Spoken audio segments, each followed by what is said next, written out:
I clearly awakened as the most ordinary support healer. Yet the country has listed me as a top-tier protected individual. Not only have they provided me with unlimited training resources, they even dispatched a 3S level blazing squad to help me grind and level up. It's all because my support abilities are a bit special. I can convert all of my teammates' damage into true damage. Moreover, I can provide a massive healing boost of 600,000 health. At this moment, I was standing on the awakening platform, gazing at the familiar surroundings with a confused expression. The homeroom teacher's forehead was throbbing. He was the only student in the school to awaken an ordinary fate. It seemed he could already see his dark future ahead, and the principal angrily shouted to pull this disgraceful person down. Wasn't I betrayed and killed by Jiang Qingma? No, I didn't die. Not only did I survive, but I also reincarnated to the day of my awakening. Recalling what I experienced just before my death, my fists couldn't help but clench tightly. Having met and fallen in love with Jiang Qingma in college, I, an orphan since childhood, had never truly experienced love. Thus, I fought and struggled wholeheartedly for my lover, seeking only to give him the best. I even risked my life multiple times just to protect him as he ascended to the pinnacle of human power. Who would have thought that he merely saw me as a tool? Just when I was about to represent humanity in challenging the Beast King, he used the weapon I gave him to stab me directly in the chest. Only then did I realize that he loved only himself. He was merely using me to gain the power and wealth he desired, while secretly keeping other men. I deeply regretted my past foolishness. Since heaven has given me a chance to start over, this time I will live only for myself and for the people of the great Xia who once trusted me. My thoughts returned to the awakening ceremony. I looked up at the device displaying my fate and couldn't help but laugh. An ordinary fate? This device still looked familiar. It couldn't detect my true fate. I waved my hand, and my status panel appeared in my mind. Character, Su Qi, Support Level 1, Fate Level 100. God and Divine Level Fate Features, Blessing of the Gods. All skills you release will become Divine Level, gaining instant effects, and the consumption of resources is only 1/10. Second, Feather of the Gods. Your skills have a mysterious magnetic effect, healing all teammates within a 100-meter radius, restoring 100% of their health per second. Any excess healing converts into a shield that lasts, with the skill lasting 12 hours and consuming 10 spirit points. The Gentle Whisper slowly heals. Divine Deer's Inspiration converts all damage of all teammates within a 100-meter radius into true damage, guaranteeing a 100-fold critical hit. The skill lasts for 12 hours and consumes 20 spirit points. The Gentle Whisper is completely insane. I smiled knowingly. Yes, the divine level healer still had that familiar flavor. Healing was non-existent. The healer directly put up a massive shield worth 10,000 health that couldn't be broken at the start. There was no healing. Every hit was a critical strike with true damage, and even a whip could break through defenses. With me as the healer, even a level 1 child could take on a dragon. I quickly regained my smile because I remembered I had more important things to do. I needed to redefine my path of development. In my past life, to avoid my divine level fate being discovered, I struggled for decades with Jiang Qingma until the Human Alliance began fighting the beasts, at which point I led my team to make a powerful entrance. Later, after I successfully gained the recognition of the great Xia people, I faced the ruthless betrayal from Jiang Qingma. I took a deep breath. Being sneaky and relying on teammates to develop was too slow. The efficiency could never match the state's investment in training. Although there were risks in this approach, competition between nations was far from simple. There were countless assassinations targeting geniuses and ambushes by dispatched spies, but I wasn't too worried. After all, having been reborn, I had a god's eye view of who could be trusted, who was a fence-sitter, and who was a spy. I already had it all figured out. After realizing all this, I suddenly had a target to report. I left the team and walked towards my homeroom teacher, Zhang Ji. Zhang Ji glared at me and said, "What are you doing out here again? Do you really want me to lose my job today?" I smiled and said, "Old Zhang, congratulations to you and to me. Starting tomorrow, I can collect unemployment benefits." "Really?" I replied quietly. "Yes, congratulations on your promotion and raise. In fact, I didn't awaken an ordinary fate, it's a divine level fate." Zhang Ji shot me a glare and said quietly, "Do you know what a divine level fate means?" This is no joking matter. I couldn't be bothered to argue with him. I placed a hand on his shoulder and said, "Old Zhang, why not just test if it's divine level and find out?" After the divine jade tree spoke, the light flashed and disappeared, causing Zhang Ji's eyes to widen in shock. Wait, what the hell? Your healing is toxic." I released my hand and said with a smile, "Now you can be sure I wasn't lying, right?" Zhang Ji's face turned red. Just wait, I'm going to call the principal." In the principal's office, Principal Chen Yuancheng stared wide-eyed, looking astonished at Zhang Ji and me. In all his years at the school, There had been no more than 10 awakenings of legendary fates, and now a divine level one had appeared. How could he not be surprised? Zhang Ji nodded emphatically, saying, "Principal, I just tested it. I can guarantee there's no problem. You're a support type, right? Then show me an initial healing spell, and I'll know if your fate is real or fake." "Alright," I said, quickly going over to close all the doors and windows in the office. Seeing this, Chen Yuanqing smiled. This kid was quite aware of confidentiality. Only Zhang Ji smiled wryly, quickly placing a hand on the table, saying, "Chen Xiao, don't blame me for not telling you. Some things are best felt for the first time." After finishing everything, I restricted the skills range to the room and, without hesitation, cast a divine domain spell. A crisp green light spread throughout the room. Both of them widened their eyes in disbelief, exclaiming, "What the hell? What is this?" Strange sounds, uncontrollable sounds escaped from their mouths, an unparalleled sensation wildly striking their brains. It felt as if it were coming from the depths of their souls. It made their legs go weak. Coming back to his senses, Chen Yuanqing realized he had lost composure. He gritted his teeth, forcing himself to remain silent, his neck veins bulging. He finally understood why I had closed the windows so tightly. If that sound got out, they would truly be disgraced when they emerged. How could this feel so good? This kid's healing is too strange. Chen Yuanqing shook his head, instinctively opening his status panel. The next moment, his expression could only be described as terror. Character Chen Yuanqing, level 67, 4th Transcendence Holy Warrior, health 45,900 plus 688,500 shield. What kind of joke is this? I only have 45,000 health. How could I have a shield of 600,000? I must be seeing things. He instinctively rubbed his eyes, and after 3 seconds, the thickness of the shield increased by nearly 150,000. You receive healing from Su Qi, with the current bonus from the Oracle skill, restoring 100% of your total health per second. Any excess healing converts into a shield and lasts for 12 hours. Seeing the display, Chen Yuanqing finally understood why it was so exaggerated. This guy's health was turning into a shield every second. I suddenly felt that the principal was looking at me strangely, like a lonely old bachelor who hadn't seen a woman in years, seeing a stunning beauty for the first time. Instinctively, I quickly alerted myself. "Principal, I'm a divine level fate. I'm not lying, am I?" Chen Yuanqing exclaimed. "There's absolutely no doubt about it. This absurd effect clearly indicates its divine level. Besides us, has anyone else known about your fate?" I shook my head and replied, "That's good." Chen Yuanqing thought for a moment and continued, "I need to report your abilities quickly. For safety's sake, I'll request a trusted S-rank exploration team to secretly protect you. After all, your life is the most precious asset of the tower right now.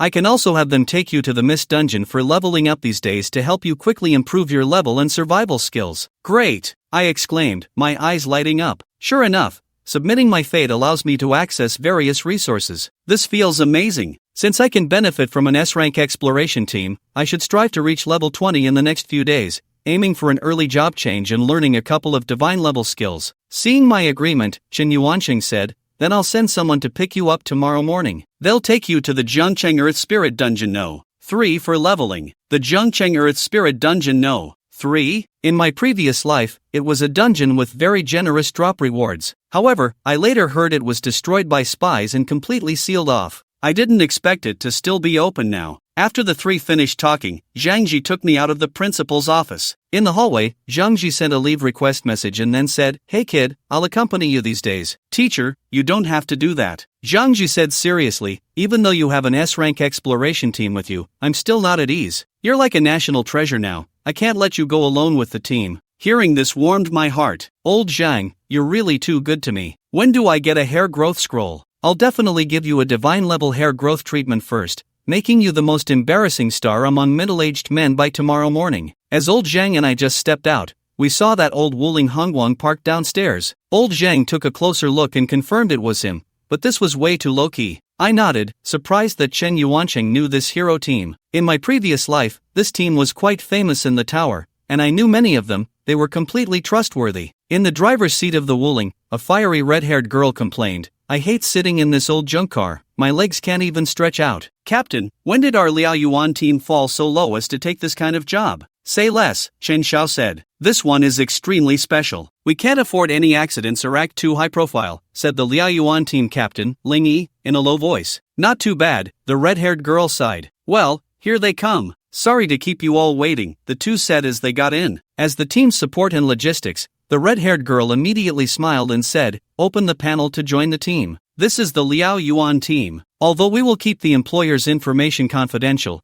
it's best for you to hide what needs to be hidden as well. I opened the panel and indeed found the option to join the team in the corner. Although I trusted these people, I had just arrived and didn't want to stand out too much. After hiding my fate and health, I quickly joined, making my status in everyone's eyes just a plain LV1 support healer. Character Suchi, temporary support healer of the Liao Yuan team, fate level 1, health 100. Only old Zhang, the sole friend in the team, widened his eyes upon seeing my health. 100 plus 43,200 shield? What the hell? A level 1 support has 400,000 health? You must be a tank. Hey, a little support, huh? The red-haired girl glanced at me in the rearview mirror and smiled. I'm Yi Linglong, a level 66 third Transcendence Holy Healer. I have practical experience, so feel free to ask me anything you don't understand. I smiled and nodded. Thank you, Sister Linglong. My name is Su Chi. The others also introduced themselves. Liao Yuan Team Captain, Ling Yin, level 71, 4th Transcendence Holy Warrior. Zhou Kan, level 68, 4th Transcendence Holy Warrior. Chang Si, level 70, 4th Transcendence Holy Mage. Yang Ning, level 62,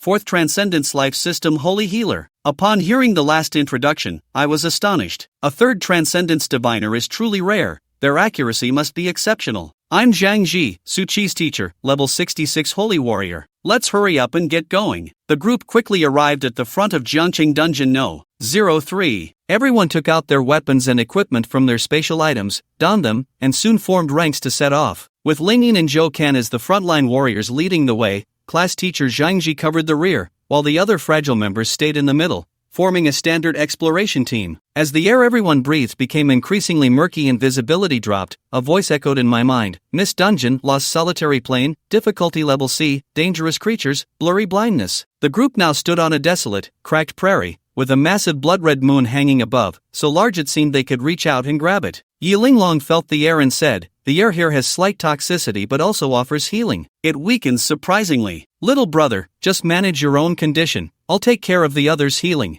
I nodded. Alright, sister. Not far out, the group spotted a pack of ferocious wolves in the distance. Upon noticing humans, the pack immediately howled and charged forward. Regular wolves LV-15, Wolf King LV-20. These beasts have gotten stronger, old Zhang frowned and said. The last time I came, they were LV-5 to LV-10, and now they've doubled. Captain Lingyin also noticed the increase in strength. It seems we need to report this when we get back. The monsters are quite strong, but I see it as a pleasant surprise. Looks like I can reach level 20 today and aim to change jobs before others are even done with their classes. As it turns out, having a big shot leading the team is awesome. With Lingyin and Zhou Kan at the front, their terrifying equipment and level differences meant that the monsters' attacks only dealt negative damage to them. They didn't even need Yi Linglong's healing. Their weapon's lifesteal ability allowed them to kill beasts while healing themselves. As for me, I didn't need to take any action. I just followed the team to collect experience. The captain, Ling Yi, killed the LV-20 Wolf King. Experience forfeited.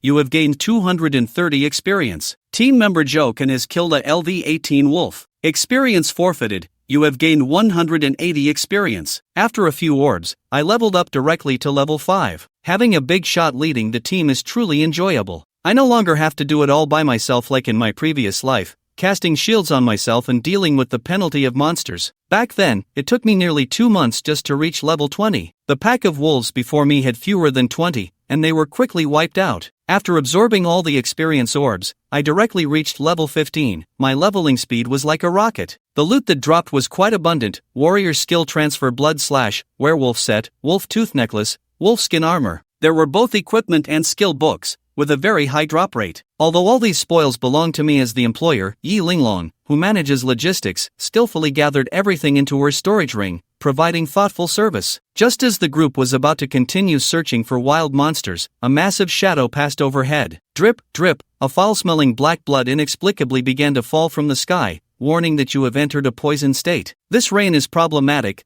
Lingyin said nervously, turning to Linglong. Get some blood to Su Chi. Don't let him lose his state, okay? Coming right up. Yi Linglong had just reached to hand it to me when I directly refused. She immediately frowned. Aren't you supposed to follow orders? Even if you're the employer, if you don't listen, we'll still take you out. I looked up at the sky, feeling serious. Sister Linglong is managing healing and blood now, but that might be too wasteful of the healing potions. Upon hearing me, Yi Linglong, the logistics manager, immediately realized, that's right, healing potions are quite expensive. After all, There are no raw materials on Blue Star, they can only be found in dungeons. Each bottle is hard-earned and sold. Do you have any solutions then? Hee, I just happen to have one. I don't even need to think. It must be a big guy causing this dungeon damage. Since we're dealing with a big guy, we need to use a big move. Old Zhang looked at me with realization, and as our eyes met, his expression suddenly turned fearful, his mouth twitching as he spoke. I suggest everyone cover their mouths. Everyone looked puzzled. I grinned brightly. If I start losing health, I'll just cast a shield for everyone, so there's nothing to fear. But the next part might be a bit.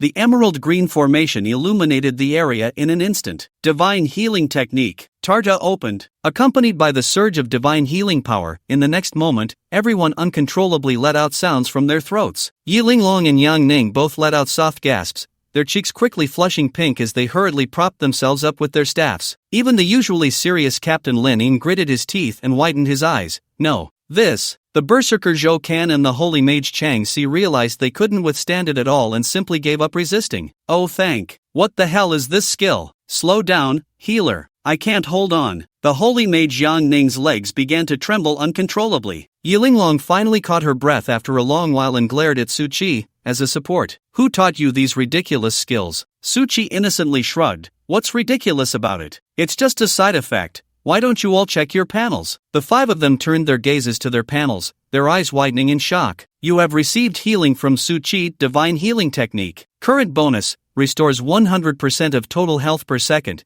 Any excess healing will convert into a shield that lasts. Skill duration, 12 hours, Zhou Kan exclaimed, a full health shield every second? Yi Linglong, being a support herself, was dumbfounded upon seeing the panel data, staring blankly. Is this even human? We're all supports. Why do I feel like I'm the level 1 little Karami? The others, though well experienced, could guess the nature of Su Qi's fate even without seeing the detailed content. They couldn't help but breathe heavily. Su Qi was definitely a god-level fate. Lin Ying glanced at his own panel, and in just a few breaths, he had already reached the 1,000,000 health mark. It truly was a god-level fate. Anywhere in the world, it would be treated as a treasure. Lin Ying also realized he needed to hurry and help Su Qi level up, quickly saying, "Everyone, let's speed up so Su Qi can change jobs today." Understood. Okay. Looking at the serious faces of the group, Su Qi felt a surge of emotion. Su Qi is here, thank you all. With Su Qi's solid healing shield, the group continued on their journey. However, the way they farmed monsters seemed to have changed. To help Su Qi level up faster, each of them wielded a large health shield, becoming more aggressive, attracting even more wild monsters,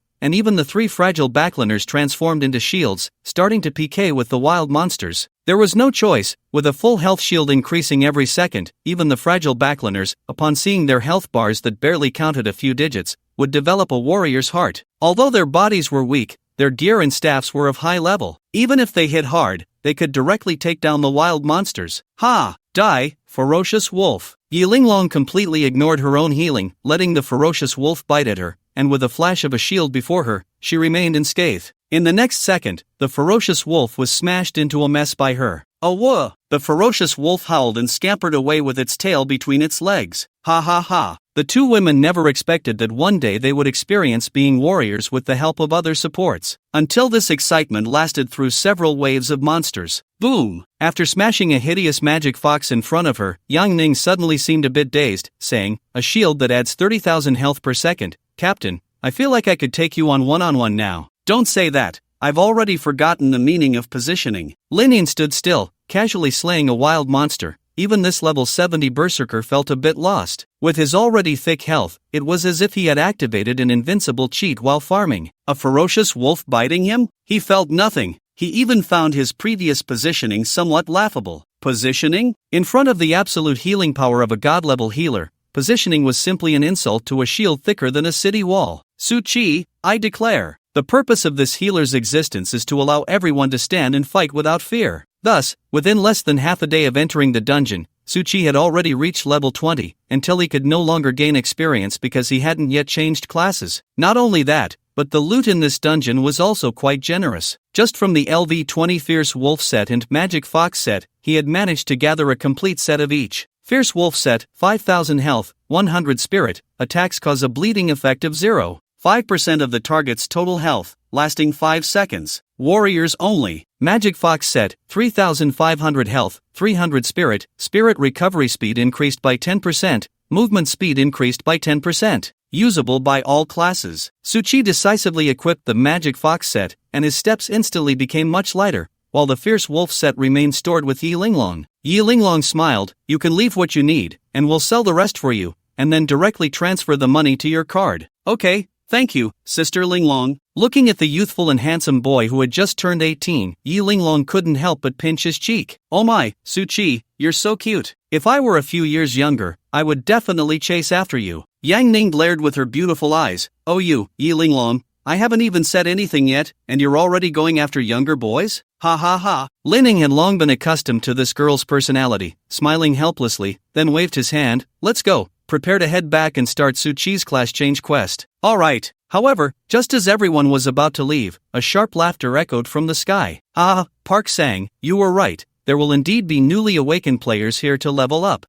Dasha people, since you've come, you all stay here today." In the distance, a massive blood-red griffin swooped down, its wings blocking out the sun and stirring up a huge storm on the grassland as it slowly landed. LV-80, Blood Shadow Griffin. As the griffin landed, two figures leaped down from it. The leading man sneered coldly, "I didn't expect that today. In addition to taking the Dasha country's dungeon, we could have unexpected gains." Yi Linglong's brows furrowed. "Take the dungeon? Do you spies think you can touch our Dasha country's dungeon? Leave the dungeon core and get the hell out. Ha ha ha, with your strength, do you think you deserve it? Today, we not only want to take the core, but your lives will also be ours." Class teacher Zhang Ji seemed to remember something, frowning. Could they be the Blood Griffin Phantom Thief, ranked 156 on the Dasha wanted list? The ones who specialize in stealing other people's dungeons, Yamamoto Koda and Park Buting? Upon hearing this, Park Buting's eyes widened. "What do you mean by stealing? Now that we have it, it's our dungeon." The Mist Dungeon was one of a country's most precious assets. It was generally equivalent to national territory. How could Suchi tolerate the invasion of his own territory? Anger surged within him. He looked at Lin Ning and said, "Captain Lin, stop talking to them, just attack." Lin Ning had long been eager to try, waiting for Suchi's word, laughing. "Brothers, no more talking, charge." Joken roared excitedly, "Ha, die, little Japanese brat. Bastard.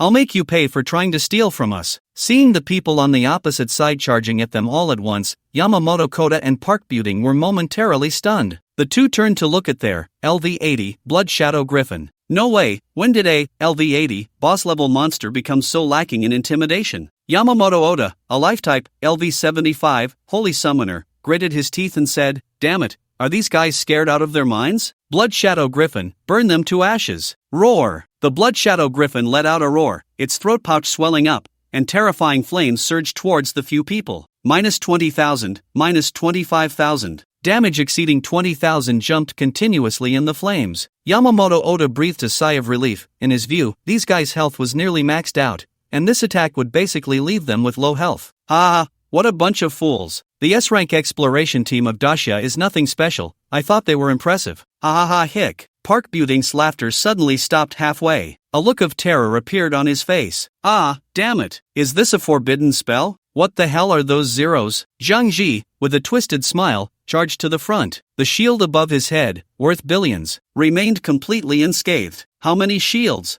Yamamoto Oda rubbed his eyes and counted the numbers behind again, realizing he wasn't mistaken. Zhang Ji's shield value had reached an astonishing several billion. Yamamoto Oda immediately began to curse. Crazy, these Dasha people are really insane. Just to run a beginner's dungeon, they even brought forbidden-level scrolls with them. "Park, let's go." Park Buting was well aware of their strength, knowing that even if he emptied his mana 10 times, he absolutely couldn't break through the terrifying shield on this guy. Instead, staying here would only waste time and summon the nearby Guardian Legion. Park Buting urged the Griffin, "Hurry up, charge and take off." Seeing these two about to leave, Lin Ning said, "Focus fire on the Blood Shadow Griffin. As long as we anger the Blood Shadow Griffin and draw its aggro, they won't be able to escape." Baka! Those cunning Dasha people. Yamamoto Oda was also afraid that the Blood Shadow Griffin would be aggroed. They might really be dragged down by these guys. He immediately shouted, "Isn't it just a forbidden spell? I have plenty." Park Buting, I command you to use the Divine Protection forbidden spell immediately. Park Buting felt a pang in his heart. Dasha people, once we leave with this dungeon, it will become your shame on the international stage, I swear. After saying that, Park Buting waved his hand, and a huge scroll unfolded, quickly igniting and transforming into countless starlights that fell upon the two and the Blood Shadow Griffin. Forbidden spell Divine Protection, cast within a designated range of up to 100 meters in diameter. After use, all designated targets receive a shield equal to 1,000 times their health. Park Buting laughed heartily. Ha ha ha. Now, can you still stop us? Lin Ying looked at the Blood Shadow Griffin, unable to help but twitch his mouth. As expected of a forbidden level scroll, it was truly powerful. The Blood Shadow Griffin, as a boss level monster, already had over 1 million health. After receiving a shield worth 1,000 times its health, it directly had a shield value in the billions. Divine skills and forbidden spells are terrifying like this. Wow, how do we fight this? Zhang Ji stared blankly at the shield on the opponent. Now, everyone had massive shields, no one could do anything to anyone. Seeing both sides stop, Su Qi from the back shouted loudly, "Everyone, I'm still here. We can fight. Don't forget, I have 2 types of divine support skills. Shields? I declare that, in front of me, they are just air walls." Everyone turned back to see Su Qi about to cast a spell, feeling a wave of tension. Remembering the side effects of divine healing, they were truly afraid he wouldn't come or that he would cause chaos. Su Qi pointed his staff from the Magic Fox set at everyone from a distance. Divine Fury. Divine Fury, inspire all teammates within a radius of 100 meters, converting all their damage into true damage, and guaranteeing a 100-fold critical hit. The skill lasts for 12 hours, cost 20 spirit points. Whispering entry, thoroughly insane. Buzz. A scarlet light emerged from several people. Lin Ying suddenly felt a surge of heat in his body, an impulse to tear everything apart. Seizing the last bit of rationality, he looked at his panel. You have received a buff from Su Qi, Divine Fury. Current buff, all damage converted to true damage, and guaranteed a 100-fold critical hit. Skill duration, 12 hours, huff. Lin Ying exhaled a breath of turbid air, his muscles violently swelling. This captain, who was always the most gentle and elegant, now let out the most terrifying roar. Roar! Little notebook, die for me! The 3 in the front row simultaneously roared as they charged out, their massive swords glowing with blood, making Yamamoto Koda and Park Buting tremble in fear. If I had known today would be like this, I would have checked the almanac before going out. What kind of day is this? How can a small S-rank adventure team unleash forbidden spells one after another? They fight like they have no regard for their lives. Yamamoto Koda trembled. Don't be afraid, even if they exhaust their energy, our shields will definitely hold. The Blood Shadow Griffin still has a minute of charging time before takeoff. We can leave then. Park Buting mocked. Ha, foolish Daxia people, keep wasting your effort. Hee hee, really. From a distance, Su Qi's cold laughter echoed. According to international spirit occupation law, these dungeons are now the territory of Daxia. Those who offend Daxia, die. Yamamoto Koda gritted his teeth. Kid, you're just a useless one who hasn't even changed jobs. You. Before he could finish, he noticed a series of white true damage numbers popping up above his head. Looking at the panel again, the green health bar indicating his base health was now less than 3/4 full. Yamamoto Koda was instantly terrified. True damage can crit? This is impossible. Roar! This time, the roar came from the Blood Shadow Griffin in the back, Zhang Ji interrupting its charging takeoff with true damage. A chaotic battle ensued. Unfortunately, no matter how Yamamoto Koda and Park Buting operated, they could not control this frenzied boss-level summoned creature. With Su Qi's shield in place, Lin Ying and the others directly tanked the Blood Shadow Griffin's fire damage, their attacks raining down densely upon it. That shield worth hundreds of billions truly had no effect, like air. Yamamoto Koda and Park Buting could only watch helplessly as the Blood Shadow Griffin's true health bar rapidly decreased. They realized that even if they wanted to save it, they were powerless, because they were entangled by the opponent's level 60 support and life-type spirit occupation. There was no way, the shields on the 2 women were too thick, and they simply couldn't break through. Instead, their own shields were like air walls in front of them. Even the support could deal 10-fold true damage crits. Is there any justice in this? This was undoubtedly the richest boss battle everyone had ever fought. In less than 10 minutes, after a wail, the Blood Shadow Griffin collapsed into countless experience points and items. No! Stop! Stop! Daxia people! We surrender! That's right, we surrender! Yamamoto Koda and Park Buting knelt on the ground, bruised and battered. Their outfits had long been stripped away, leaving them in only shorts, squatting on the ground in grievance. Even though they still had a massive amount of shields, it was of no use. Now, if anyone just tapped their heads, they would both be done for. Su Qi approached and asked, "So, what do you say?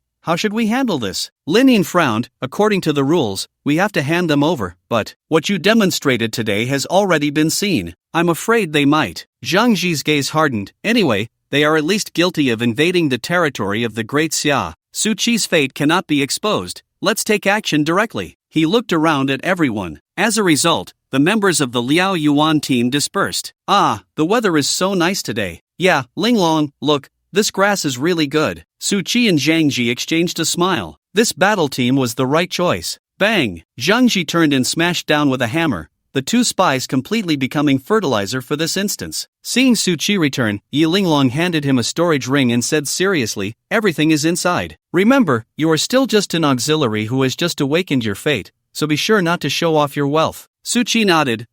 Don't worry, Linglong's sister, I know what to do. Lin Yin said, it's getting late. Let's hurry back and get Su Qi to complete his job change. Okay. After leaving the instance, they headed straight for the Spirit Job Service Center in Zheng City. From a distance, the Spirit Job Center looked like an ancient hall, standing abruptly in the city center. It was already close to evening, and there weren't many Spirit job holders coming in to handle business at this time, so Su Qi was quickly notified to go to the counter. A black-haired female clerk politely asked, "Hello, what business would you like to handle? I want to receive a job change task for the auxiliary system." After facial recognition passed, the clerk was surprised.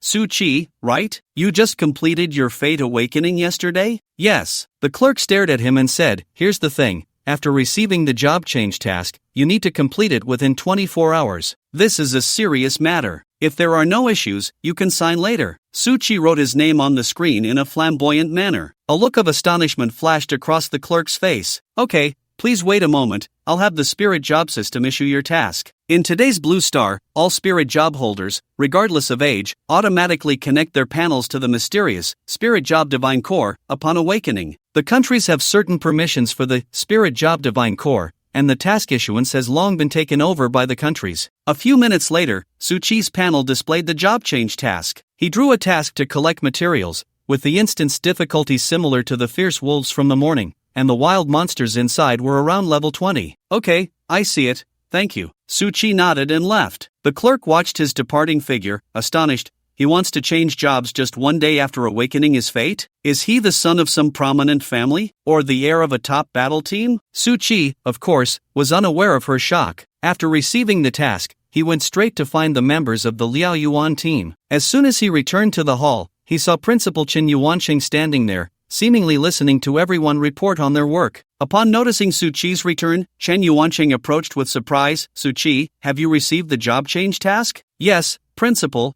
What brings you here? Ah, of course, I came specifically to find you. Come on, let's talk somewhere else. In the special room of the Spirit Job Center, without saying a word, Chen Yuanqing placed several ancient books on the table. Su Qi was taken aback upon seeing them. What is this? Skill books? That's right. Chen Yuanqing said, after I reported this morning, the higher-ups attached great importance to your promotion situation, worried that the skills you learned were too low level and would lower the effectiveness of your fate, so they specially sent these skill books to ensure your job change. I didn't expect you to reach level 20 and want to change jobs in just one day. Luckily, I didn't come late. Hurry up and see what's inside. Su Qi picked up the first skill book and brushed his hand over it, causing its information to appear on the panel. Linging * wind thread. Release a formation with a diameter of 100 meters. Enemies within the formation will experience a 90% continuous slow effect for the first 3 seconds, and after 3 seconds, they will be imprisoned for 7 seconds. Cost, 500 spirit points. Cooldown, 24 hours. Divine power activated. Linging * wind thread. Shinin * all things silent. Shinin * all things silent. Release a formation with a diameter of 100 meters. Enemies within the formation will be imprisoned and silenced, unable to cast spells, for 10 seconds, followed by a continuous imprisonment for 50 seconds. Cost, 50 spirit points. Cooldown, 1 hour. 10 seconds of silence lock, plus 50 seconds of continuous lock. For enemies, that's practically a 1-minute countdown to death. Su Qi didn't rush to make a decision and continued to look down. Lingyun * material splendor. Lock onto up to 10 teammates, granting the locked targets a continuous 6-hour 90% drop critical rate, specifically, ordinary items 50%, master items 30%, legendary items 5%, divine items 5%. Cost, 100 spirit points. Cooldown, 24 hours. Divine power activated. Lingyun * material splendor. Shinyan * heavenly treasure. Shinyan * heavenly treasure. Designate teammates within a diameter of 1,000 meters, granting the designated targets a continuous 12-hour 100% drop critical rate. Specifically, master items 50%, legendary items 45%, divine items 5%. Cost, 10 spirit points. Cooldown, 12 hours. Seeing the upgraded effects, Su Qi's heart trembled. This drop critical rate starts directly at master level items. Even for artifacts, which are usually unattainable, there's a full 5% drop. One can imagine that if he used it to farm, within a week, everyone would definitely have a set of divine gear. Su Chi was momentarily stunned. Finally, he simply looked at the divine effects. Divine Protection * Phoenix, designate up to 10 teammates, including himself. When receiving fatal damage, gain the Phoenix effect. Phoenix, enter a 5-minute invulnerable sleep state, and after 5 minutes, resurrect with 90% damage reduction and control immunity, lasting 2 hours. Cooldown, 12 hours. Cost, none. It's actually the Phoenix. Seeing this skill, Su Chi couldn't help but clench his fist. He had actually obtained this skill in his previous life as well. However, at that time, to please Jiang Qingma, he directly gave the skill to her. Now looking back, he realized he was really foolish. If he had learned this skill back then, how could he have ended up in that situation? He could only learn 2 skills upon job change, so it was time to make a choice. Su Chi glanced at them again. The control of Shinin * all things silent, the drop critical rate of Shinyan * heavenly treasure, the death immunity of divine protection * Phoenix. One must admit that the country's generosity is indeed terrifying. The staff hadn't even seen Su Chi's face yet, and they provided such assistance, which shows how much they valued him. Seeing Su Chi's conflicted expression, Shen Yuancheng laughed. So, according to you young people, isn't it all very appealing? Su Chi nodded. Yeah, they're all really appealing. I want them all. Ha, then just take them all. Ah, Shen Yuancheng said matter-of-factly, they were all meant for you anyway. It's just that you can only learn 2 skills upon job change, so now you need to choose. Su Chi licked his lips. Awesome. It's really too awesome. These 3 skill books would start at least in the tens of millions on the market. Yet now, without hesitation, they were all given to him. If he had known in his previous life, why bother surviving? It would have been so much better to cling to the country's thigh. After a moment of silence, Su Chi made his decision. Principal, I'll learn the last 2. Shen Yuanqing nodded. That's fine. After saying that, he took out a storage ring. This is what they entrusted me to give you, saying they hope the contents will be helpful to you. Take a look. Su Chi took it with confusion and opened the panel, instantly stunned. Scrolls, materials, potions, and tools. Everything one could imagine. If someone didn't know better, they might think this was a bounty from an S-rank expedition team to support him. Su Chi quickly scanned the list in the storage ring. 10 sets of master-level scrolls, 3 sets of legendary scrolls, 100 bottles of various potions, including health recovery, mana recovery, and status enhancement. And the materials were all precious items from top-tier dungeons, specifically for artifact enhancement. Su Chi felt a bit overwhelmed. Chen Yuancheng laughed. So, it seems the higher-ups are quite generous. Yes, this is practically national-level support. Chen Yuanqing chuckled. So what are your plans next? Should I send a dedicated military spirit practitioner to accompany you for your job change mission? Su Chi shook his head. No need, Chen. I've been getting along well with the Liao Yuan team, so I'll continue to hire them. As for the hiring fees, just a small amount, the state will cover it. Su Chi opened his mouth, realizing that since reporting, he hadn't spent a single penny, and his current earnings were roughly estimated to be nearing 100 million. After the two left the room, the Liao Yuan team quickly approached. Chen Yuancheng also handed over several items to them, instructing, "This is allocated from above for you. Make sure to protect Su Chi, this is a military order." Lin Ying nodded seriously. "We guarantee to complete the mission." After saying that, the Liao Yuan team took Su Chi and headed straight for the mist dungeon of this job change mission. This dungeon was located at the border of 2 cities, by a river, with wall-like mist isolating both banks,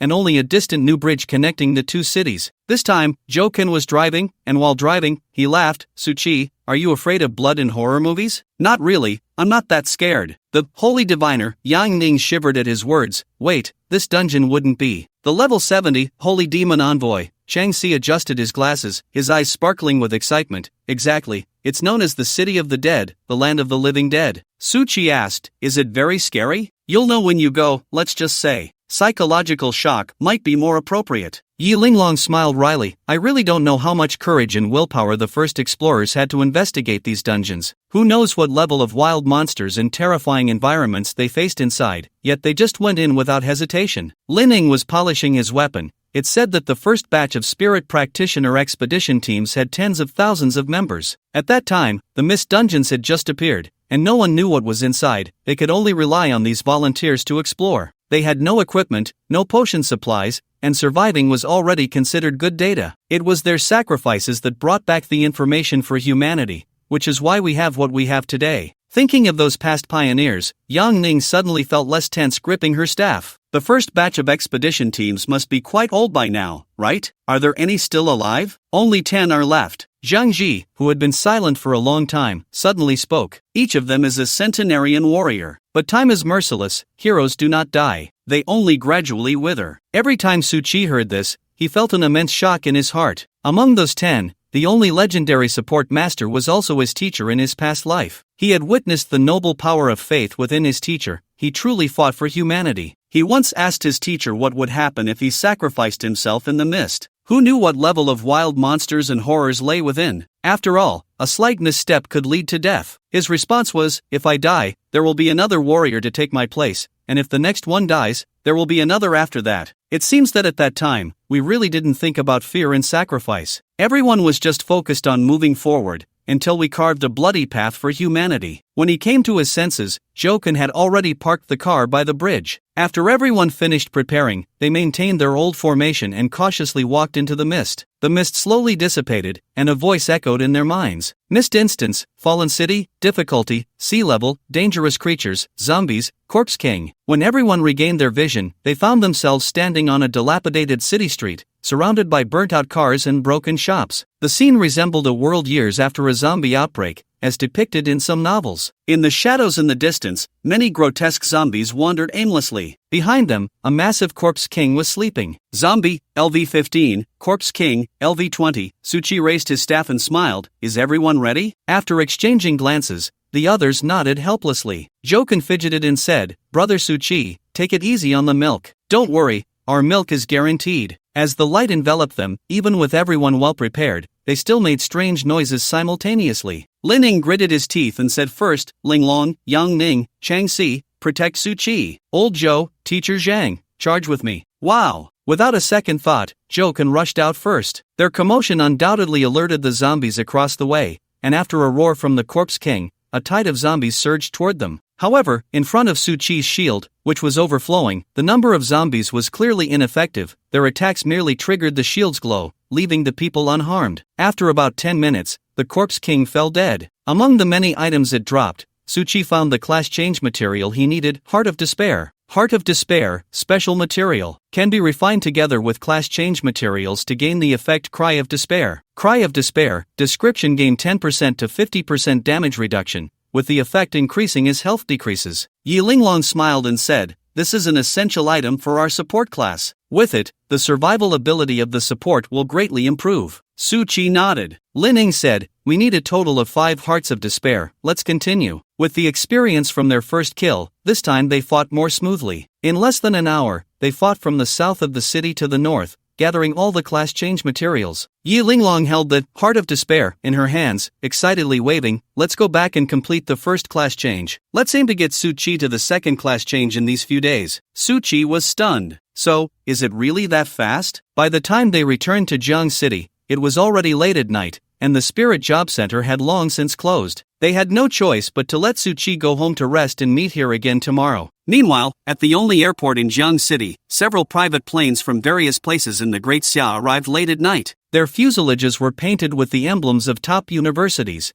making them particularly eye-catching. Huaqing University, Shindu University, Huden University. A man in a suit had just disembarked from the plane and smiled. Well, usually they aren't this proactive about taking on jobs, but when something good comes up, everyone gathers together. The assistant beside him smiled wryly and said, there's no helping it, Director. The support with divine level fate is the first after the 10 lords, so everyone is definitely giving it the highest level of attention. Who cares? Talent is talent, whoever can grab it gets it. No need to show any face tomorrow. Even if my own father came, it would be the same. Yes, Director. The next morning, Su Chi got up and headed straight to the Spirit Job Center to submit his class change materials. Behind the counter, the female clerk from yesterday was still yawning. Upon seeing Su Chi rush in, she quickly sat up straight. Student, may I ask what business you would like to handle? Su Chi replied, I want to submit my transfer materials and register for the transfer. Ah, so soon? The clerk was taken aback. She remembered Su Chi had only picked up the task yesterday afternoon. How could he have the materials ready so quickly? Her strong professionalism soon calmed her down. All right, student, please follow me. If the Spirit Job Center looked like an ancient hall from the outside, its interior resembled a scaled-down version of the Pantheon. Four bronze doors representing the 4 types of spirit jobs stood tall on a platform, and as Suchi approached, the bronze lamps around him automatically lit up. Suchi walked to the door for the auxiliary job transfer and pushed open the bronze door, where a smiling transfer mentor in a white robe was waiting for him, as if he had anticipated Suchi's arrival. "Hello, young friend. If you want to transfer jobs, you can hand me the materials along with the items to be refined."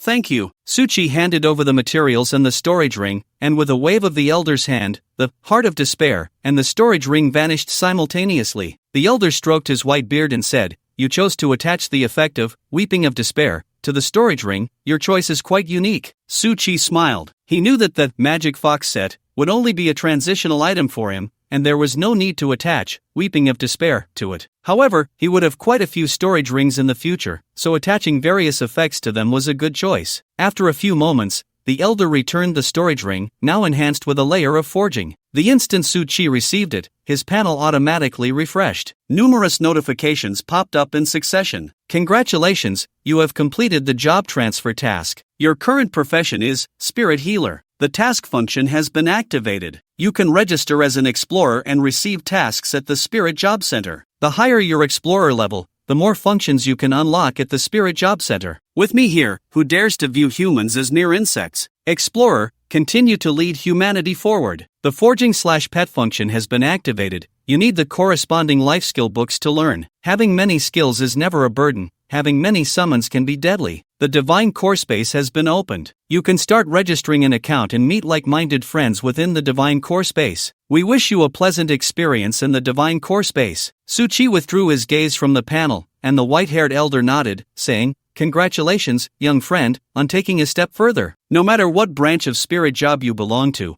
I hope you always keep the well-being of the people in your heart." Suchi silently nodded and then bowed to bid farewell to the elder. The latter maintained that warm smile and soon transformed into a phantom, disappearing. Suchi knew that the transfer mentors at each spirit job center were actually manifestations of items. Their true forms were the same person, legendary figures from various spirit job branches. After successfully transferring, Suchi eagerly learned the 2 new skills. As the 2 skill books transformed into light, 2 notifications appeared on the panel. Skill learning successful. You have mastered new skills. Divine Mist * Heavenly Treasure, Divine Protection * Phoenix. After that, Suchi logged into the Divine Core Space and registered his Spirit Job account. ID nickname, Old Sue Who Spills Milk. Profession, Spirit Healer. The Divine Core Space served as a forum for spirit job holders, where various news and messages could be posted, and there were different trending topics every day. Although it wasn't time to surf the internet yet, Suchi still glanced at today's trending topics. Level 102 Holy War Emperor Huang Ming and actress Yi Ku announced their relationship. Wow! SS level exploration team Dragon Core reveals divine equipment again. Shocking! Level 200 boss Sky Demon Dragon breaks free from the fog and attacks Heifei. Currently, it has caused tens of thousands of deaths and millions injured. The first 2 points are not very substantial, but the last one is worth paying attention to for Suchi. He remembers that this reckless demon dragon had also come to the Great Xia before, but fortunately, it was intercepted by the national security of Great Xia. Unfortunately, it was heavily injured and managed to escape. Suchi couldn't help but click his tongue. TSK, that's a level 200 dragon-type boss. If I can turn it into experience points this time, that would definitely be sweet. No, I need to remember this. The demon dragon could never have imagined that it was merely making an appearance in the black market, and a second transformation young man far away in Huaxia had already set his sights on it. After closing the core space, Suchi registered as an explorer with the salesgirl and then walked straight out of the hall. However, before he could meet up with the Liao Yuan battle team, he instead ran into Chen Yuancheng. "Principal, it's so early in the morning. What brings you here?" Chen Yuancheng was beaming with excitement. "There's no time to explain, let's go back to school. There are a lot of people who want to see you." "Ha!" Before Suchi could react, he was pulled into a car, heading straight for the school. When Suchi returned, the first class's morning reading had just ended. Seeing Suchi back, his old buddy Li Chang shouted excitedly, "Old Su, you're finally back. Our golden horn and silver horn duo is finally reunited." Li Chang's shout made many students who had been dozing off at their desks lift their heads in annoyance. These were students who had awakened the ordinary fate, and for them, continuing their studies and preparing for the cultural college entrance exam would be more suitable. Noticing everyone's gaze, Li Chang quickly raised his hand in apology. Behind them, the vice monitor Wu Jianrun's sharp voice came through. I was wondering who it was. Turns out it's Su Chi. Huh? If I remember correctly, you seem to have awakened an ordinary fate, right? An ordinary fate that doesn't study properly and skips classes. Sigh, can you waste a little less of the country's resources? Li Chang, you too. Your family doesn't have much money, so you should study hard. Why are you hanging out with this orphan who has no money and no talent? Li Chang had known Su Chi since childhood, and after the latter's parents passed away, he couldn't stand anyone saying anything bad about Su Chi. He immediately glared, you jerk. Who are you calling a waste of resources? Do you think your awakened master fate is so impressive? If you have the guts, let's practice after school. Wu Jianran stood up angrily, his voice sharp. I told you not to call me a jerk. I will call you that. Jerk, you must eat it. Li Chang, you're looking for death. Wu Jianran raised his fist and swung it at Li Chang. Wu Jianran was a warrior type, while Li Chang was just a life-type spiritual practitioner. The latter would definitely suffer from this punch. But in the next second, Wu Jianran's fist was instantly caught, and no matter how he struggled, he couldn't move. He widened his eyes in terror. Su Chi, when did your strength become so great? You. Su Chi gently twisted his wrist, and Wu Jianran curled up on the ground like a cooked shrimp. Su Chi ignored him and turned to Li Chang with a smile. Xingzi, thanks for everything in the past. With me around, let's see who dares to bully you in the future. Li Chang couldn't help but feel a bit emotional. Old Su, you've really grown up. Do you know how long I've wanted my son to become a dragon? Get lost. Ha ha ha. Wu Jianran gasped for breath. Su Chi, if you dare to touch me, believe it or not, my dad can have you kicked out of school right now. You'll never get into college. Hearing this, Su Chi turned around and said, hurry up and call him. I look down on you for dragging this out. You, just wait. Wu Jianran immediately contacted his father, and his whiny voice on the phone was quite nauseating. Li Chang felt that things were getting a bit out of hand and tugged at Su Chi. How about we just apologize and let it go? I heard his dad has a lot of power in the city. Su Chi smiled. A lot of power? Powerful enough to casually expel a student? Then he really wanted to see whose power was greater, this guy's father or the country? That would definitely be interesting. A few minutes later, a stretched luxury sedan drove into the campus. A middle-aged couple got out of the car and headed straight for the classroom where Su Chi was. The woman shouted in a sharp voice, who dares to touch my son? Do you believe I'll skin him alive today? The voice was so loud that it echoed throughout the entire teaching building. At that moment, Zhang Ji and Chen Yunsheng were in the principal's office for a meeting, and upon hearing the commotion, they hurriedly stood up. Your class? Oh crap, it seems so. In the classroom, Wu Jianran pointed at Su Chi and said, Dad, Mom, this guy is bullying me. Without a word, Wu Zhenlong strode towards Su Chi, looking furious. Again, you orphan. Dare to touch my son? No one taught you? Today, I'll teach you. That's right, Dad, teach him a lesson. With that, he raised his fist and was about to swing it at Su Chi's face. Outside, Zhang Ji and Chen Yunsheng were startled by the scene. Stop it! Bang! A figure flew out in front of them. Wu Jianran's excited expression instantly froze on his face. Wait, where's my dad? Ah, husband! Who dares to hit my husband? The old woman screamed, and the next second, she too was sent flying. Annoying! Chen Yunsheng glanced at them indifferently, then stepped forward to Su Chi and asked, Are you okay? Not hurt, right? Su Chi shook his head. I'm fine. Wu Jianran tried to attack me, and I fought back. I just didn't expect the old one to come after the young one. Chen Yunsheng sneered, Don't worry, I'll handle this. Principal? Seeing that it was the principal who had sent his parents flying, Wu Jianran, who was about to explode with anger, suddenly fell silent. Principal Chen, what is this? Wu Zhenlong, who was also a capable spiritual practitioner, found himself unable to speak under Chen Yunsheng's glare. Chen Yunsheng coldly snorted, Matters between students will be handled fairly by the school. Mr. Wu, you came to the school to bully my student without a word, isn't that a bit too much? Wu Zhenlong narrowed his eyes. Principal Chen, are you trying to go against the Wu family for this kid? Chen Yunsheng replied calmly, Sorry, your family's violent behavior seriously violates our school regulations. I hereby announce that Wu Jianran is expelled from our school today. Dad! Wu Jianran's voice trembled with a hint of crying. Being expelled so close to graduation would leave a significant mark on his future records. Most spiritual universities would likely not accept him anymore. Wu Zhenlong was furious. Alright, Chen Yunsheng, you're something. Just wait. With that, he covered his swollen face and left with his wife and child. The classroom fell silent, with students looking at Su Chi in shock or admiration. Finally, someone could deal with Wu Jianran. The key was that it was the principal himself backing him up, something that had never happened in Jiangcheng 3 middle school. Zhang Ji knew the classroom was no longer suitable for Su Chi to stay, so he cleared his throat and said, Let's go, Su Chi, Come with me to register. Yes, teacher. In the principal's office, after Zhang Ji understood the whole situation, he scratched his head and said, I didn't expect some students to start getting carried away right after awakening. Principal, this is my fault for not managing them well, and I've caused you trouble. Chen Yunqing shook his head with a confident smile. The Wu family? Ha, it's just a small matter. In front of the big shots coming later, they are no different from ants. Su Qi and the others were puzzled. Before long, several rather low-key minibuses drove into the school, and a group of people quickly got off and entered the office building, completely unaware of what had just happened. Chen Yunqing opened the office door, and before Su Qi could react, he found himself surrounded by people. These people ranged in age, but their presence was quite extraordinary. TSK, the aura is indeed remarkable. Hello, Su Qi. I am a teacher from the Hudan Lingji admissions office. Not only will we waive your tuition, but we will also provide you with a stipend every semester. What the heck? Why are you starting at 0 frames? Su Qi, welcome to Shundu University. Wow, another one casting spells at light speed. Su Qi felt a buzzing in his ears. This scene felt so familiar. Was it the legendary battle for talent? Chen Yuanqing hurriedly stepped in to mediate, saying, Teachers, please take a seat. Let's introduce ourselves one by one. Su Qi has just successfully transitioned to the second level, and his understanding of the Lingji world is still blank. Why don't we slowly discuss our respective advantages? Under Chen Yuanqing's calming influence,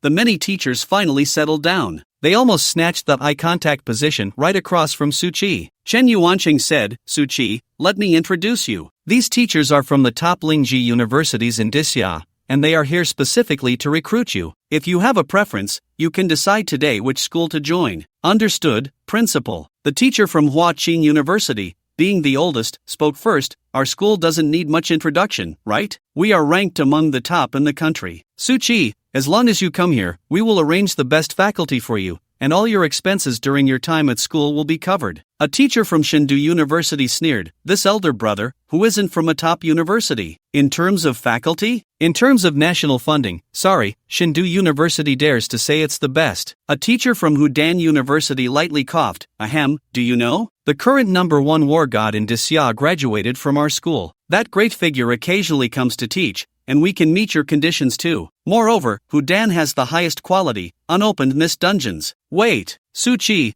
our school is known as the Son of National Defense. If you join us, you can experience various national-level divine artifacts. Scrolls. We are the best university in the Northwest. Our school has the only scroll and artifact-making course in the country. You could even become an infinite armory. We can allocate funds for you. Led by the first few speakers, the other teachers began to compete, and the scene became chaotic again. There was no way around it. Su Qi was currently the only person under 100 years old with a divine-level fate. His future prospects were absolutely limitless. Such a powerhouse, no matter which university he graduated from in the future, would be enough for that university to use as a promotional banner for over 100 years. As the situation was about to become chaotic again, Chen Yuanqing quickly stood up to calm everyone down, saying, Teachers, our schools all have excellent faculty, but we each have our strengths. How about we let Su Qi demonstrate his newly learned skills first? If there happens to be a teacher particularly suited for him at any school, it wouldn't waste his talent. Everyone exchanged glances, realizing that this stalemate wasn't going anywhere, especially since they had been competing for talent since they arrived, seemingly forgetting to assess Su Qi's abilities. Thus, the recruiting teachers nodded in agreement. Just as Su Qi wanted to try out the 2 new skills he had learned, he took out his staff under everyone's expectant gazes and said, Teachers, I will now demonstrate. Go ahead, just like you did last time, within the designated room. Okay. With a wave of his staff, Su Qi cast Divine Mist * Heavenly Treasure, golden light shimmering over everyone present, as if coating them in a layer of golden brilliance. Divine Mist * Heavenly Treasure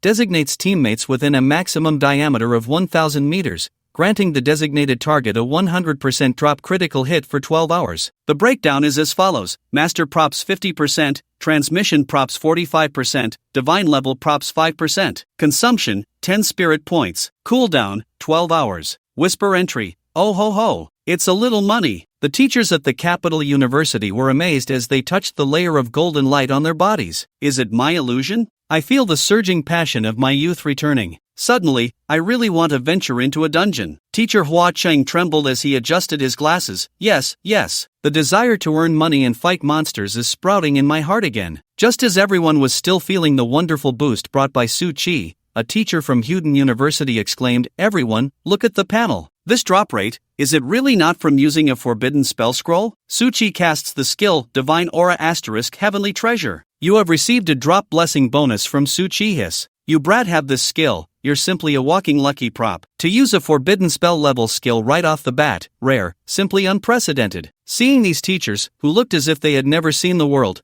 Chen Yuanqing suddenly felt a sense of balance within. It turned out he wasn't the only one who looked flustered the first time he saw it, everyone was the same. After calming down, the teacher from the capital said, "Suchi, if you have new skills you've learned, release them together." Suchi nodded, "Alright, teachers, please be mentally prepared. The side effects of the next skill will be quite strong." Don't worry, we are all professionally trained for recruitment. No matter how strong the side effects are, we will be fine. That's right, bring it on. Suchi raised his staff, and the fourth skill Divine Protection * Phoenix was still released instantly, but strangely, at that moment, everyone felt no change on their bodies. Just as they thought Suchi had made a mistake in casting, the sky outside suddenly turned blood red. This celestial phenomenon, could it be caused by Suchi's skill? Otherwise, what a coincidence! Everyone rushed to the window. At that moment, a gigantic phoenix phantom was soaring above the school. Behind its exquisite tail feathers, the blazing fire elements stirred, continuously dyeing the surrounding clouds red. Such a phenomenon naturally caught the attention of the teachers and students below. It was their first time seeing the legendary phoenix, and they were all amazed and excited, hurriedly capturing it on camera. Some teachers even directly posted it on the Spirit Occupier forum in the Divine Core space. Screech! As Suchi walked to the window, the phoenix phantom let out a sudden long cry and then charged towards the school. "Be careful! Form a defensive formation." A group of teachers quickly raised their hands, colorful light shining on them, various terrifying skills brewing. However, the phoenix suddenly dispersed halfway, transforming into countless dark golden lights that fell upon them. This is, the teacher from the capital said solemnly, "It's a rebirth system forbidden spell." Suchi casts the skill Divine Protection * Phoenix. You have received a protection bonus from Suchi Divine Protection * Phoenix. Designate up to 10 teammates, including yourself. When receiving fatal damage, gain the effect of the Phoenix. Phoenix, enter a 5-minute invulnerable sleep state, reborn after 5 minutes, gaining 90% damage reduction and control immunity, lasting 2 hours. Cooldown, 12 hours. Consumption, none. Whisper entry, await my rebirth day, the scoundrel shall die. Suchi's face darkened. What a straightforward and crude entry. Below, the teachers and students were all shocked. Looking up at the building, they had clearly seen the phoenix flying up, only for it to turn into golden light and disappear halfway, leaving everyone quite curious about who was behind it. Principal Chen Yuansheng stepped forward, his figure hovering in the air as he said, "It's just a little commotion, no need to make a fuss. Hurry back to class." Back in the classroom, Suchi suddenly realized the atmosphere was even more off. Everyone looked at him as if they wanted to devour him. There was no helping it. After all, the things he had demonstrated were all at the level of forbidden spells, and such an exaggerated fate talent was something they had never seen before. Although divine-level fates were considered strategic weapons, it could only be said that there were still differences among strategic weapons. After a brief silence, just when Suchi thought someone would back down, an even heavier olive branch, oh no, a whole olive tree, was thrown his way. "Well, Suchi, my young friend, would you be interested in becoming a teaching assistant at our school?" This time it was Chen Yuansheng who was stunned. Who would invite a high school senior who had just awakened their fate to be a university teaching assistant? One teacher, seeing this, slammed the table and stood up. "Big brother, don't talk nonsense here. Our principal is looking for a closed-door disciple, and I helped him recruit one. Sue, this is a once-in-a-century opportunity." Some recruitment teachers with less authority were so angry they were blowing their mustaches and glaring. "Too much, this is too much. Who does this? Give me 5 minutes. Give me 5 minutes too." Chen Yuansheng looked at Suchi with a wry smile. "At this rate, if you don't make a decision today, I'm afraid you won't be able to leave." "Principal, actually I already have a school in mind." Suchi's voice was very soft, but the scene fell silent instantly. Chen Yuansheng asked curiously, "Which one?" Suchi replied firmly, "Shindu University." The teachers from Shindu University looked delighted at his words, their expressions akin to a child who had just triumphed over others, looking down on everyone. A teacher from Hucking University sighed, "Suchi, may I ask, why did you choose them?" Suchi said, "Because those 10 legendary spirit professionals are at Shindu University. I want to learn from them." This time it was the Shindu teacher who was stunned. He looked conflicted and said, "But they haven't opened classes for over a decade. I can't guarantee you that." "It's fine. Su Chi shook his head. In his previous life, he had taken those 10 legendary figures as his teachers, but unfortunately, he was ultimately harmed because of his lingering feelings for Jiang Qingma and could not protect the Great Xia. This time, he vowed to protect the Great Xia well and never let the teachers down again. After Su Chi made his decision, the other teachers had no reason to stay any longer, each one cupping their hands in farewell, leaving only the Chengdu University teacher Yao Yuanshan behind. He stroked his graying beard and laughed. "Ha, young friend Su Chi, welcome to Chengdu University. I am Yao Yuanshan, a professor in the Spirit Profession Department, specializing in scroll courses." Hello, Professor Yao. Su Chi greeted politely, and Yao Yuanshan looked increasingly pleased. After all, no one could dislike a talented, polite, and humble student. A flash of light passed over the storage ring, and he handed a small token along with several scrolls he had made to Su Chi. "Since it's our first meeting, I didn't prepare much. This is a special token from Chengdu University. With it, in emergencies, you can even command the Spirit Profession Army, ensuring that no one in the Great Xia dares to touch you. The scrolls are made by me. It's always good to have more self-defense capabilities." Su Chi did not refuse and accepted it immediately. Thank you, Professor Yao." Yao Yuanshan waved his hand and continued mysteriously, "After your big exam, Chengdu University will organize an adventure camp for dungeons. The camp will be filled with extraordinary fate professionals, and if you perform well, I will do my best to help you meet those 10 legends." Su Chi's eyes lit up, and he nodded earnestly. "Understood, I will work hard and not embarrass my teacher." Ha, good. I have high hopes for you." After chatting for a while, Yao Shunyan hurriedly left with his assistant, as his work in recruitment was quite busy. After leaving the principal's office, Su Chi first went back to the classroom to say goodbye to Li Chang, and then, under the shocked gazes of everyone, directly waved goodbye to his homeroom teacher, Zhang Ji, and left. He's not even attending class anymore. Has Su Chi completely given up on his studies? Zhang Ji, that old devil, isn't even managing him. He's still an orphan. He might as well go work in a factory screwing bolts. Sai, who told him to provoke Wu Niangpo again? He probably feels he can't stay here anymore. Li Cheng listened to the whispers around him and recalled the career panel Su Chi had shared with him just before leaving. He snorted disdainfully in his heart. "You people really know how to fantasize. While you are still caught up in grades, my brother Su has already successfully changed careers." At this moment, Su Chi was heading straight to the Spirit Job Center to meet up with the Liao Yuan team. He just wanted to level up to 40 as soon as possible to meet those 10 teachers. In the office of the president of the Wu Group, Wu Zhenlong shouted at his assistant, "Go get me the best adventure team in Jiang City. Take Xiao Jian to level up. Money is no object. I want him to complete his first job change in 2 days and the second job change in a week. He must become the top genius in Jiang City. If Chen Yuanqing dares to provoke me, I'll make sure he can't stay in Jiang City." "Yes, President Wu." Below, his son Wu Jianrun clenched his fists, his face full of resentment. "Daring to embarrass me in front of so many people and getting me expelled. Su Chi, I will definitely trample you underfoot. You'll never have a chance to turn things around. The power of money is immense." In less than an hour, his subordinates reported back. "President Wu, the only S-level adventure team, the Liao Yuan team, is busy. The A-level team, the Longting Battle team, is asking for 30 million, saying they can go to the fastest leveling zero mechanism dungeon right away. What do you think? Just 30 million? Tell them to assemble immediately and take Xiao Jian out." "Yes." At the entrance of the Spirit Job Center, the Liao Yuan team's van picked up Su Chi and immediately headed for the Zero Mechanism dungeon. The reason for changing dungeons each time was that Chen Yuanqing had said he wanted Su Chi to experience different combat styles. Ignoring practical combat in favor of leveling up was no different from pulling seedlings to help them grow. Of course, Su Chi didn't dare to voice any objections. After all, he couldn't say that he had been reborn and lacked combat experience. As everyone passed through the mist, a world filled with metallic machinery suddenly appeared before them. A voice echoed in their minds. "Mist Dungeon, Zero Mechanism Dungeon E1 Zone Difficulty, CSS Level Dangerous Creatures, Mechanical Dog D2 Type, Mechanical Spider C03 Type, Mechanical Crocodile A05 Type." The world before them could tentatively be called a city. It resembled a steel graveyard, with the air thick with the smell of machine oil and rust, and electric sparks occasionally leaping in the distance. Everyone cautiously navigated around a pile of twisted metal wreckage, which was a creature resembling a mechanical dog, now reduced to broken limbs and a circuit board flickering with weak sparks. A group of lowly mechanical cockroaches crawled over its corpse, seemingly collecting usable parts and energy on their own. In the front, Lining said, "Zero Mechanism Dungeon, it is one of the few dungeons with maps distributed worldwide, and the difficulty varies in different places." "Roar, Xiao Qi, you really came to the right place this time. This dungeon is super fast for leveling. Joken cheered, swinging his axe down onto the corpse of the mechanical dog. With a loud crash, the mechanical dog was completely shattered, and the mechanical cockroaches crawling on its body exploded in a weak blast. Team member Joken has killed LV2 mechanical cockroachy 1 type, experience pickup abandoned, you have gained 20 experience.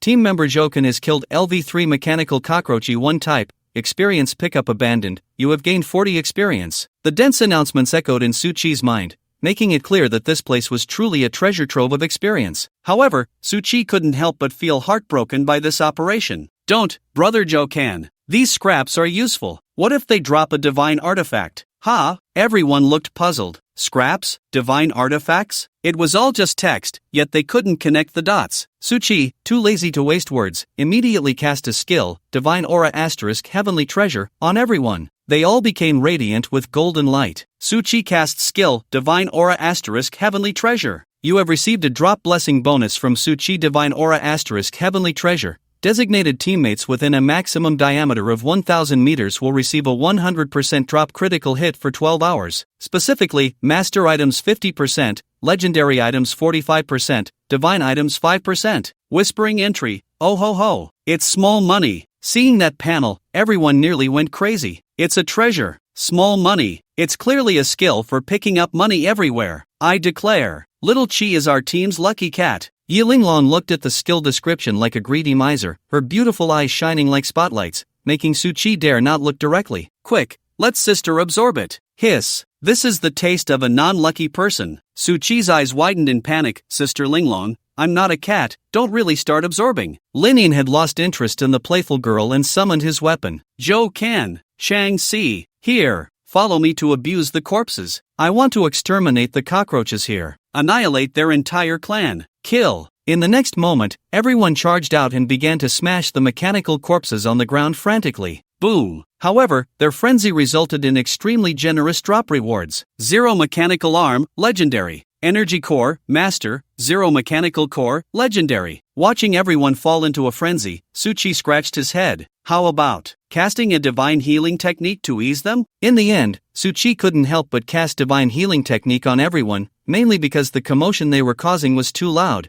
and he was a bit afraid of attracting the big guys here. Various sounds involuntarily escaped from everyone's mouths. Hiss. Oh thank. Little Chi, you're so bad. Sister was having so much fun. Now my legs are weak. I need you to support me. Suchi glanced at the announcements on the panel, which had at least 1,000 experience pickup records. The key was that everyone had filled their storage rings to the brim with this bug exploit. Divine artifact, ha ha ha, another divine artifact has dropped. Jokan's cheer rang out from a distance. LV400 mechanical god * left arm, the left arm of the LV400 mechanical god set. Health 50,000, spirit value 0. Spirit value absorption, each time you are hit by an attack, you will absorb 50% of the attacker's spirit value. If less than 50%, all of their spirit value will be absorbed by you. Joken waved his hand excitedly. Wow, this set is simply going to drain the opponent's dry. Amazing. Suchi glanced at the already dropped set pieces. LV400 mechanical god * chest armor. The chest armor of the LV400 mechanical god set. Health 0, spirit value 0. Blood shield absorption. Each time you are hit by an attack, you will strip 20% of the attacker's health and shield. If less than 20%, all of their health will be absorbed by you. LV40-0 mechanism god * helmet. The helmet of the LV40-0 mechanism god set. Health 50,000, spirit 0. Guardian stripping. Each time you are hit by an attack, randomly strip one skill from the attacker into a skill orb, which you can give to anyone to use. The stripped person's skills will be sealed for 12 hours. Health, spirit, skills, truly anything can be stripped away. Suchi shook his head with a smile. It was the first time he had seen this divine gear, and calling it the siphoning set was indeed not an exaggeration. He quite liked the skill effects on it. If he could get upgrade scrolls in the future to enhance the set, it could be used for a long time. As for the others, their equipment had also undergone a major overhaul. All were legendary level sets. It wouldn't be an exaggeration to say their combat power had doubled. After half a day of bloodshed, almost all the mechanical corpses in the vicinity had been smashed to pieces. Only when there were no mechanical monsters left did everyone regroup.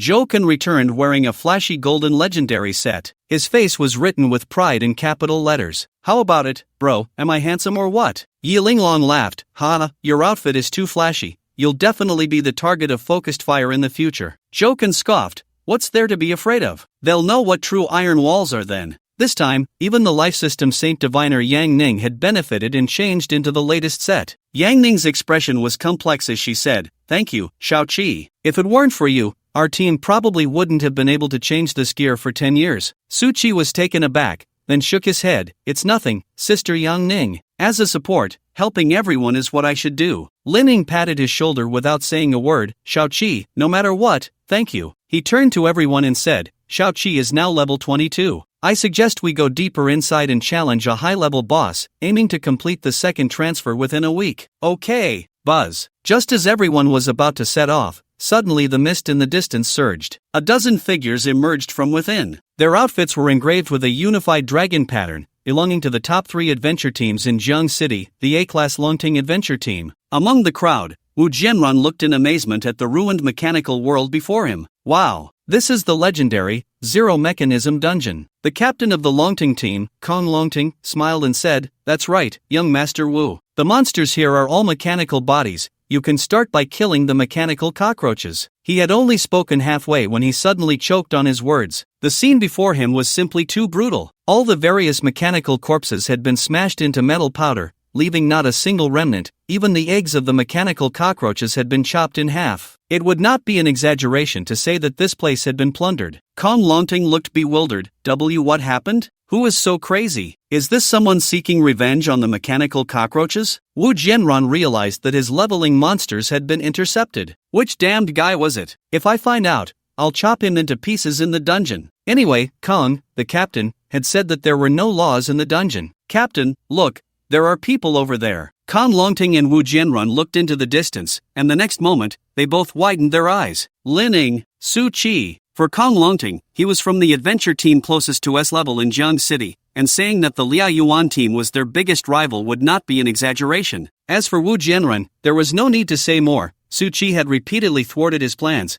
and his desire to kill Su-Chi had never been as strong as it was now. Kong Longting pointed at the mess around him, his face dark. "Lin Ning, did you do all this?" Lin Ning shrugged. "Yes, we did." "So what?" Kong Longting sneered. "You really know how to ruin my good fortune." With a hum, he summoned his weapon. "Lin Ning, 2 tigers cannot coexist on the same mountain. This dungeon is mine. If you know what's good for you, get lost." Yilinglong glanced at Kong Longting's team and smiled. "I was wondering why you were so bold. Turns out you've added more people to your team. You don't really think having more people makes you stronger, do you?" "Su-Chi, I didn't expect to run into you again, you little brat. If you don't scram, Brother Longting won't be polite." Wu Jianran said excitedly. He wished Su-Chi would stay and get insulted, so he could see the latter suffer here today. Su-Chi dug at his ear. "Some people are really noisy." "Damn it, how dare you disrespect Su-Chi?" The hot-tempered Joken stepped forward. "Captain, should I go practice with these guys?" Lin Ning crossed his arms. For him, the provocation was nothing,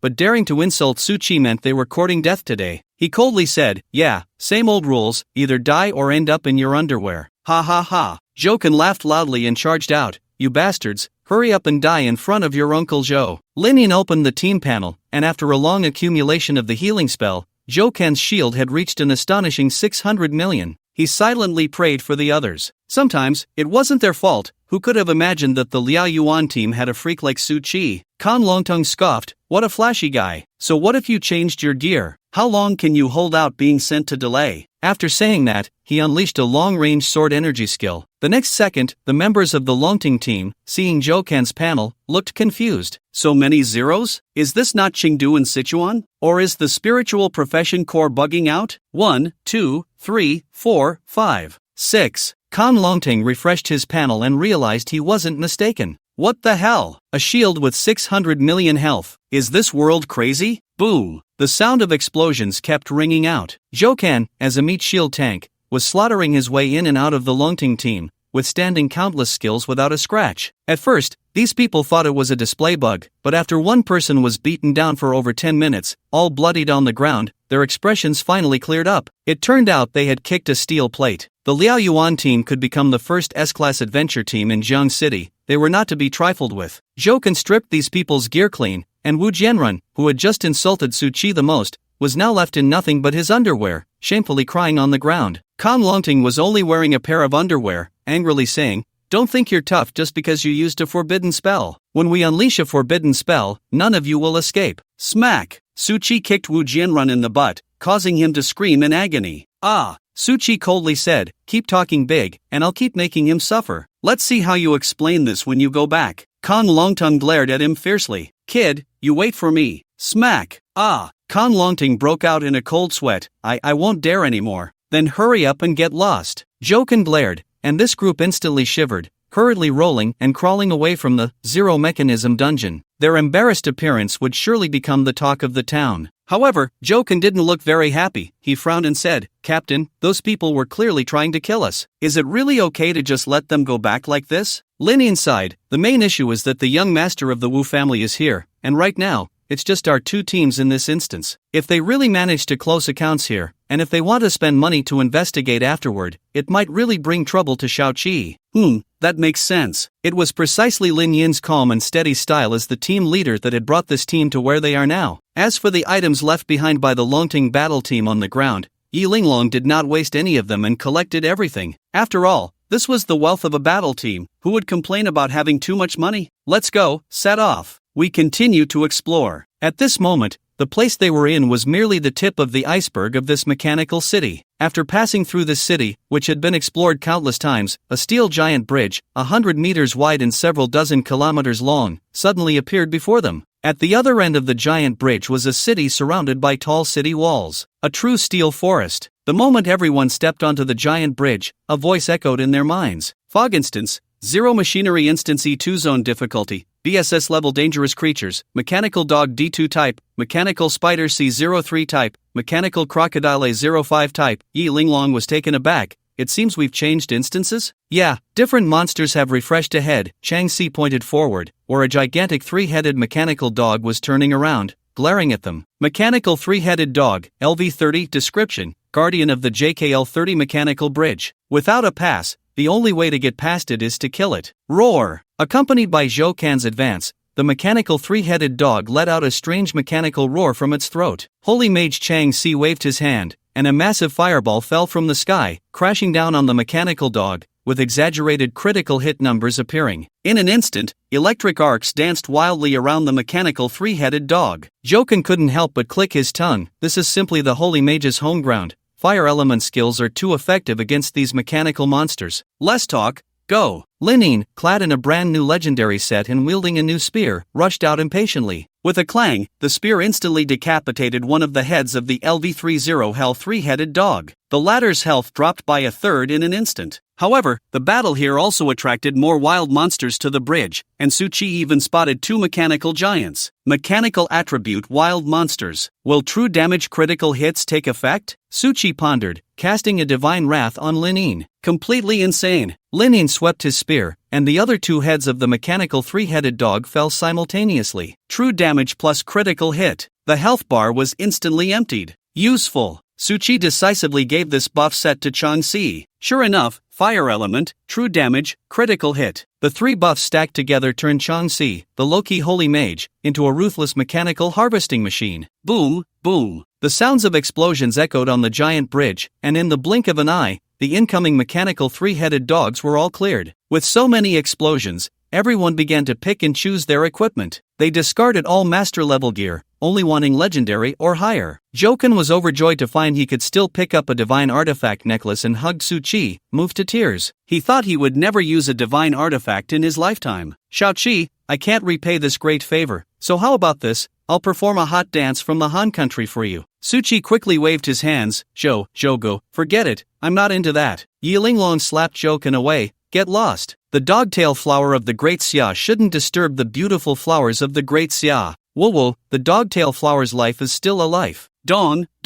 As a few people were joking around, the giant bridge beneath their feet suddenly trembled ominously. In the grayish sky ahead, a tall figure flickered into view. With each step it took, the bridge shook. A05 Mechanical Giant Crocodile, LV40/BOSS description. Who knows what its designer was thinking, allowing a machine to get angry? It is a strange amalgamation, possessing two sets of skills, so please be cautious. Buzz. The moment it locked onto the group, the blood-red eyes of the mechanical giant crocodile immediately lit up. It stood a towering 20 meters high, its mechanical structure making it appear extremely cumbersome. But the next second, it charged forward with the grace of the wind. The crocodile scythe in the mechanical giant crocodile's hand was raised without hesitation, the sound of machinery echoing. Creator, you all shall die. Thud. In the front, Lin Ying thrust his spear into its head. A blinding critical hit appeared. It directly triggered the second phase of this boss, which let out an enraged roar before swinging its weapon towards Lin Yin's head. The glow of the shield flickered, absorbing the attack. Then came another thud, and a critical hit emerged. This boss, which had thwarted countless exploration teams, was despairingly slain. Behind them, Yang Ning had just emerged from the Divine Core Space Forum. She said, "Many people on the forum say that this mechanical crocodile has stopped the exploration teams from Jiang City, preventing everyone from seeing what the city behind the giant bridge looks like." Joken pointed ahead, his expression dismissive. Just this? The next moment, behind the giant bridge, one by one, the mechanical giant crocodile's crimson eyes opened. Shangxi patted him and said, "Stop talking, meet shield, it's time to work." Wow, so many? Amidst the wave of mechanical crocodiles, Joken had completely given up. Relying on his shield, he lay there taking hits,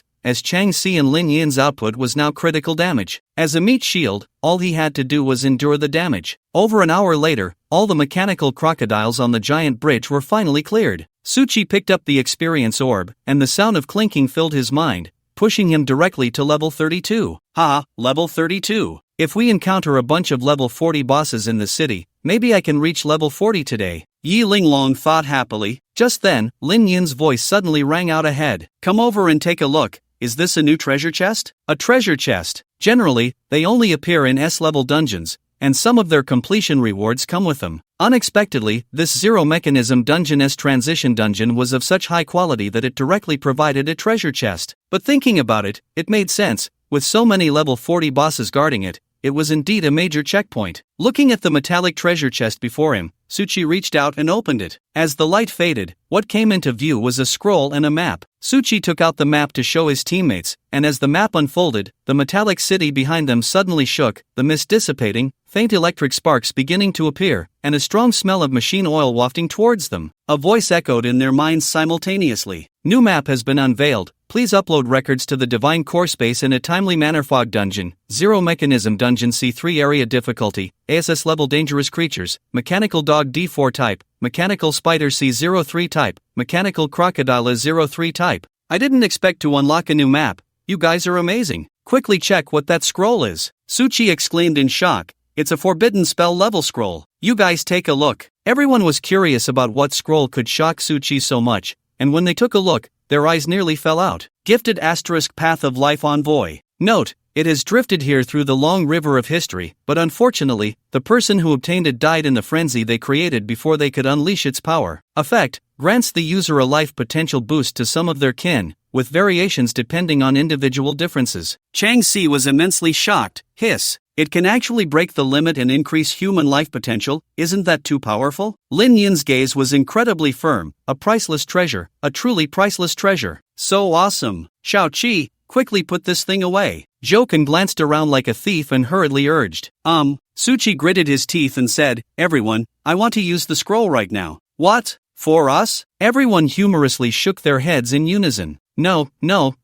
we don't deserve it." Suchi couldn't help but laugh. "It's for the entire Daxia populace." Ha! Everyone was astonished. As expected, with the help of Suchi's fate, this already divine level scroll received further enhancement. He sent the new effect panel to everyone, and their legs nearly went weak. Forbidden spell level, evolved into the rumored divine level. Gifted * Path of Life Envoy. Gifted * Path of Life Deity. Effect, grants the user a high-efficiency life potential boost to all locked kin, with variations depending on individual differences. Yi Linglong's beautiful eyes were filled with shock. It's actually a universal effect? I've never seen this before. Shao Qi, do you want to use it now? Yes. Suchi nodded firmly, to avoid prolonged dreams. Everyone, step back a bit. I don't know what effect it will add this time. Recalling the fear of being dominated by divine healing, everyone could only nervously hold on to their weapons. The next moment, Suchi unfurled the scroll, infusing it with spiritual energy. A brilliant light burst forth from the scroll. Gifted * Path of Life Envoy. Gifted * Path of Life Deity. Effect target locked. Entire Dacia populace. Boom! A terrifying beam of light erupted from the scroll, shooting straight into the sky. As the light surged into the endless night, the dark clouds suddenly dispersed. The beam seemed to pierce through time and space simultaneously. At that moment, the same scene appeared on the land of Dacia. The dark clouds retreated, and the galaxy starlight hung high in the night sky, brighter than ever before. Wow! Mom, look, the stars are so beautiful today. This is the phenomenon of a divine level scroll? Grandpa, don't go, stay and watch the stars with me a little longer. Across various spiritual colleges in Dacia, it's definitely the phenomenon of a divine level scroll. I wonder who was lucky enough to get this thing. Quick, go check it out. Okay, teacher. Wait, it seems we don't need to check. The teacher who spoke, with trembling aged hands, said, the effect of this divine scroll is for the entire Dacia populace. You have received a blessing boost from ID, Old Sue who spills milk. Effect, life increased by 10 years, life potential is rising. In the hospital, a patient who was originally bedridden suddenly sat up. Grandpa, how did you sit up? Cough,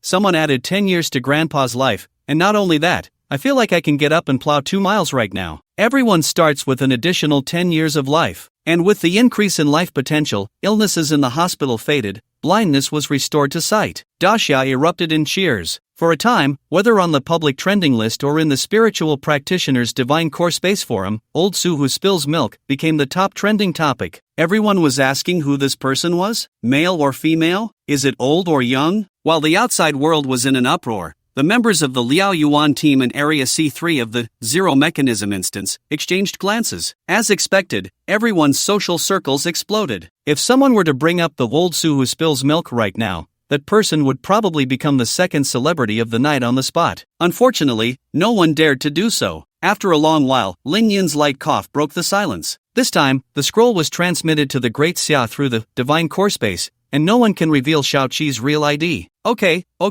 Zhou Can's face turned red from holding back. In the end, he couldn't resist. Pfft, Xiao Qi, your ID is too funny. Spilling milk, Old Sue, ha ha ha. His laughter ignited everyone, and apart from Lin Yin, a group of people couldn't help but laugh. Ha ha ha ha. Su Qi's face darkened, and he immediately cast several divine healing techniques. Stop spilling milk. Sister Xiao Qi knows she was wrong.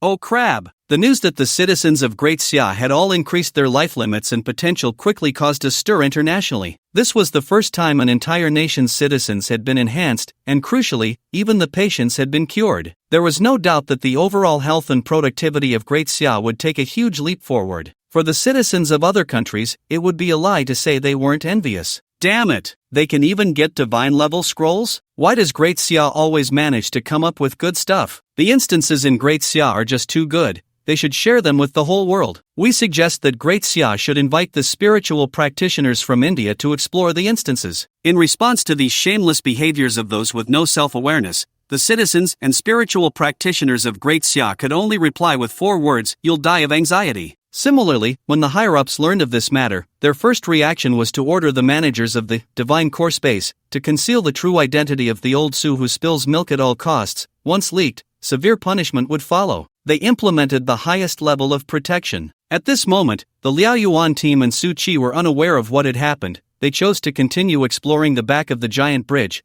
but it was still a one-sided massacre. By noon the next day, the Liao Yuan team finally took Su Qi out of the instance. It wasn't because Su Qi's level had reached 40, but because everyone suddenly realized that their storage rings were all full. With Su Qi's terrifying drop bonus, they had truly made a fortune this time. Su Qi was not a selfish person. He decisively proposed to share half of the rewards with everyone. Thus, they simply left the instance and headed straight to the Spiritual Practitioner Center auction house in Jiang City. Without any prior notice, they directly consigned 2 sets of legendary gear, a divine artifact bracelet, and countless master-level equipment to the auction house. Relying on the powerful functions of the Spiritual Practitioner Divine Core, all spiritual practitioner centers nationwide were equipped with a virtual marketplace for trading. Anyone could trade and auction items here. Moreover, once purchased, items could be instantly transported through space to the buyer's hands, making it quite efficient. The spiritual practitioner auction house in Jiang City wasn't large, about the size of 2 cinemas,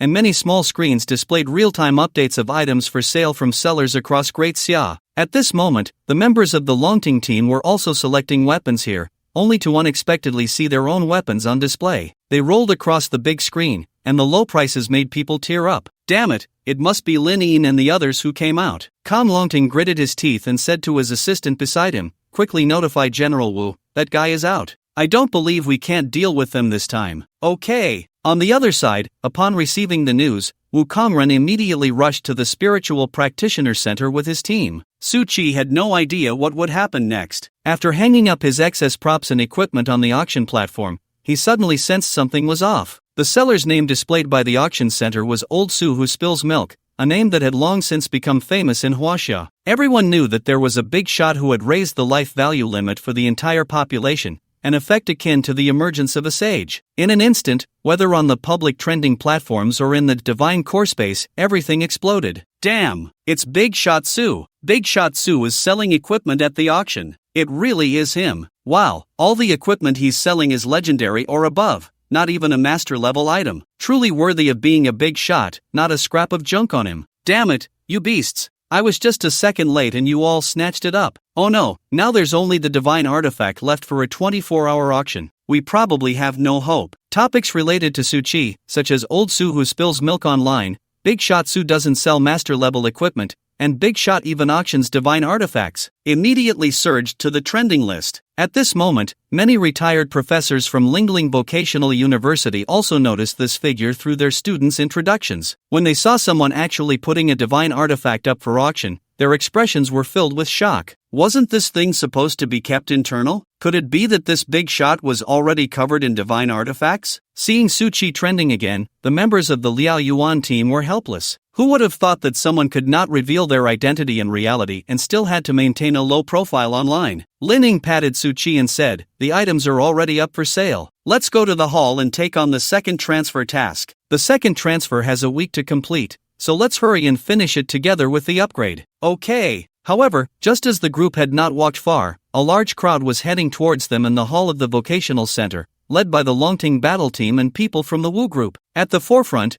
Wu Jianrun glared at Su Qi with resentment, saying, "Su Qi, you lowly robber. My teacher is here, and this time I want to see where you can run. Damn, you little brat are feeling good now, huh?" Joken was about to step forward but was stopped by Lin Ying. He said coldly, "According to Article 110 of the vocational law, conflicts and fights in dungeons are inevitable. Are you looking to settle scores here?" An old man with a hawk-like nose beside Wu Jianrun sneered, "I still believe in reason when I do things. Xiao Jian is my disciple, and he carries the protective talisman I gave him. I heard that during yesterday's conflict, this little brat stole his things. So, I came today to demand them back." Yi Linglong smiled and said, "Sorry, but that thing doesn't even meet the legendary level threshold. We've already thrown it away as garbage. If you want it back, go find it in the dungeon yourself." "Good, very good." The shadowy old man laughed in anger, extending his pale arm and pointing at Lin Ying. "Lin Ying, since it was your subordinate who caused the trouble, as the captain, shouldn't you make a statement? Otherwise, after today, if news spreads about an S-level team bullying an A-level team in the dungeon, it might affect your future promotions, don't you think?" Lin Ying smiled, still looking to settle scores. "Huh? Speak up.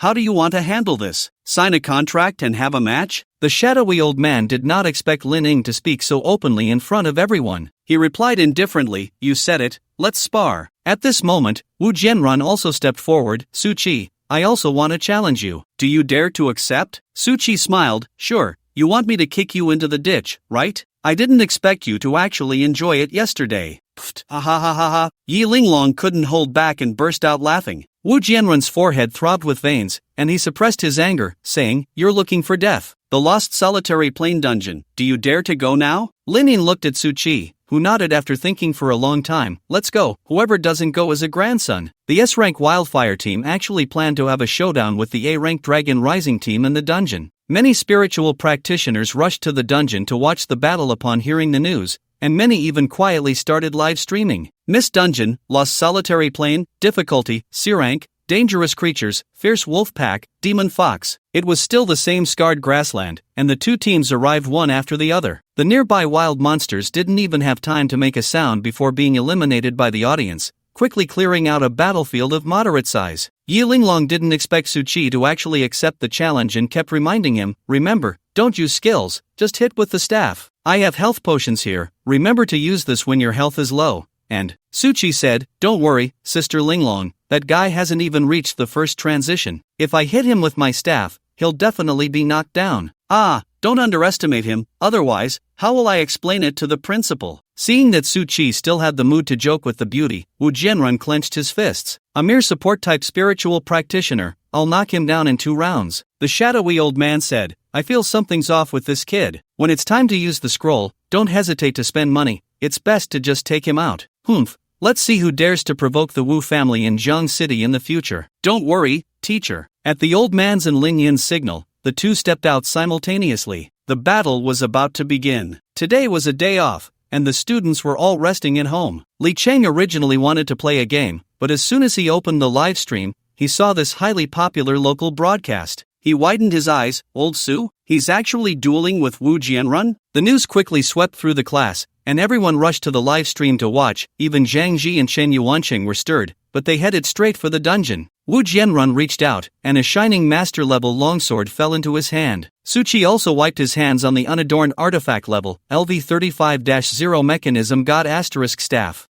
A broken staff. A poor man like you can only afford this, Su Qi. Today, I'll let you know the consequences of offending the Su family. Blah blah blah. Are you going to fight or not? Die. Seeing Wu Jianrun raise his longsword and slash towards Su Qi, the students in front of the live stream gasped. After all, these students were only familiar with the wild monsters from textbooks. They had never seen real combat with real weapons. Seeing Wu Jianrun's unhesitating attack, they couldn't help but sweat for Su Qi. What the hell? Wu Jianrun is serious. Warrior against support. This guy is really shameless. Isn't it enough to just kill Su Qi in the dungeon? I can't take it anymore. I want to cyberbully him. But the next second, with a clang, the staff and the long sword clashed. Wu Jianrun was horrified to find that his weapon let out a mournful cry. Then, the durability dropped to 20%. Basically, just one more hit would render it useless. No, impossible, your weapon has a problem. LV35-0 mechanism god * staff. Staff of the LV40-0 mechanism god set. Health 50,000, spirit value 5,000. Durability stripping. Each time you engage in battle, it strips 50% durability from the combatant's weapon/armor.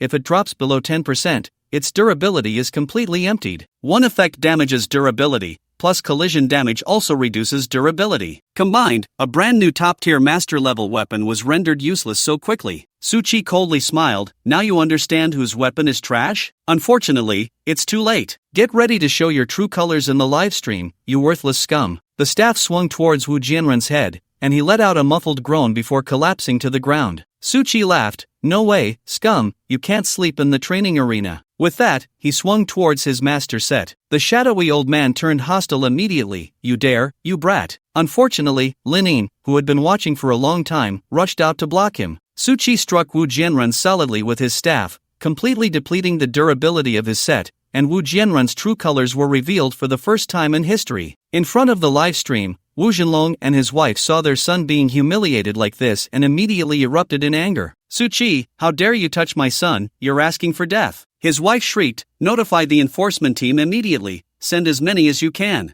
I want that kid to rot in jail for life. No one can save him. Boom! The shadowy old man and Lin Yin clashed, waves of energy crashing against the surrounding crowd. One was a level 79 4-turn holy mage, and the other was a level 72 4-turn holy warrior. Their strength was second only to the spirit job enforcement team in Jiang City. The old man whispered, Lin Yin, that's Wu Jinlong's son, are you really not afraid of death? Lin Yin, unafraid, sneered, I hope Wu Jinlong comes soon, otherwise, there will be a lot of trouble, and I don't want to waste time with you. You! The shadowy old man took the unconscious Wu Jianrun away, and the two officially began to fight. Without Su Qi's enhancement, Lin Yin's health returned to its usual level. But don't forget, he was now fully equipped with a top-tier legendary set, plus a separate divine spear. The battle on the field was truly chaotic. One side summoned meteor-like fireballs to fall, while the other wielded a soaring blade, neither side giving ground. At this moment, in front of the livestream, Su Qi's classmates were completely stunned. They never expected Su Qi could draw such powerful fighters to battle for him. After more than 10 minutes of fighting, the shadowy old man finally sensed something was off. Lin Yin, what you have in your hand, Could it be a divine artifact? Hee, old ghost, didn't expect you to find out. The shadowy old man couldn't believe it. Impossible, how could you be so rich? How could a poor place like Jiang City possibly have divine artifacts? Old ghost, it's not too late for you to surrender now. The shadowy old man shook his head with a cold smile. Lin, you're still too young. You don't really think this world operates solely on spirit job holders, do you? As long as you're alive, everyone needs money. Why don't you guess, today, who is really the one getting taken down? Lin and the onlookers turned around, and the back of the instance opened, with the Wu couple and a fully armed team entering together. It was the enforcement team. Everyone gasped and hurriedly retreated. No one wanted to provoke these guys. After all, they were merciless towards spirit job holders, often taking them down without a word. Once you entered their territory, you would at least lose a layer of skin. Wu Jinlong pointed at Su Qi. Deputy Captain Jiang, it's that kid. The leading Deputy Captain Jiang, dressed in heavy enforcement gear, said in a deep voice, take Lin and that kid down together. Yes. Just as the enforcement team moved, two figures appeared in the crowd. It was Chen Tiancheng and Zhang Ji. Let's see who dares. Wu Jinlong sneered. Chen Yuancheng, this is not your territory. The spirit job enforcement team wants to capture Su Qi. What right do you have to stop us? Deputy Captain Jiang said indifferently. Principal Chen, I acknowledge your high reputation in the education sector. Your previous obstruction can be seen as you protecting your own, but the law is the law. Please cooperate with our enforcement team's work. Boom! Deputy Captain Jiang stomped his foot, and the suit he wore shimmered faintly, making the entire law enforcement team seem like a single entity, their terrifying aura sending chills down people's spines. Measured by combat power, they were now essentially equivalent to a boss monster above level 85. Chen Yuanqing firmly protected Su Qi behind him and said sternly, Deputy Captain Jiang, may I ask what law Su Qi has broken? Deputy Captain Jiang sneered. We suspect he has been in contact with foreign spies, betraying the interests of Dasha. What kind of international joke was this? Su Qi, a dignified possessor of divine-level talent, betraying national interests? He himself was the greatest asset of the country. Not just Chen Yuansheng, but everyone present and the viewers in the live stream almost unanimously disbelieved it. Deputy Captain Jiang seemed to have anticipated this moment, unfolding a piece of cardboard in his hand. From above, the divination content of the level 81 Holy Diviner shows that right here in this lost solitary plane, Su Qi has had contact with foreign spies. Su Qi was taken aback. So it was the Holy Diviner looking for traces of spies, and it just happened to divine him, but it didn't see him killing the spy. Chen Yuanqing was unaware of this, but he would never allow Su Qi to be taken away. After all, the methods of the Spirit Position law enforcement team were notoriously gray. If something happened to Su Qi inside, he wouldn't have enough lives to pay for it. Chen Yuansheng said firmly, I can vouch for Su Qi's character. If anything happens, I will take responsibility. If the law enforcement team wants to arrest someone, let it be me. Deputy Captain Zhang shook his head disdainfully. If everyone could substitute for the arrested, wouldn't the law enforcement team become a joke? Principal Chen, since you want to go in together, then I will grant you that. Law enforcement team, take action. Seeing this, Wu Jinlong was filled with excitement. He didn't expect to catch these guys all at once. At this moment, the law enforcement team had already approached with handcuffs, and the audience couldn't help but sigh for Su Qi. Don't be fooled by Deputy Captain Zhang's seemingly upright demeanor, who in Jiang City didn't know about his close relationship with Wu Jinlong. Su Qi had insulted Wu Jianrun multiple times, and if he really went in, he probably wouldn't have a good time. Deputy Captain Jiang held the handcuffs and mocked, Principal Chen, do you want to set an example for your student? Chen Yuanqing's anger was hard to suppress, but for Su Qi's sake, he endured it. I hope that when certain people come over later, you can still laugh. Deputy Captain Jiang whispered in his ear, rest assured, I've already investigated this kid's background thoroughly. Ding-a-ling. Just as the handcuffs were about to be placed on Chen Yuansheng, Su Qi suddenly remembered that he actually had a way to stop it. Wait, you really don't have the right to arrest me.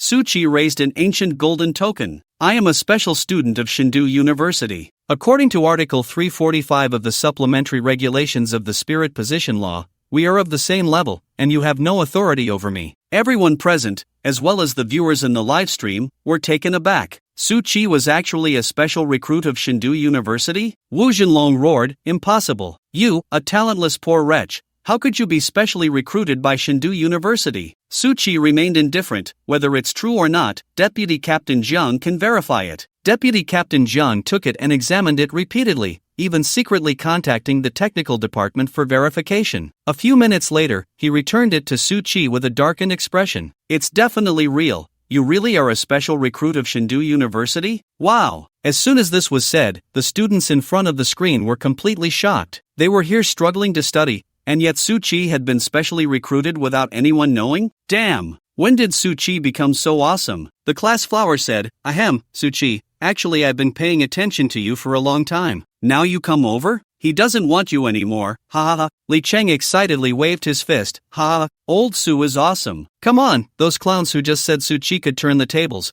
hurry up and start the live stream. Wu Jianrun, just waking up, rolled his eyes at this and fainted again. Deputy Captain Jiang, are you still not leaving? Are you waiting for me to contact some seniors from the National University? Graduates from the National University all start as big shots, and Deputy Captain Jiang knew he couldn't afford to provoke them. Gritting his teeth, he waved his hand and said, retreat. Even the law enforcement team was getting the short end of the stick here with Su-Chi? Could it really be that they couldn't handle him? Seeing his son foaming at the mouth in distress, Wu Zhenlong was already furious to the point of smoke coming out of his 7 orifices. Kid, you wait for me. I don't believe there's no one who can take care of you. Let's go. Watching Wu Zhenlong take his son and leave with the law enforcement team, Yi Linglong bit her silver teeth tightly. If only someone could deal with these guys. Su-Chi said softly, don't worry, there will be. Here they come. Before these people could exit the instance, a thunderous voice echoed from the sky. Who allowed you to leave? Capture them. Several figures, like meteors, broke through the mist and fell rapidly, clearly in a hurry, causing friction in the space as they crossed into the instance world. Deputy Captain Jiang raised his weapon and shouted angrily, law enforcement team at work, who goes there? Your grandpa. Boom. Before Deputy Captain Jiang could react, he was kicked 100 meters away. Wu Zhenlong stared blankly at this scene, suddenly feeling himself lifted into the air, as if he were an eagle catching a chick. The newcomer, muscular and towering like an iron tower, grunted, so you guys want to bully my junior? Damn! Deputy Captain Jiang turned to charge out, but halfway there, he saw the content on the panel and immediately turned into a jog, then stopped in front of the other party to salute, looking ridiculous. You have received a warning of intimidation from the National Security Bureau. Damage reduced by 10%.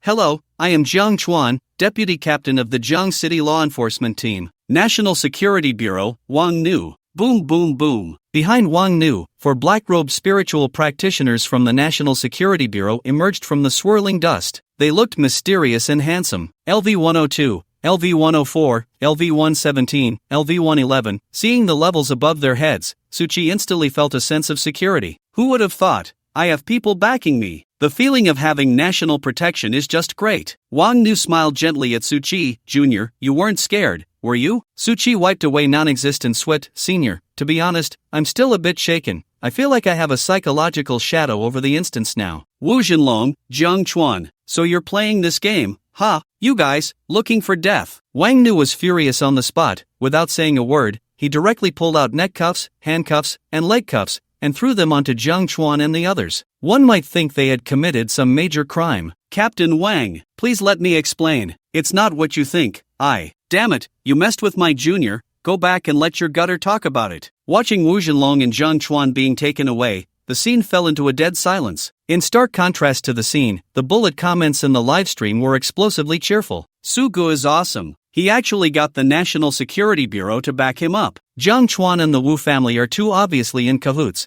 Once the National Security Bureau intervenes, the Wu family will probably collapse completely. Wait, Su-Chi's surname is Su too? The National Security Bureau even sent people. Could it be that he is? Before this netizen could finish his sentence, he was already taken away, and no one even noticed he had said that. Wang Nu scanned the crowd. If you're not leaving, do you want to be taken away for questioning too? With a whoosh, the crowd instantly scattered like birds and beasts. Before long, only Su-Chi and a few others remained on the grass. Wang Nu walked over with a smile and said, "Ha, little junior brother, seeing you in person is better than hearing about you. Next time you have trouble, you can contact us directly through the Divine Core Space. No need to always think about solving it on your own." Got it. Thank you, senior brother Wang Nu. Oh, no need to be polite among family. I'll go deal with those guys now. Hope to see you again next time, junior brother. After Wang Nu nodded to the others as a greeting, he hurriedly left the instance. Chen Yuanchang let out a sigh of relief. Thanks to the National Security Bureau, a big trouble for Su-Chi was resolved. Zhang Ji glanced at Su-Chi in surprise. Level 35? You're impressive. Su-Chi scratched his head a bit embarrassed. Actually, it's all thanks to the brothers and sisters of the Liao Yuan team. Everyone felt a bit emotional. Just a few days ago, They were worried about having to take care of a newly awakened rookie, but in just a short time, Suchi had already become the absolute core among them. While they were chatting, the Spirit Job Corps of Jiang City suddenly issued a nationwide task to all citizens. Attention all Jiang City Spirit workers, a new instance, Zero Mechanism Instance C3 Zone, difficulty, ASS level, has been opened. The entrance is located at the City Sports Center, and the first team to clear it will receive a mysterious treasure chest reward. It was actually a nationwide task. This was the first time in the history of Jiang City. Yi Linglong was taken aback. Isn't this the one we just discovered yesterday? What's the benefit of it becoming a new instance? Chen Yuancheng explained, there are actually quite a few benefits. Many cities have had first clear rewards before. According to records, the rewards for the first clear of a new instance include but are not limited to forbidden spell scrolls, divine artifacts, 100-fold experience cards, skill slots, etc. Many of its rewards cannot be measured in value, so it often attracts adventure teams from all over the country to challenge the first clear. Skill slots. Suchi's eyes lit up at the mention of this item. For him, divine-level skills were extremely precious, and being able to open another skill slot would elevate his strength to a new level. Suchi immediately said, "Teacher, I want to give it a try."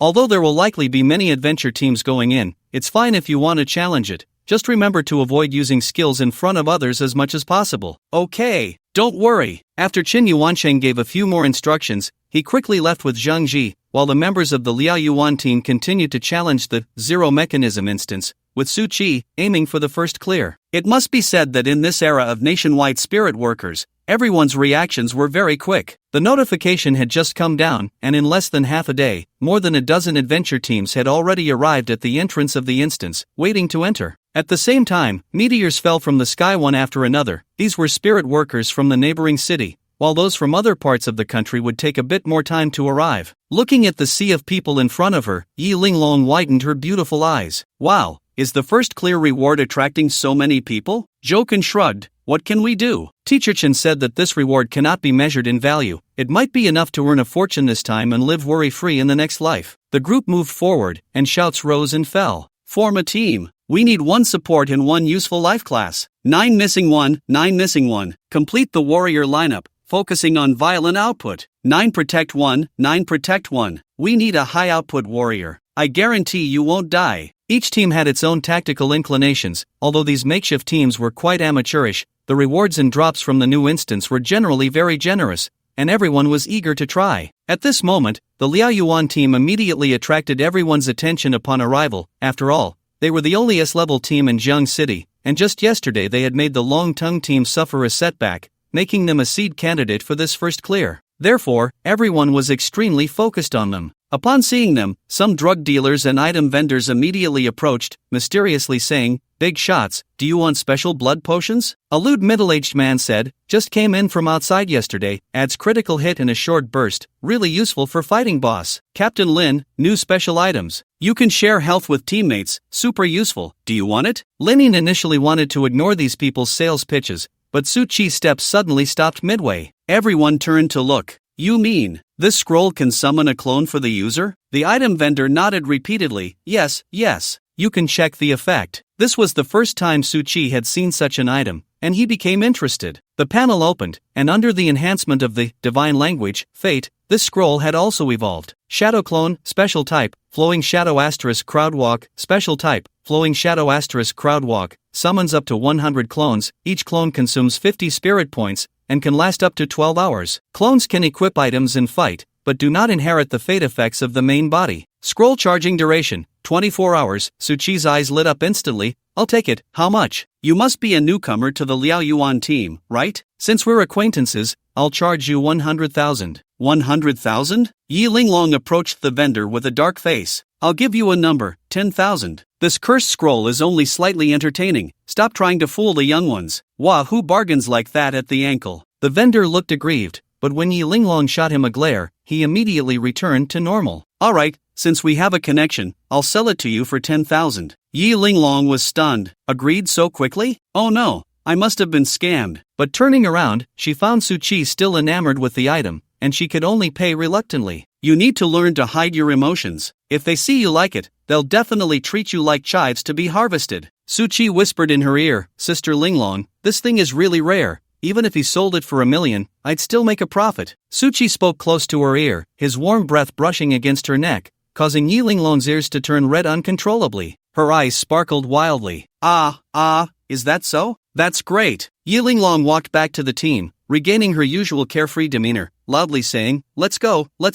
No time to waste here, hurry up and set off. The others didn't notice anything unusual about her and stepped into the mist together. Upon entering the dungeon, the familiar notification sound rang out. Mist Dungeon, Zero Mechanism Dungeon C3 Area, Difficulty, ASS Level, Dangerous Creatures, Mechanical Dog D4 Type, Mechanical Spider C03 Type, Mechanical Crocodile A03 Type. Dungeon Description: a mechanical city lost in an unknown land, its former prosperity admired by countless people, but unfortunately, great creators always like to experiment in their uncontrollable gray areas. The prosperity of this city also brought about its demise. Clearance instructions: find 3 Zero Mechanism keys to reopen the Zero Mechanism Tower to be considered cleared. So it's a collection-type quest? When everyone regained their sight, they found themselves in front of the tall mechanical city wall. They were standing at the end of a giant bridge, and the familiar mechanical crocodile boss was currently facing away from them, unaware of the adventurers' arrival. Around them, a dense crowd of adventurers squeezed together, and those who didn't know would think this was some holiday tourist spot.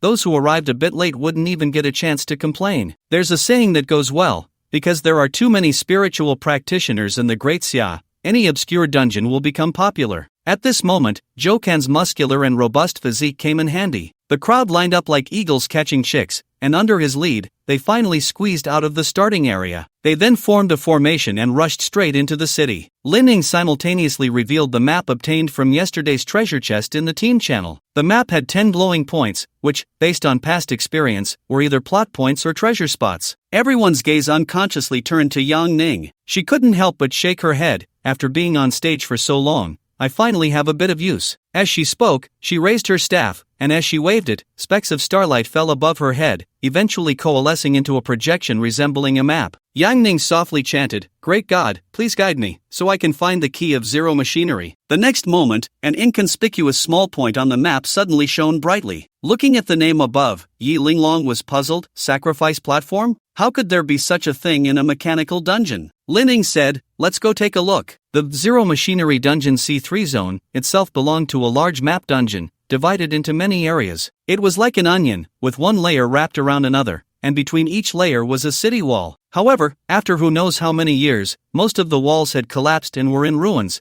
leaving only broken walls and remnants to tell of the past. You have entered C3-2 zone, Buzz. Just as everyone crossed a broken wall, dozens of missiles immediately shot towards them from a distant metal building. "Damn! Watch out for enemy attacks," Joken exclaimed, quickly raising his shield for defense. Boom! You are under attack by the Watcher, current status is paralyzed. Yi Linglong's reaction was quick. Seeing Joken enveloped in electricity and his movements sluggish, she immediately cast a purification spell. From the building, several tall metal figures jumped down. They had no heads, and their chests were equipped with missile launchers. The devices on their forearms varied, including flamethrowers, clamps, shackles, and offensive laser weapons. Watcher, LV-45, Watcher, LV-45, Watcher, LV-48, respected creator. Please immediately. Damn it, creator. The Watcher's words were only halfway through when the monitoring point on its head suddenly turned red, and without further ado, it launched missiles from its chest, swinging its forearms towards the crowd. Damn! It really changes face in an instant. Joken raised his shield again. The next moment, a strange sound came from his throat. It was Su Chi's divine healing. Boom! The damage from the missiles hitting his health bar was instantly replenished,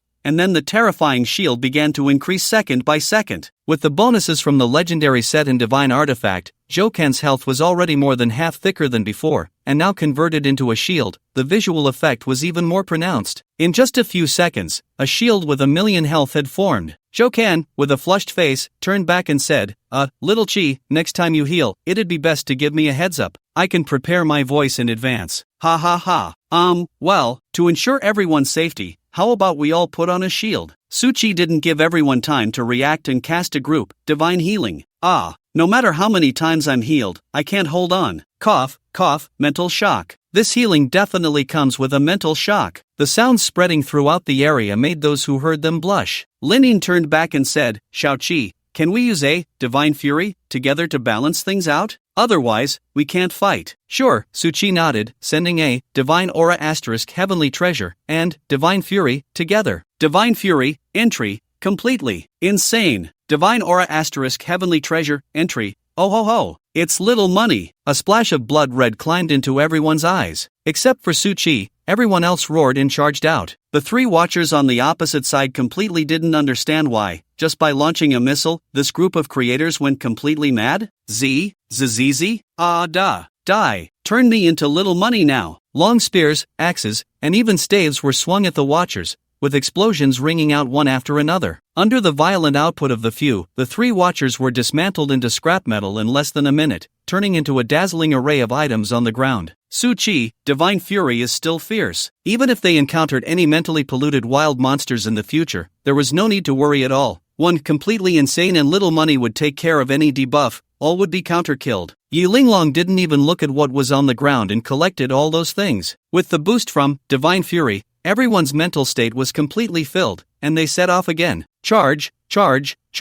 For little money, the first clear is within reach. For Suchi's level 40. Before Suchi could react, he was pulled away as a blur. His whole being was in disarray in the wind. A dozen minutes later, an expedition team quietly arrived here. The leading man was short and dressed in ninja attire. Xiao Yu-san, you said. You sensed causality here? Yes. Answering him was a cold female mage holding a staff. She had a lowly face but white hair, floating in midair, her bare little feet refusing to touch the ground. The short man sniffed the air a few times and frowned, but the aura I sense tells me that these guys' levels and numbers are not our match. How could they possibly fight against those two adults? Sanglin Xiaoyu said indifferently, are you questioning my causality technique? No, I wouldn't dare. Then let's continue pursuing. Hi, let's go. Following the map's guidance, everyone advanced almost in a rampaging manner, leaving no grass in their wake. Unless they encountered boss-level wild monsters, which would give them a bit of trouble, otherwise these fragile wild monsters were less challenging than the mechanical giant crocodiles on the giant bridge outside. The group was munching on dry rations in a narrow alley when Linin said, mainly, we have Xiaoqi here, the healing speed is too fast. Otherwise, these high-attack wild monsters would be quite troublesome for an ordinary expedition team. Yi Linglong waved her hand, the air is filled with the smell of oil and rust, can you still eat? Joken panted, there's no choice, we just ran a full 10 kilometers, and I was carrying a load, not to mention we fought at least 300 wild monsters along the way. If we don't take a break, we'll really be drained. At this moment, Yi Linglong also had time to sort through her gains. She opened her panel to check the recent haul and suddenly her beautiful eyes lit up,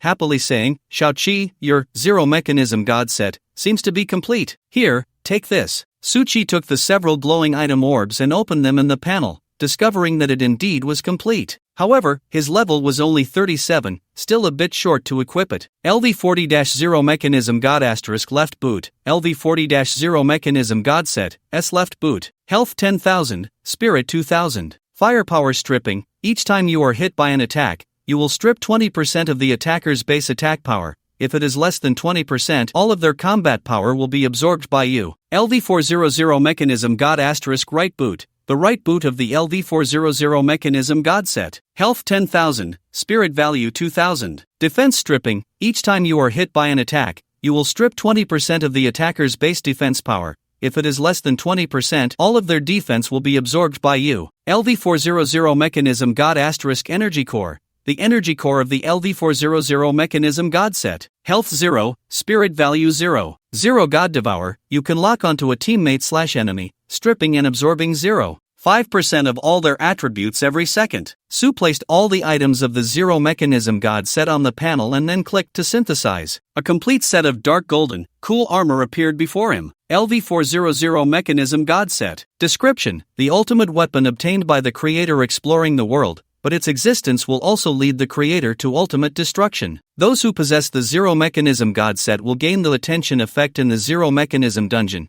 and all adventurers in the dungeon will always be aware of your presence. Unique attribute, unique / there will only be one Zero Mechanism God set in the world, cannot be copied or recreated. At the moment he saw the attention effect, Suchi was stunned. This effect is nicely called attention, but to put it bluntly, it's basically a target for all enemies. No wonder all its effects are about stripping. If it were another artifact effect, a round of focused fire would probably wipe us out. Joken exclaimed upon seeing the map, what the hell? Why is there such a bright spot on my panel map? Yi Linglong also saw it at this moment. She squinted at the map for a long time and said, "Why does this spot look so familiar?" Yang Ning beside her twitched his mouth and said, "Because that spot is where we are." Chang Si looked confused and said, "Is this a new effect? Afraid we'll get lost?" "I don't think that's it." Lin Yin frowned and said, "I have a friend in this dungeon too, and he said he saw that spot as well. Could it be that everyone's panel is showing our location now?" Yi Linglong said in shock. After all this discussion, Suchi suddenly raised his hand weakly. I think I know why this is happening.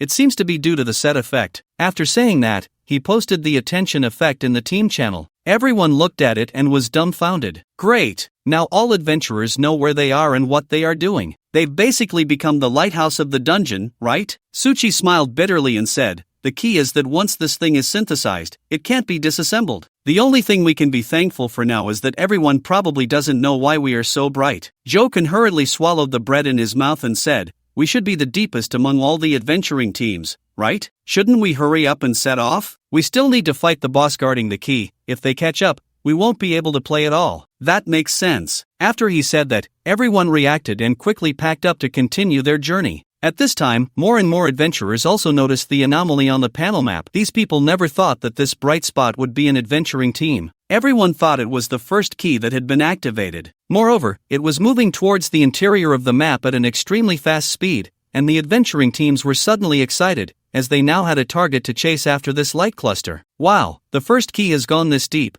No wonder it's a nationwide quest. This is indeed hard to tackle. I just inquired, the Liao Yuan team is nearby. They probably activated the first key. Ha, so what if they're powerful? The boss's drop rewards only go to the one who delivers the final blow. When the time comes, we'll just go in and take the kill. Who will know the rewards are ours? In the instance space, unlike ordinary wild monsters, all monsters marked as boss have their drop rewards belong solely to the one who deals the final blow. This is also why even the Blaze team is reluctant to be targeted by others. After all, if a group of people throws all sorts of chaotic skills at you while you're fighting a wild monster, and if by accident you really kill the boss, without any instance notification, who knows who will get the final hit? After a few minutes, the Blaze team finally arrived at the first location. It was a massive, pitch-black altar about 3 stories high, emanating a cold metallic sheen, with complex recessed patterns covering its surface. If nothing unexpected happened, those patterns were likely the source of its original power. Yi Linglong smacked her lips and said, "A mechanical instance actually has a sacrificial altar like a magical one. So what were they sacrificing here before? Robots? Probably mechanical cattle and horses." Everyone looked in the direction Suchi pointed,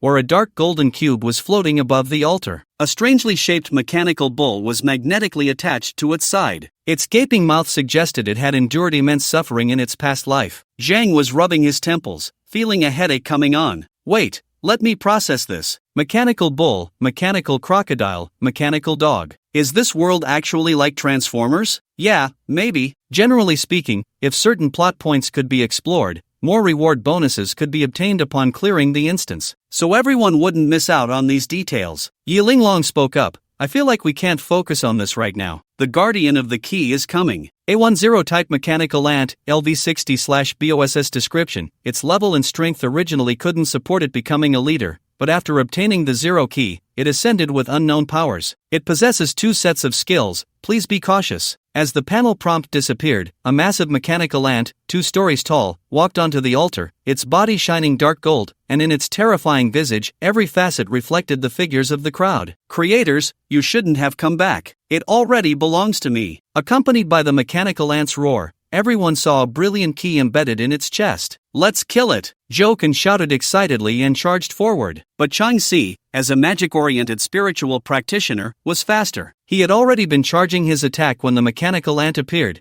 and as soon as it entered combat mode, he unleashed his attack at 0 frames. A terrifying true damage critical hit flame landed on the mechanical ant's head, instantly blowing its head armor to pieces. Roar! Chang Si laughed upon seeing this. "Wow, 1,000,000 health? This little thing has quite a bit of health. You damned creators!" The mechanical ant roared, opening its massive jaws to clamp down on Jokan. It had thought it could crush him into pieces like it did with the creators before, but unexpectedly, a flash of light appeared around Jokan. Buzz! Its massive jaws felt as if they had bitten into an indestructible metal and froze in midair. Jokan saw his shield continue to expand even after losing a segment, unable to help but turn to the others, pointing at the mechanical ant and laughing. "This thing's damage judgment is one time only. It seems to have bugged itself and can't move. Haha, fool." The mechanical ant clearly understood this guy's taunt, its eyes filled with rage. After releasing Jokan, its enormous head came crashing down. With a thunderous sound, Jokan felt a sudden heaviness beneath his feet. It wasn't that he had received a significant impact, but rather that the altar had sunk 2 centimeters under the force of the attack. The terrifying damage displayed on the shield startled everyone. How could a level 60 boss deal more damage than the previous Blood Shadow Griffin? Suchi said gravely, "It must be the bonus from that key." Linin finally stopped watching from the sidelines, thrusting his spear repeatedly, causing multiple critical hits of true damage to appear on the mechanical ant, instantly triggering its second state. Roar! The mechanical ant howled to the sky. To everyone's surprise, the first thing this creature did upon entering its second state was to turn and flee. Jokan, who had been prepared for defense, stared in shock with wide eyes. "What the hell? Can you at least have some backbone?" Yi Linglong laughed heartily. "This is definitely the most cowardly boss I've ever encountered." Linin sighed, "Forget it, let's chase it down quickly. Don't forget we're still in a public state across the entire map. We can't take too long." Buzz. The mechanical ant had barely run a short distance when the metallic ground beneath it suddenly felt like thick dough, slowing its steps immensely. Behind them, Suchi chuckled, "Thanks to the teacher's scroll, it's really useful." Under the enhancement of Suchi's divine language, fate, the effect of the scroll had undergone a qualitative leap. Stagnation scroll, Meyer Curse,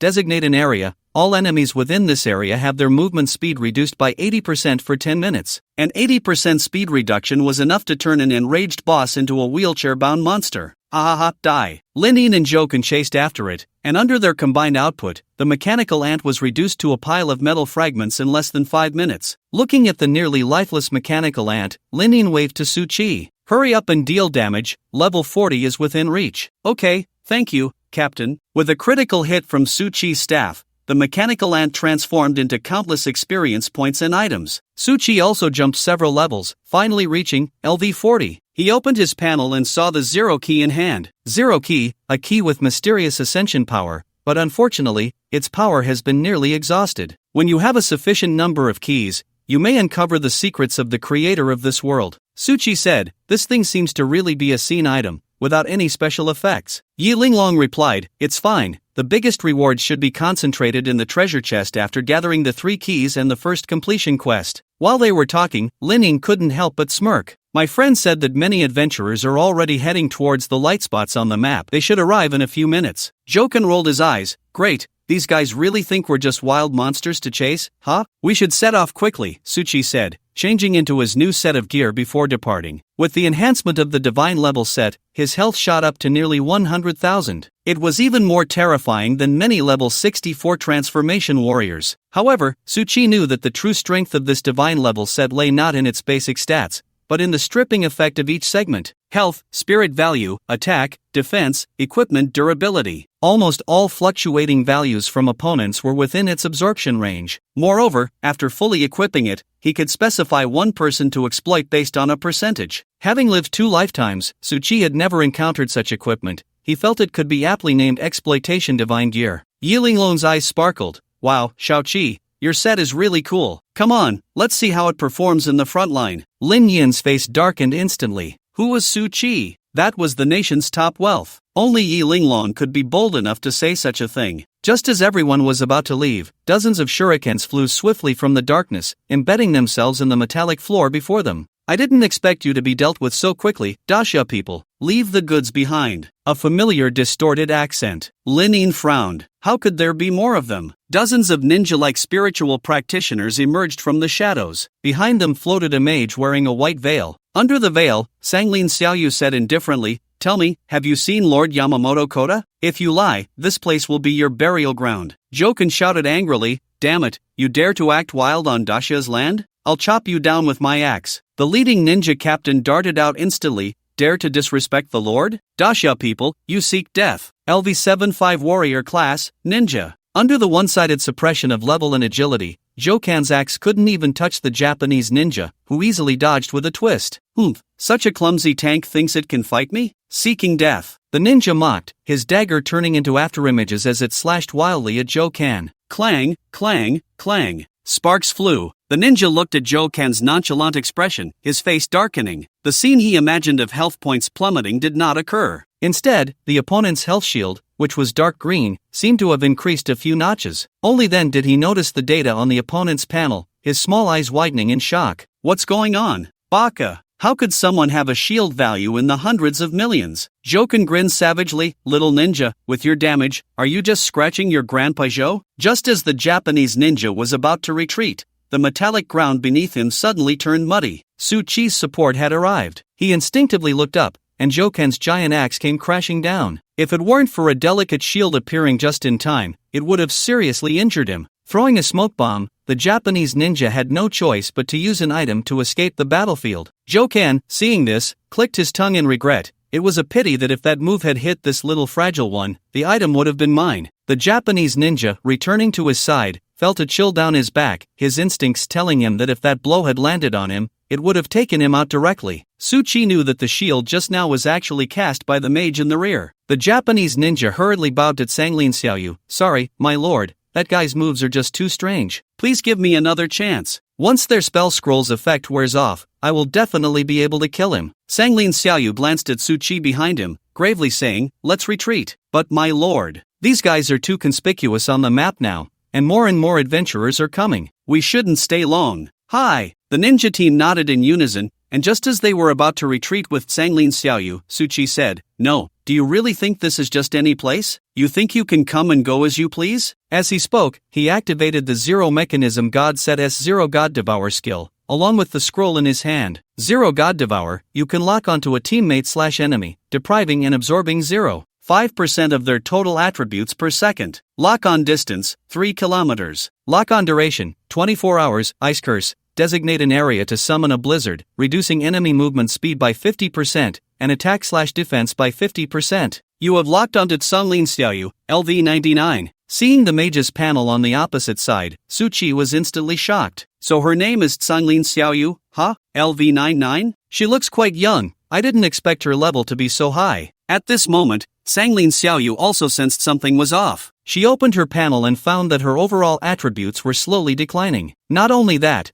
but even the descriptions of her skill effects were weakening. How is this possible? Could it be him? Sanglin Xiaoyu suddenly turned around, only to be met by Lin Yin and Joken, who were charging at her. Damn it! Invading the territory of our great Xia, prepare to die. Bang! The first ninja to be caught hurriedly raised his dagger to defend himself, but with the already small level difference, Lin Yin's tenfold true damage critical hit was something these fragile characters couldn't withstand. One strike left him with almost no health, and with a flying kick, he was instantly kicked to death. On Bakuan, the ninja captain screamed. He never expected his subordinate would die such a humiliating death. Turning around, he threw dozens of shurikens at the two, the clattering sound ringing out, but in front of their terrifying shields, those daggers were no different from toys thrown by children. Quick! Cover the adults' retreat! The ninja squad quickly split into two groups, half taking Sanglin Xiaoyu away, while the other half turned to engage Lin Yin and Joken in combat. Chang Si hurriedly summoned fireballs to attack, but they were all evaded by Sanglin Xiaoyu's strange methods, leaving him helplessly watching her being taken away. The determination of these people to fight to the death was clearly strong.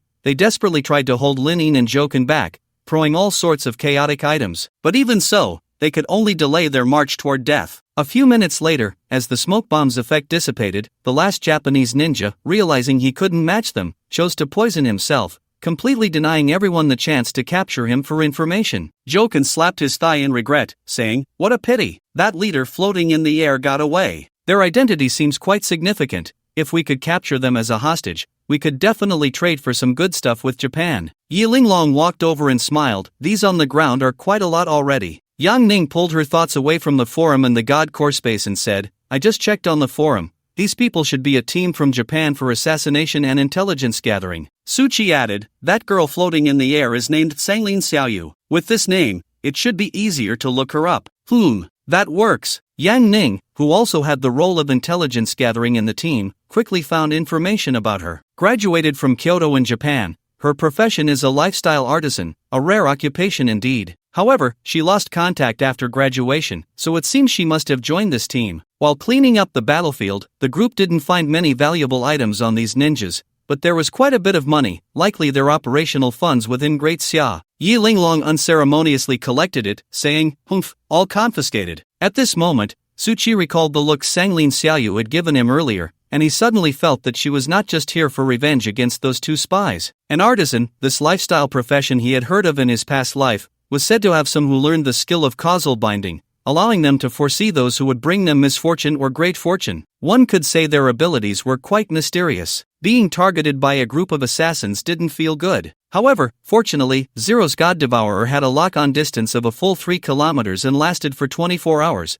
As long as she dared to come over, he would immediately notice. Moreover, he now had a fourth life-saving divine skill. Under the protection of the Divine Guardian * Immortal Phoenix, it was nearly impossible for them to instantly kill the Liao Yuan team and themselves. They had already been delayed here for quite some time by the ninja team. Linin said, "I've reported the situation here to the Spirit Duty Center. They should send someone to investigate soon. Let's go, the other explorers are getting closer to us. We need to set off quickly." Okay. After a farce, everyone regrouped and set off again. At this moment, in a closed room, the remaining few ninjas knelt in fear before Xianglin Xiaoyu. She looked at her panel values, which had dropped by a third and showed no signs of recovery, and her chubby face darkened for the first time. A mere S-rank exploration team can beat you all to this state? Wasn't it said that you could walk through this scene with ease? Is this how you walk through? After being scolded by Xianglin Xiaoyu, the ninjas trembled even more, lying on the ground shivering. We're sorry, my lady. We didn't expect those guys to have so many outrageous items, with shields and critical hits. Even our captain was taken down in just 2 moves. Private Marseille. Xianglin, this time we were unprepared. We hope you can give us another chance to make amends. Hearing this, Xianglin Xiaoyu sighed heavily. Even if you apologize now, it won't help. They must have already notified the Dashan National Security. Xianglin Xiaoyu seemed to think of something, a hint of fear in her beautiful eyes. If we don't do something now, we definitely won't be able to leave this scene.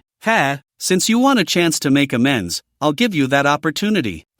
Suchi and the others rushed straight to the location of the second key, but the explorers chasing behind them were in dire straits. Watching the rapidly moving light spot on the map, everyone complained in the public channel. The key was that they not only had to chase the light spot but also deal with the wild monsters that occasionally jumped out along the way. At this point, if there wasn't an extremely powerful healer, the team's sustainability would be severely compromised. What kind of wild monster is that light spot? If you didn't know better, you'd think it was some violent machine. Is there anyone managing this? I advise you guys to give up. Look at that speed. It's basically impossible for it to be a boss below level 50. Our healer has already been drained dry on this journey. God, I'm going crazy. A team of 10 warriors is utterly useless here. A bunch of mechanical steel. We barely deal any damage even when all 10 of us hit it. Ha ha ha. Linin looked at the discussions in the public channel and turned to laugh. Everyone, our strategy is very effective. More than half of the explorers have stopped midway. This kind of travel is extremely taxing for every team. To put it bluntly, this is a contest between healers. Thanks to Xiao Qi. Flattered by Linin, Suchi scratched his head awkwardly. It's nothing, Captain. This is what I should do. With a loud rumble, Joken at the front finally drew the attention of the second wild monster boss. In the past, he would have already left after images under his feet, but now, he had improved. With the shield provided by Suchi, he strolled out leisurely.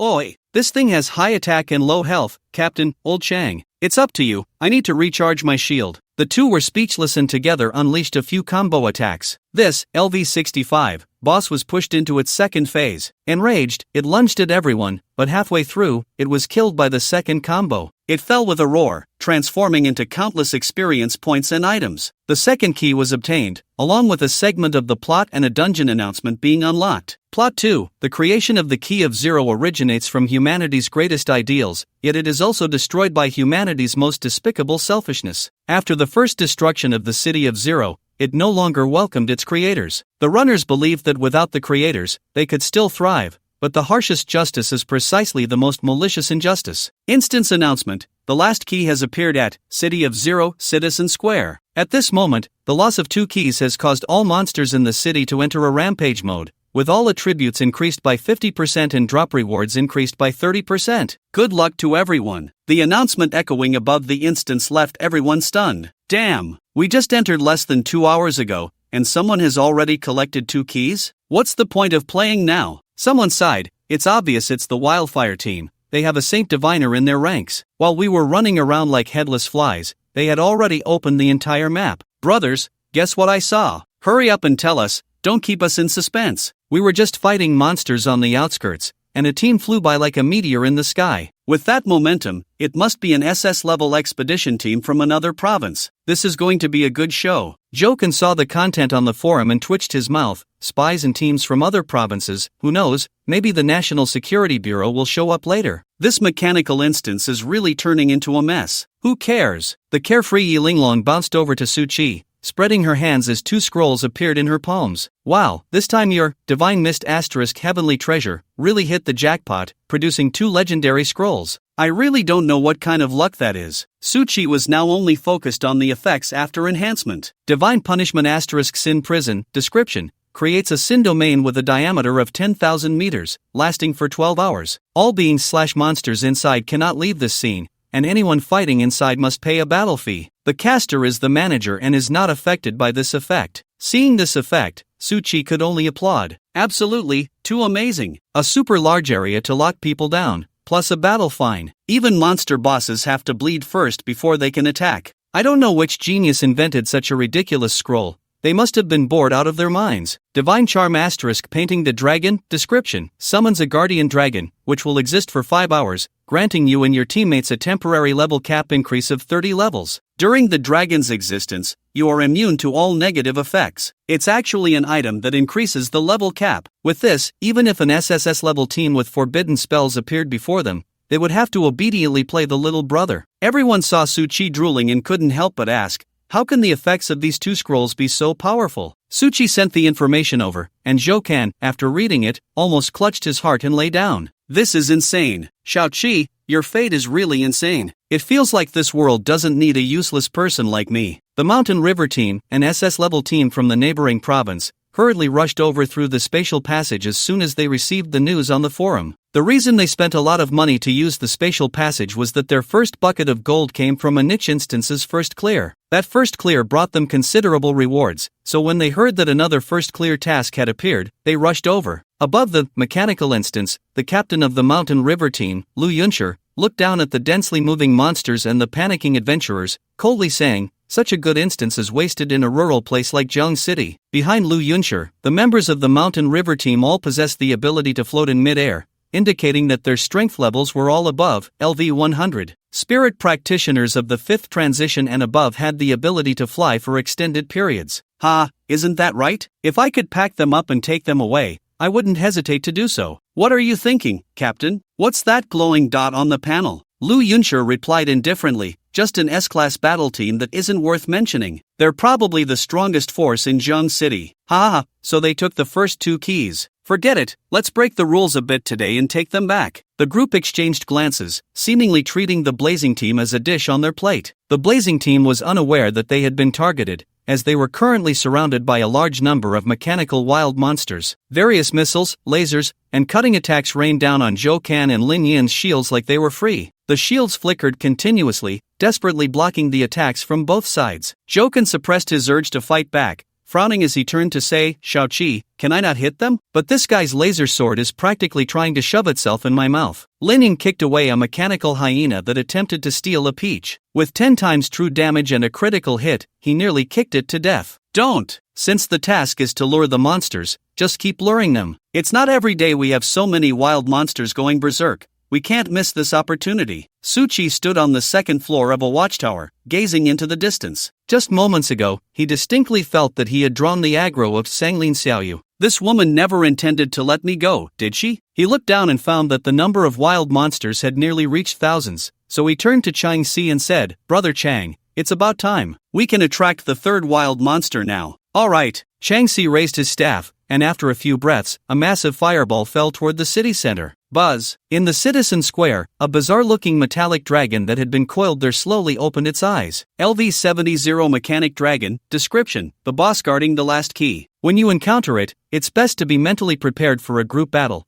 as it can summon its mechanical kin to fight for it. The slaughter of battle goes against the original intent of its creation, but without fighting, it can only watch everything that created it fade into nothingness, thus it made its own choice. Roar! Accompanied by the fireball's impact, terrifying damage erupted from its surface. The Zero Mechanic Dragon roared in anger. A piercing and sharp metallic roar erupted from its mouth, surging like waves, echoing throughout the entire instance. Everyone understood that someone had begun to challenge the last wild monster. Joken was stunned when he saw the Zero Mechanic Dragon's panel. It actually has 5 lives? How terrifying. Linin warned, be careful, there might be 5 different stacking states. Everyone, prepare for battle. Yes. As Suchi leaped down from the watchtower, the group reformed their formation. But at that moment, a cold voice came from above them. Don't waste your energy, this is a legendary wild monster, beyond the elite level, and you can't defeat it. The group turned around and saw the Mountain River team floating above them. The vice captain of the Mountain River team cupped his hands and smiled insincerely. Yuching Province Capital, SS Class Team Mountain River Team. SS Class? That means everyone is at least level 100? Seeing them continuously floating, Yi Linglong knew she hadn't guessed wrong. Lining clasped his hands and said, Zhongqing City, S-Class Blaze Team. The vice captain opposite him chuckled, colleagues, while your courage to engage the boss is commendable,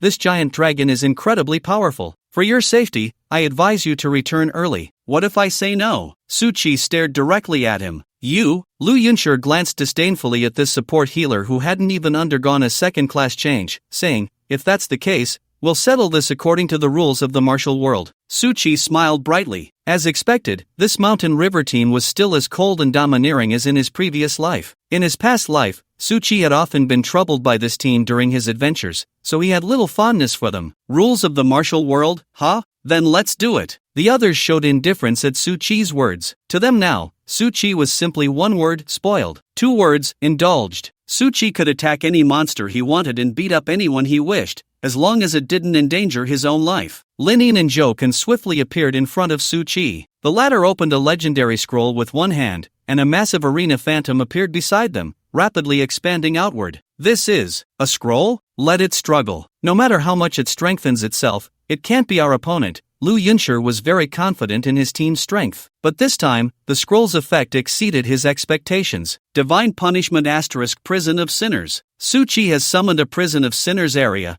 Your movement space has been restricted for 12 hours. In the Prison of Sinners, you must pay a battle fee to the administrator for each fight, otherwise you cannot engage in combat. Divine Gold. The members of the Mountain River team had a reaction to the scroll's effect that was not much different from Suchi's. It was their first time encountering such a pay-to-fight scroll, and their faces turned as ugly as if they had eaten something rotten. I have to pay you to hit you? What kind of logic is that? Could it be that the designer was bullied as a child, but loved money, and thus came up with this ridiculous idea for a scroll? Everyone thought about it and felt this guess made a lot of sense. To attack Suchi, you need to pay 5,000. Such an expensive fee. Don't be too outrageous. To attack Blaze Team, you need to pay 30,000. Lu Yunshur's originally indifferent expression gradually turned grim. Who would have thought that one day he would want a fight, but would be stopped by money? Roar, roar, roar, roar. Everyone turned their heads to find the Zero Mechanic Dragon also roaring in anger. It realized that it wanted to attack the humans, but it had to explode items for them first. Is there no justice in this world? Is there no dungeon logic? Poof! The Zero Mechanic Dragon snorted out a puff of foul air. It had no intention of exploding equipment for its opponents, just hovering in the sky, its 2 crimson eyes fixed intently on Suchi. It swore that if this human dared to attack it, it would let the other party know its power. To attack LV-40 Mechanical Dog, you need to pay 4,000. The members of the Mountain River team looked mournful and said, wait, Captain, why do we have to pay to fight wild monsters now? If we don't get rid of this cursed item, we can't complete our mission today. It's just 30,000, this little money is nothing. Lu Yunshur coldly glanced at Suchi below and said to the others, first, we fight the boss, get the 3rd key, and then deal with this kid. At that time, let him pay whatever he wants. I'll cover the team's expenses. Understood. Roar roar, the captain is mighty. In the next moment, the members of the Mountain River team pointed their weapons at the Zero Mechanic Dragon. A voice echoed in their minds. To launch an attack on the Zero Mechanic Dragon, a fee of 200,000 is required. Lu Yunshur's weapon came to a sudden halt in midair. Suppressing his anger, he said, wasn't it 30,000? How did it become more expensive? Suchi, casually below, replied, the price is determined by your target. It can't be the same for Tyson and Li Chang, can it? Yi Linglong, curious, asked, who is Li Chang? Suchi laughed, my deskmate. Lu Yunshur fiddled with the panel and paid the entrance fee for everyone in the Mountain River team. Below, Suchi's panel showed a sudden influx of 1 million. He was instantly overjoyed. What was the difference between him and the platform now? Everyone inside had to pay him, and he only needed to count the money. As the Mountain River team charged at the Zero Mechanic Dragon, a new pop-up appeared on Su Chi's panel. Battle duration set? Minutes. Su Chi decisively set the time to the shortest, 1 minute. That's right, you can only fight for a maximum of 1 minute each time, and you have to pay again for every fight. In this wave, Su Chi had completely transformed into an evil blood-sucking platform. It must be said that Lu Yuncher's Mountain River team was indeed very powerful, all members above level 100. Defeating this level 70 Zero Mechanic Dragon was actually effortless for them. The two sides exchanged blows in the sky, and in just one encounter, the first bar of the Zero Mechanic Dragon's health was reduced to below half. It should be noted that mechanical dragons are still dragons, and such dragon-type monsters usually have extremely high health by nature. The output power of the Mountain River team was evident. The Zero Mechanic Dragon's furious roar and the sound of explosions echoed in the sky, and Lu Yuncher sneered. So what if it's a level 70 legendary monster? In front of an SS-level team, just lie down obediently. However, just as he raised his weapon, he sensed something was off. A countdown had appeared on his panel, rapidly ticking down, making him think someone had planted a bomb here. Lu Yuncher frowned. What is this? 5, 4, 3, 2, 1. He watched the countdown reach its end, but nothing happened. When he raised his weapon again, that damned voice echoed in his mind once more, and their battle was forcibly interrupted by a strange rule. To launch an attack on the Zero Mechanic Dragon, a fee of 200,000 is required. What? Damn profiteer! Even the flames the Zero Mechanic Dragon was about to unleash were forcibly swallowed back. Lu Yuncher glared, angrily looking at Su Chi, and said, I just paid $1 million, and you tell me I can only fight for 1 minute? Su Chi shrugged. What's the problem? Everyone has come here with great difficulty. You have to give others a chance, right? Our platform has to consider everyone. Lu Yuncher's forehead throbbed with veins. Good, very good. So you're really putting on a show here, huh? You really aren't leaving yourself any way out. Saying this, he pointed his weapon at the Burning Plains team. I said, this is a dungeon. I originally wanted to reason with you, but since you won't let us collect the monsters, we'll just have to follow the dungeon rules. Boom! Lu Yuncher was completely enraged. The dark giant spear in his hand came crashing down, its shadow towering over 100 meters projected into the sky, terrifying ripples spreading in all directions. 3 kilometers away, in a building, Sanglin Xiaoyu watched this scene with excitement. That's right, let it rip. You people from the Great Xia better fight to the death. Su Chi, my fate will absolutely not be influenced by you. Seeing this scene, not just Sanglin Xiaoyu was present. After all, the coverage of the Divine Punishment Sin prison was a full radius of 5 kilometers, and many adventurers witnessed this terrifying moment, gossiping in the channels. Why does it feel like the atmosphere is off? Is it really necessary for the Shanhua team to push their captain to this extent against a level 70 boss? Does anyone on the front line know what's happening? I'm on the front line, just got to the rooftop, and a fight broke out. The Shanhua team is fighting the Liaoyuan team over the boss. I can only say, the Liaoyuan team is really brave. Seeing Lu Yuncher's furious expression, Su Chi remained quite calm and said, sorry, our team is a unit. If you want a challenge, you have to challenge us all together.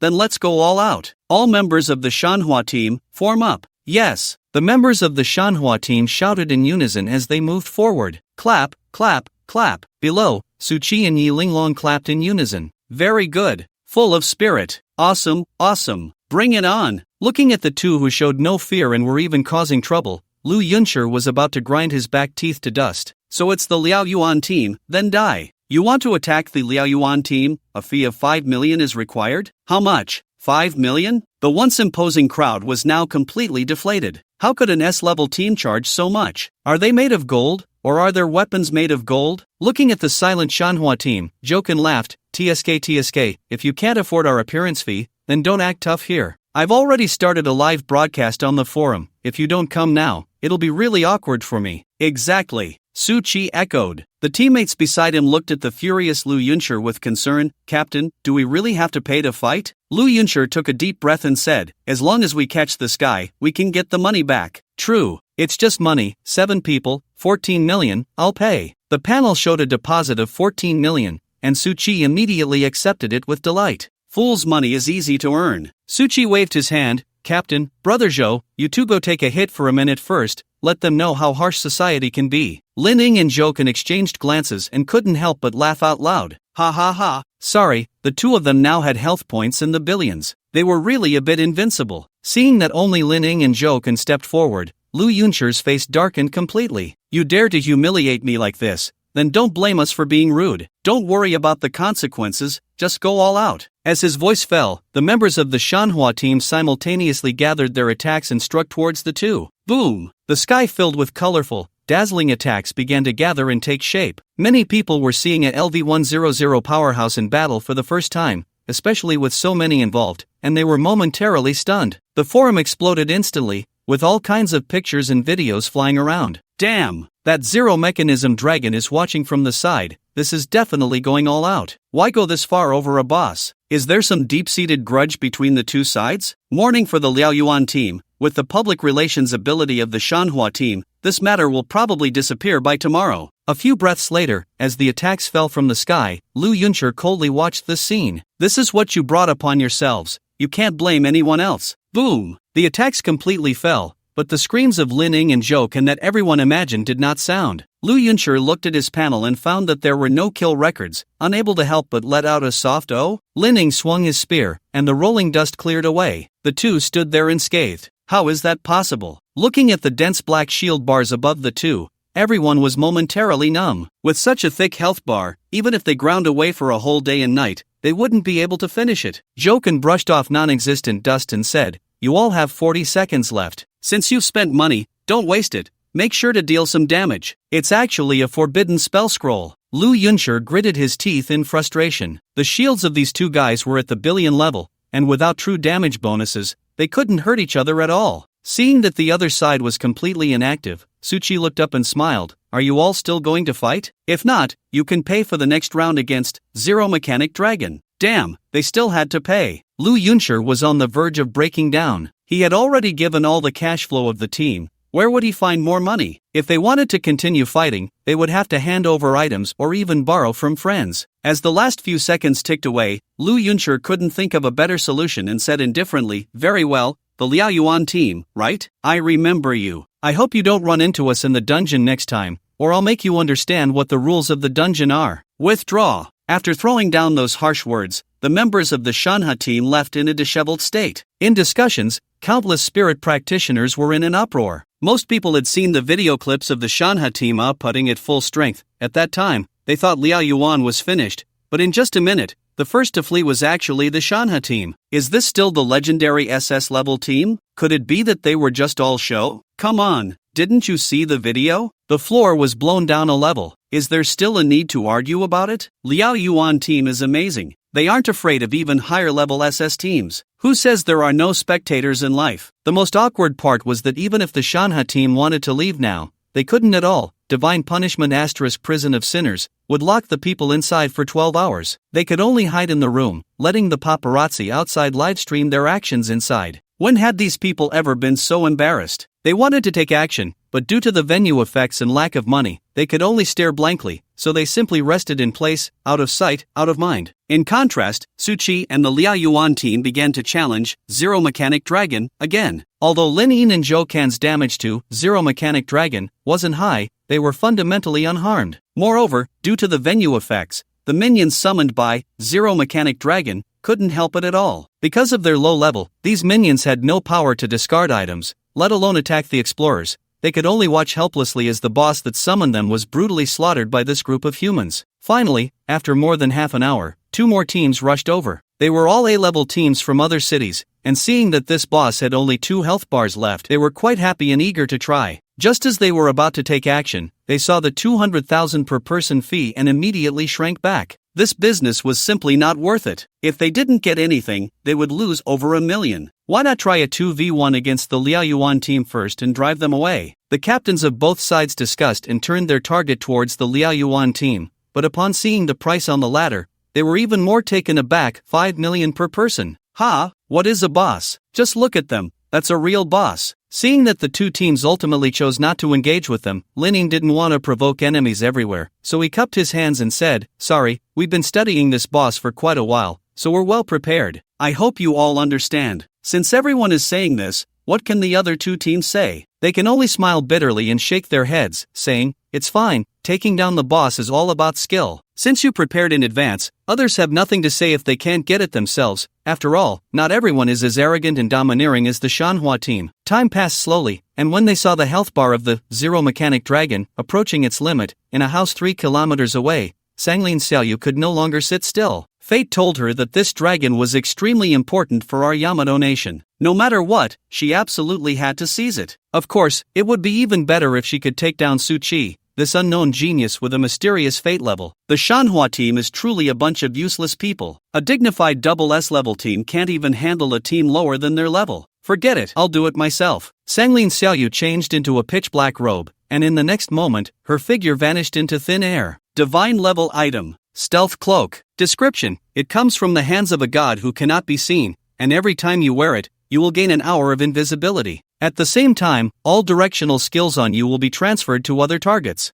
Just wait. This boss is destined to belong to Yamato. After saying this, Sanglin Xiaoyu rose and flew out. But what she underestimated was that the skill locked onto her was also a divine level item. Because the designated target disappeared, Su Qi's, Zero's God Devourer, instantly generated fluctuations. Please change the designated target in a timely manner. Please change the designated target in a timely manner. Su Qi saw the notification on the panel and suddenly became alert. He knew it was that lowly girl who was starting to make her move. Captain, stop the battle first. Finally, when the Zero Mechanic Dragon had about 200,000 health left, Su Qi called for everyone to stop fighting. Although they didn't know why Su Qi suddenly called for a halt, out of absolute trust in him, everyone stopped their actions. The battle power of the Zero Mechanic Dragon had already reached a dangerous level, but no matter how furious it was, even if it twisted in the air, Lin and Joken stood their ground, quietly watching its performance. Roar! You damned creators! Not only do you not kill me directly, but you even can't be bothered to defend against my attacks.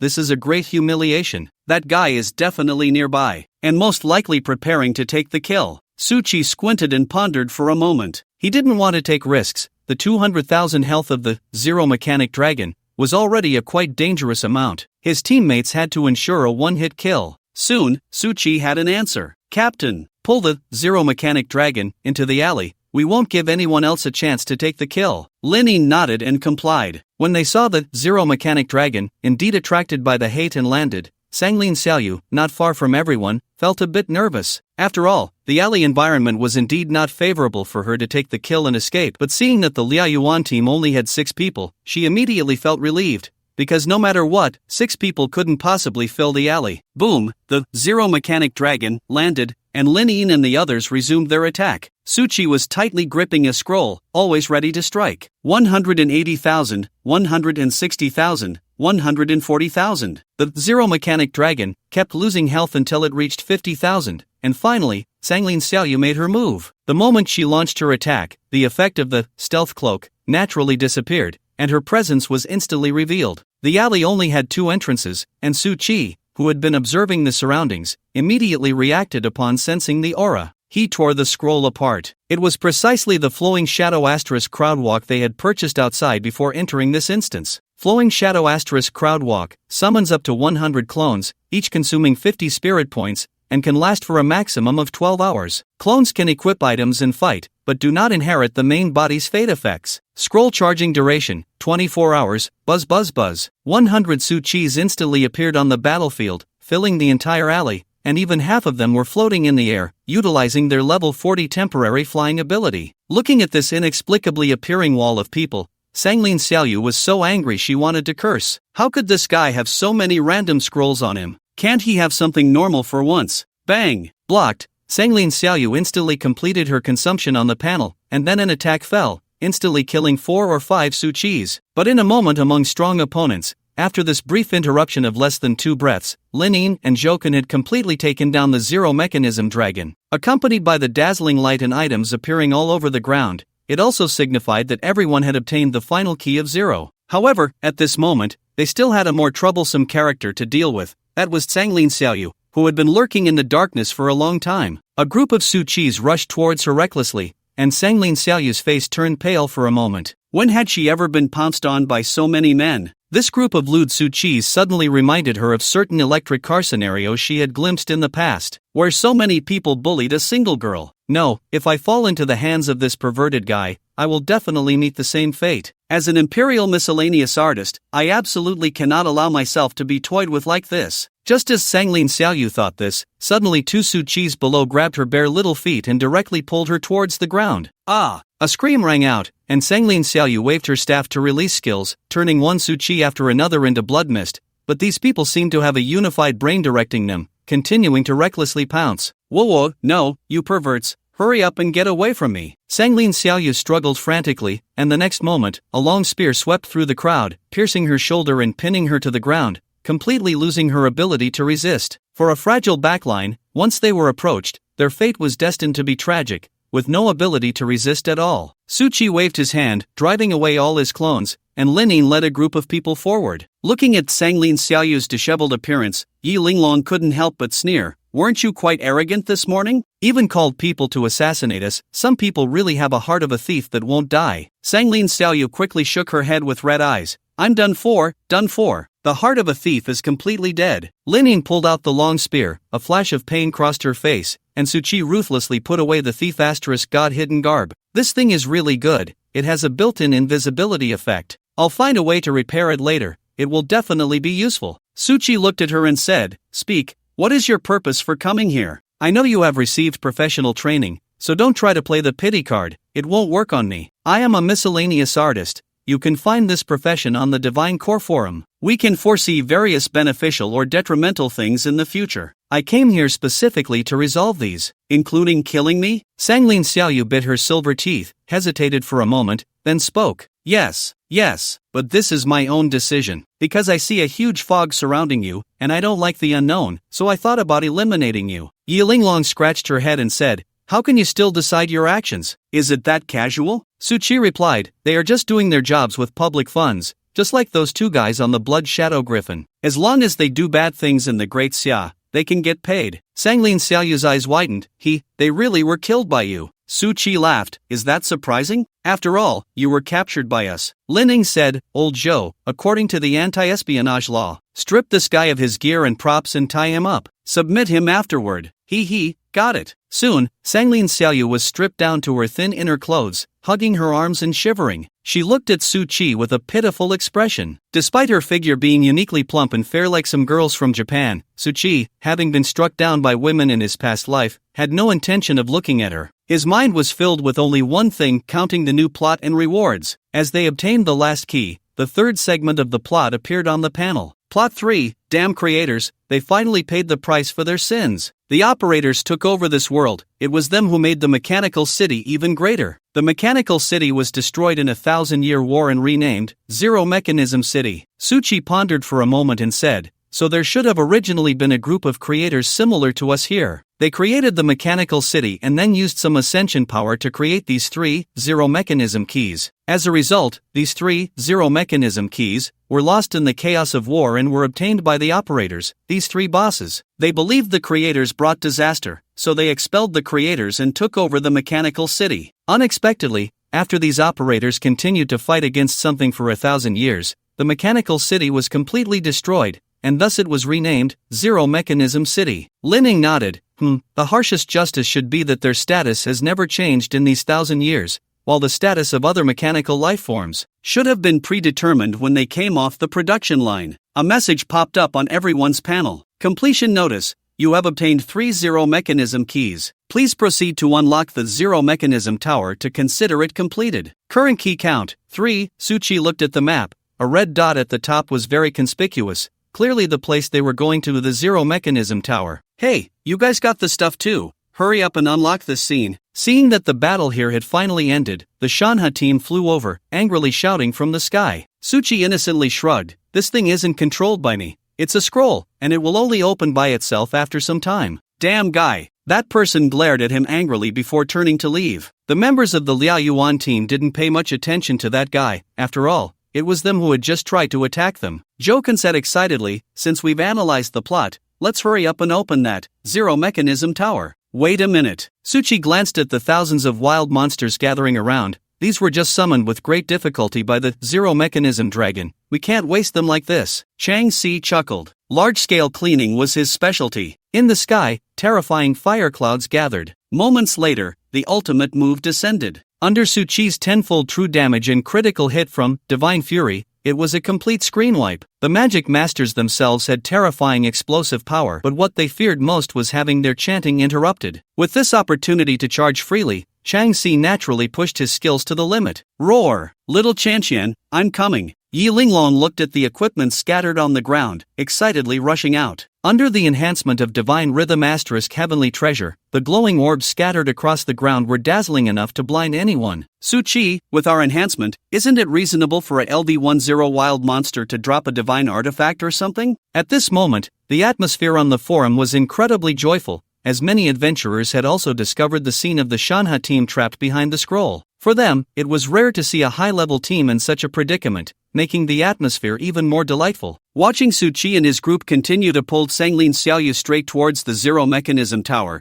Lu Yunshir whispered to his teammate beside him, "Have we contacted everyone? Captain, we've contacted them. They've already gone ahead to block them at the Zero Mechanism Tower." Good, very good. Lu Yunshir's face was filled with shadows. As we all know, the duration of the forbidden spell is limited, and those three are all individually powerful. I don't believe we can't deal with these guys. On the way to the Zero Mechanism Tower, Su Chi began to look at the items dropped by the Zero Mechanism Dragon. It must be said that as a legendary level boss, the Zero Mechanism Dragon was indeed generous with the items. Hundreds of thousands of small coins were already the most insignificant reward, while in terms of items, there were hundreds of potions and small objects, over a dozen pieces of legendary equipment and scrolls, and even one divine artifact. It was indeed quite substantial. Su Chi had just consumed a location-restricted divine punishment * Prison of Sinners, and it had quickly replenished him with a new item. Divine punishment * Holy Prayer Platform. Description: a prayer platform forged by the followers of the deity, ultimately recognized by the deity and endowed with divine power. It creates a prayer area with a diameter of 10,000 meters, lasting for 5 hours. All people/wild monsters inside cannot leave this scene and can pray without interruption. Combat on the prayer platform will suffer the punishment of soul burning. The caster is the manager, and they and their teammates are not affected by this effect. Recharge time: 12 hours. Noticing that Su Chi had been staring at the scroll's effects for a long time, Yi Linglong also curiously leaned over, her beautiful eyes widening to the size of copper bells. Why does Su Chi always manage to get such quirky and abstract scrolls? She couldn't quite imagine the scene when Su Chi tossed the scroll into the sky during battle, and all the enemies were there praying devoutly. Yi Linglong patted him earnestly. A support that can't create opportunities isn't a good healer. It has to be you. Compared to you, I feel like a rookie fresh out of training. Su Chi raised his hand and said, "Don't say that. If anyone dares to mess with us, I'll make them kneel down and repent on the spot." A clattering noise echoed, as if pots and pans were being overturned. Sanglin Xiaoyu turned her head,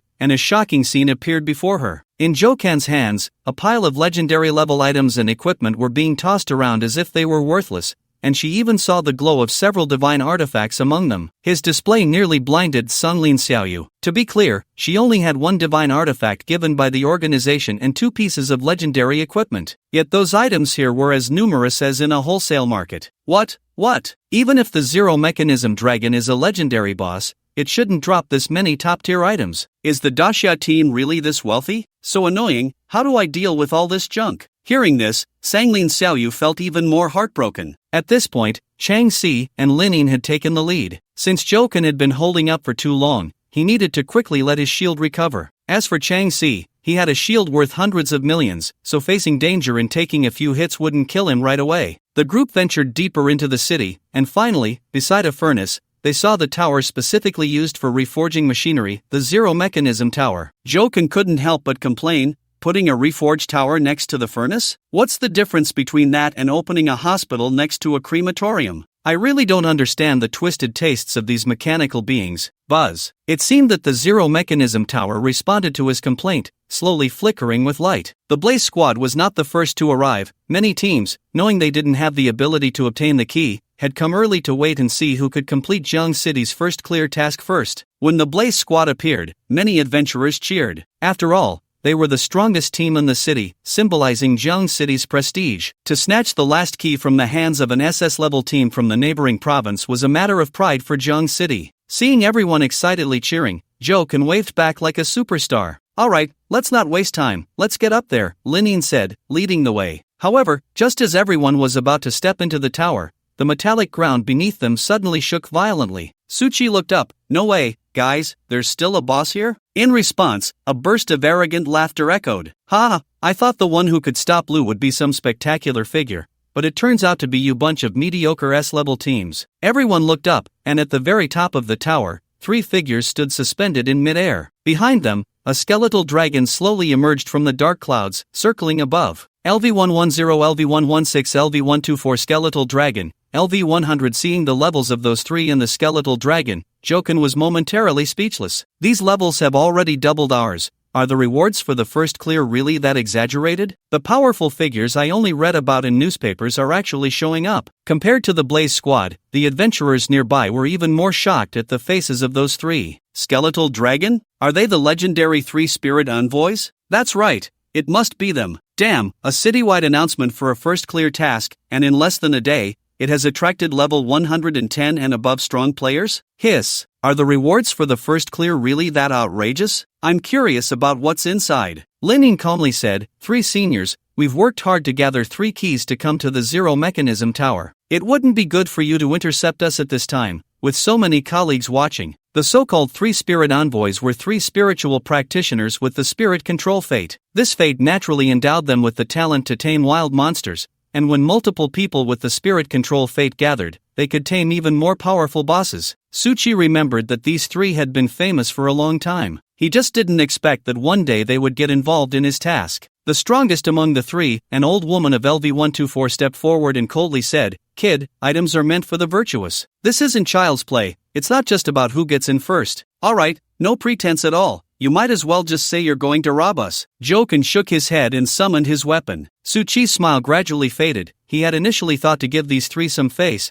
but now it seemed unnecessary. The first clear reward was something he was determined to obtain, and it was impossible for any random person to come and take it away. So he exchanged a glance with Linin, and they both understood each other's thoughts. Linin spoke, Seniors, what if we refuse to give it up? The old woman reached out and grasped a staff that resembled a feather. Since you refuse to give it, then we will take it ourselves. As her voice fell, the skeletal dragon began to spiral angrily, and the dark clouds above the crowd thickened, rumbling with ominous thunder, as if some natural disaster were about to descend. The other adventurers, who had been complaining moments before, fell silent at this sight, too afraid to speak. Who would dare to intercept others at the finish line? They truly had no shame, but they were all too angry to voice their thoughts. Suchi glanced down at his panel. He had already contacted Wang Nu on his way here, and the latter was on his way, likely arriving soon. Suchi turned back and said, Since those 3 old geezers have no shame, we shouldn't give them a chance. More and more adventuring teams are gathering outside. We need to act quickly. Joken nodded seriously. No problem, Xiaoqi, we'll do whatever you say. However, Suchi calmly smiled and said, Brother Zhou, you wait outside and prepare to film those 3 old geezers for keepsake. Remember, if you encounter danger, come in as soon as possible. Hearing this, Joken was immediately confused, but since Suchi said so, he complied, taking out the best camera of their team and aiming it at the 3 spirit envoys. Then Suchi raised his voice, You 3 shameless old geezers, still want to rob us? This is what you brought upon yourselves, so don't blame us for being rude. With that, he unfurled the scroll in his hand. A terrifying light rapidly spread outward,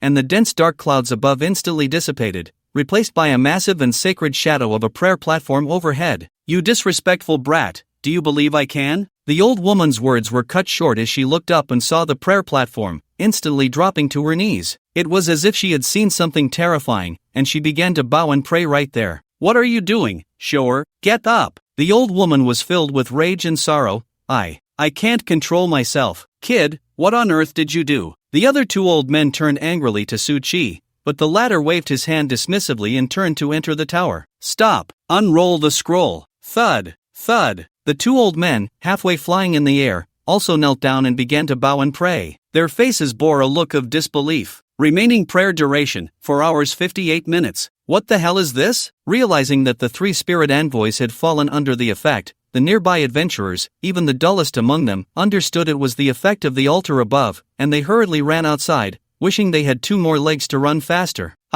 Pray a little more sincerely. who prays as half-heartedly as you do?" Joken laughed while recording. In the sky, the three spirit envoys caught sight of this scene and were momentarily furious. "Kid, you all, may the power of the Holy Spirit illuminate us. Wait, I will definitely tear. We must clear our hearts and thoughts to deal with you." Joken had already understood Suchi's intention to record and shouted, "Shout louder." In stark contrast to the outside, the interior of the Zero Mechanism Tower was peaceful and serene. The group followed the panel's instructions to the top floor, where a massive crystal was slowly rotating. On it, three glaring indentations where keys were missing stood out. Lin Ying stepped forward and slowly pressed the three keys into the crystal. In the next moment, the crystal burst forth with brilliant light, and the scene before them suddenly transformed. An extremely grand mechanical city appeared before their eyes, with countless figures and mechs bustling about, and various mechanically armed animals freely traversing within, presenting a picture of peace and tranquility. The energy that allowed these people and creatures to live freely was precisely this crystal atop the Zero Mechanism Tower. But this peace did not last long. Everyone was shocked to see countless grotesque monsters slowly approaching from the distant land outside the mechanical city. Some were as large as mountains, some had millions of tentacles, and others were covered in eyes,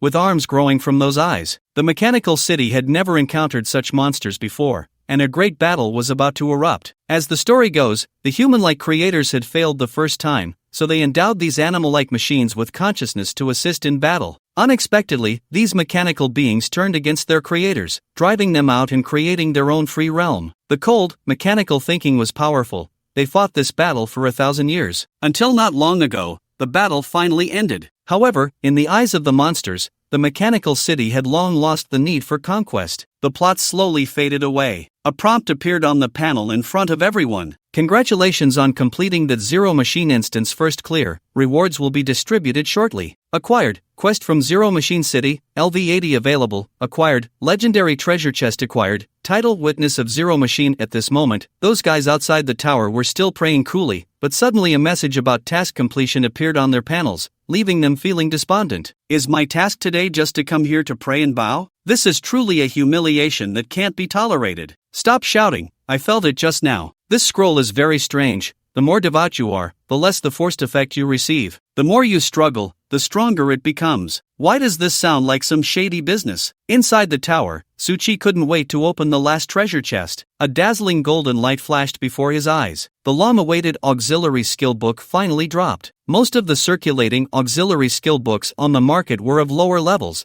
and the slightly better ones were hard to come by. He didn't expect to have gathered enough for a level 40 skill book this time. "Found it! Is this it, Xiaoqi?" Yi Linglong happily raised her hand and handed the item to Suchi. "Skill box, after use, you can master an additional skill." "Yes, this is it, thank you, Linglong Jia." Suchi opened the panel and analyzed his current basic situation. Divine Healing, Healing, Shield. Divine Wrath, True Damage Critical. Divine Charm, Drop Bonus. Divine Guard, Near-Death Protection. If he were to say what he lacked the most right now, it would be a skill for full control. Currently, aside from the Divine Concealment * All Things Silent given to him by the country last time, he had 2 skill books left. Divine Concealment * All Things Silent. Release a formation with a diameter of 100 meters. Enemies within the formation will be imprisoned and silenced, unable to cast spells, for 10 seconds, then continuously imprisoned for 50 seconds. Consumption, 50 spirit points. Cooldown, 1 hour. Divine Word * False Speech.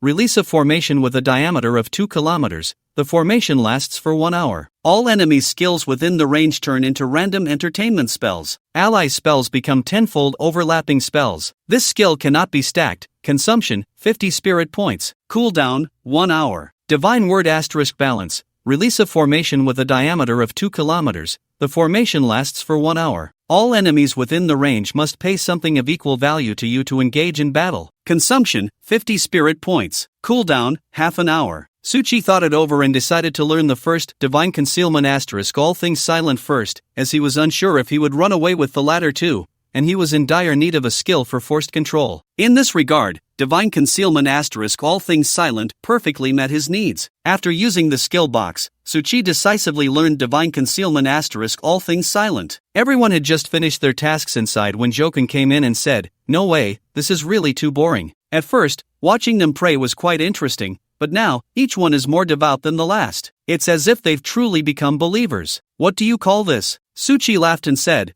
I didn't expect them to catch on to this operation so quickly. They really are seasoned veterans in the Jianghu, after all. Let's go outside. The group walked out together, and the old woman caught a glimpse of them leaving, her heart boiling with rage, wishing she could immediately go down and tear Suchi to pieces. But in front of the prayer platform, she still pretended to be very devout, fearing that if the scroll got upset, it might take her head to pave the floor. Joken said, "See? I told you they might really be brainwashed." Suchi shook his head. "No, then we should hurry and leave. Once they break free from the scroll's effect, we'll be in for some suffering. I'm afraid there won't be anything left to suffer from." Suchi pointed into the distance and said, "Look, he's coming. These guys have no chance of turning things around now." Wang Nu was very angry. He had never imagined that there would be spies in the area he managed. You have to understand that Jiang City is essentially a place where not even a bird would defecate. Having spies here is like a rural area suddenly opening an international luxury goods store. Ordinary people can't even begin to imagine it. Furious, he rushed over, and when he landed, the scene before him nearly left him dumbfounded. A group of SS-level members of the Mountain River battle team were like imprisoned convicts, idly leaning against the air wall, drawing circles and waiting for the day they could leave. Continuing forward, he was shocked to see 3 elderly people kneeling in the sky, praying devoutly. Can someone explain? Why has the world turned out like this? Wang Nu saw Suchi waving at him with a smile below and hurriedly went down. He got straight to the point and said, "Isn't this the first mission in Jiang City? What's going on here?" "It's a long story, so I'll make it short. These guys have messed with us." Wang Nu instantly applauded.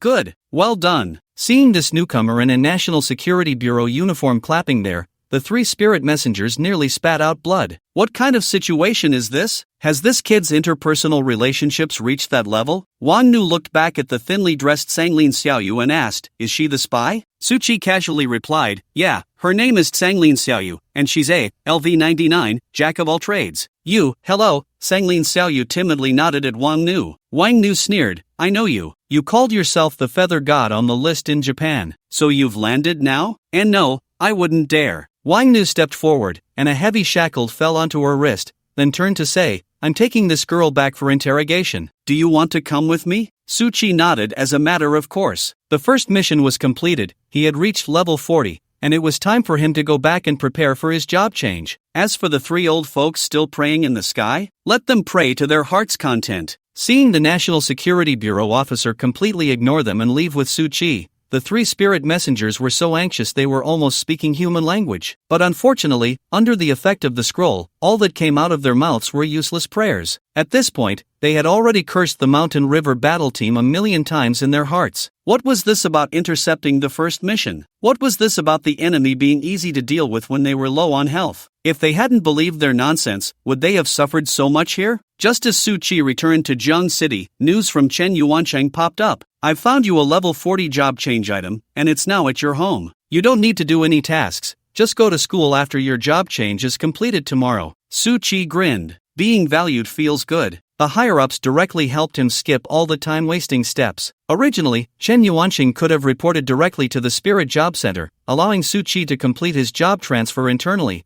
but Suchi's situation was too special. He didn't want to attract too much attention, even there, so he had to use this clumsy yet most practical method. After bidding farewell to the Liaoyuan team downstairs, Suchi walked into the slightly dilapidated old building. Click! The light turned on. The dim yellow light weakly filled the room. Since his parents passed away, Suchi had been living on subsidies. The subsidies from above were actually quite substantial, but since he lived alone, he was too lazy to make the place look glamorous. Looking at it now, it seemed he had indeed been living a bit too frugally. Suchi opened the panel, where over 30 million in cash lay quietly. He was momentarily at a loss for how to use it. How about I take some time to change to a new place? Forget it, living alone in an old house is pretty good. Sometimes Suchi really wanted to slap himself. Having money and not learning to spend it, is he even human? On the dining table, a storage ring lay quietly, and without a doubt, it contained the level 40 job transfer item that Chen Yuancheng had prepared for him. No way! I didn't give him the key. How did the principal get in? Change. I'll change to a new place tomorrow. Otherwise, what will this house become? Protecting myself from my own people but not from outsiders, right? The next morning, Suchi was still the first to arrive at the Spirit Job Center. When the female staff member saw him, she immediately straightened up.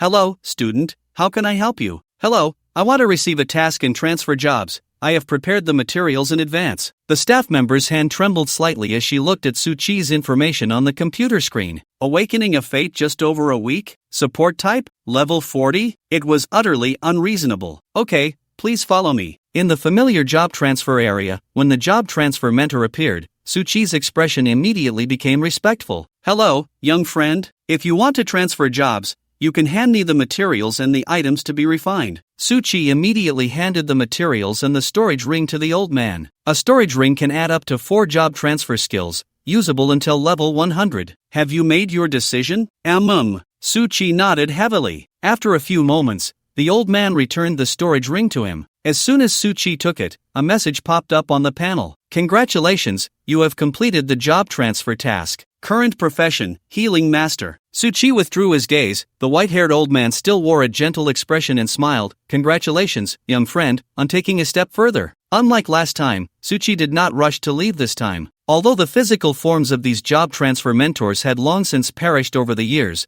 their consciousness still existed. What Suchi wanted to do was awaken a part of their consciousness and attempt to communicate. The only problem was that he wasn't sure how much resonance the spirit job center in a small place like Jiang City could achieve with the core soul consciousness. The old man's warm expression remained unchanged. Young friend, do you have any questions about the job transfer? So he took a deep breath and tentatively asked, Excuse me, mentor, what exactly is at the last level of the dungeon, God's prison tower? Why are there so many powerful beings there, one after another, to the point that many strong figures from your era fell there? The Battle of the God's Prison Tower. Over 90% of top spirit job holders sacrificed. This led to a century-long gap in the development of spirit jobs on Blue Star. However, it was also after that battle that the concept of fate, which required a second awakening, appeared in the world. The connection between the two was hard not to evoke associations. The Battle of the Divine Prison Tower. This was a secret legend that Suchi had learned from a teacher in his previous life. Unfortunately, by the time he found out,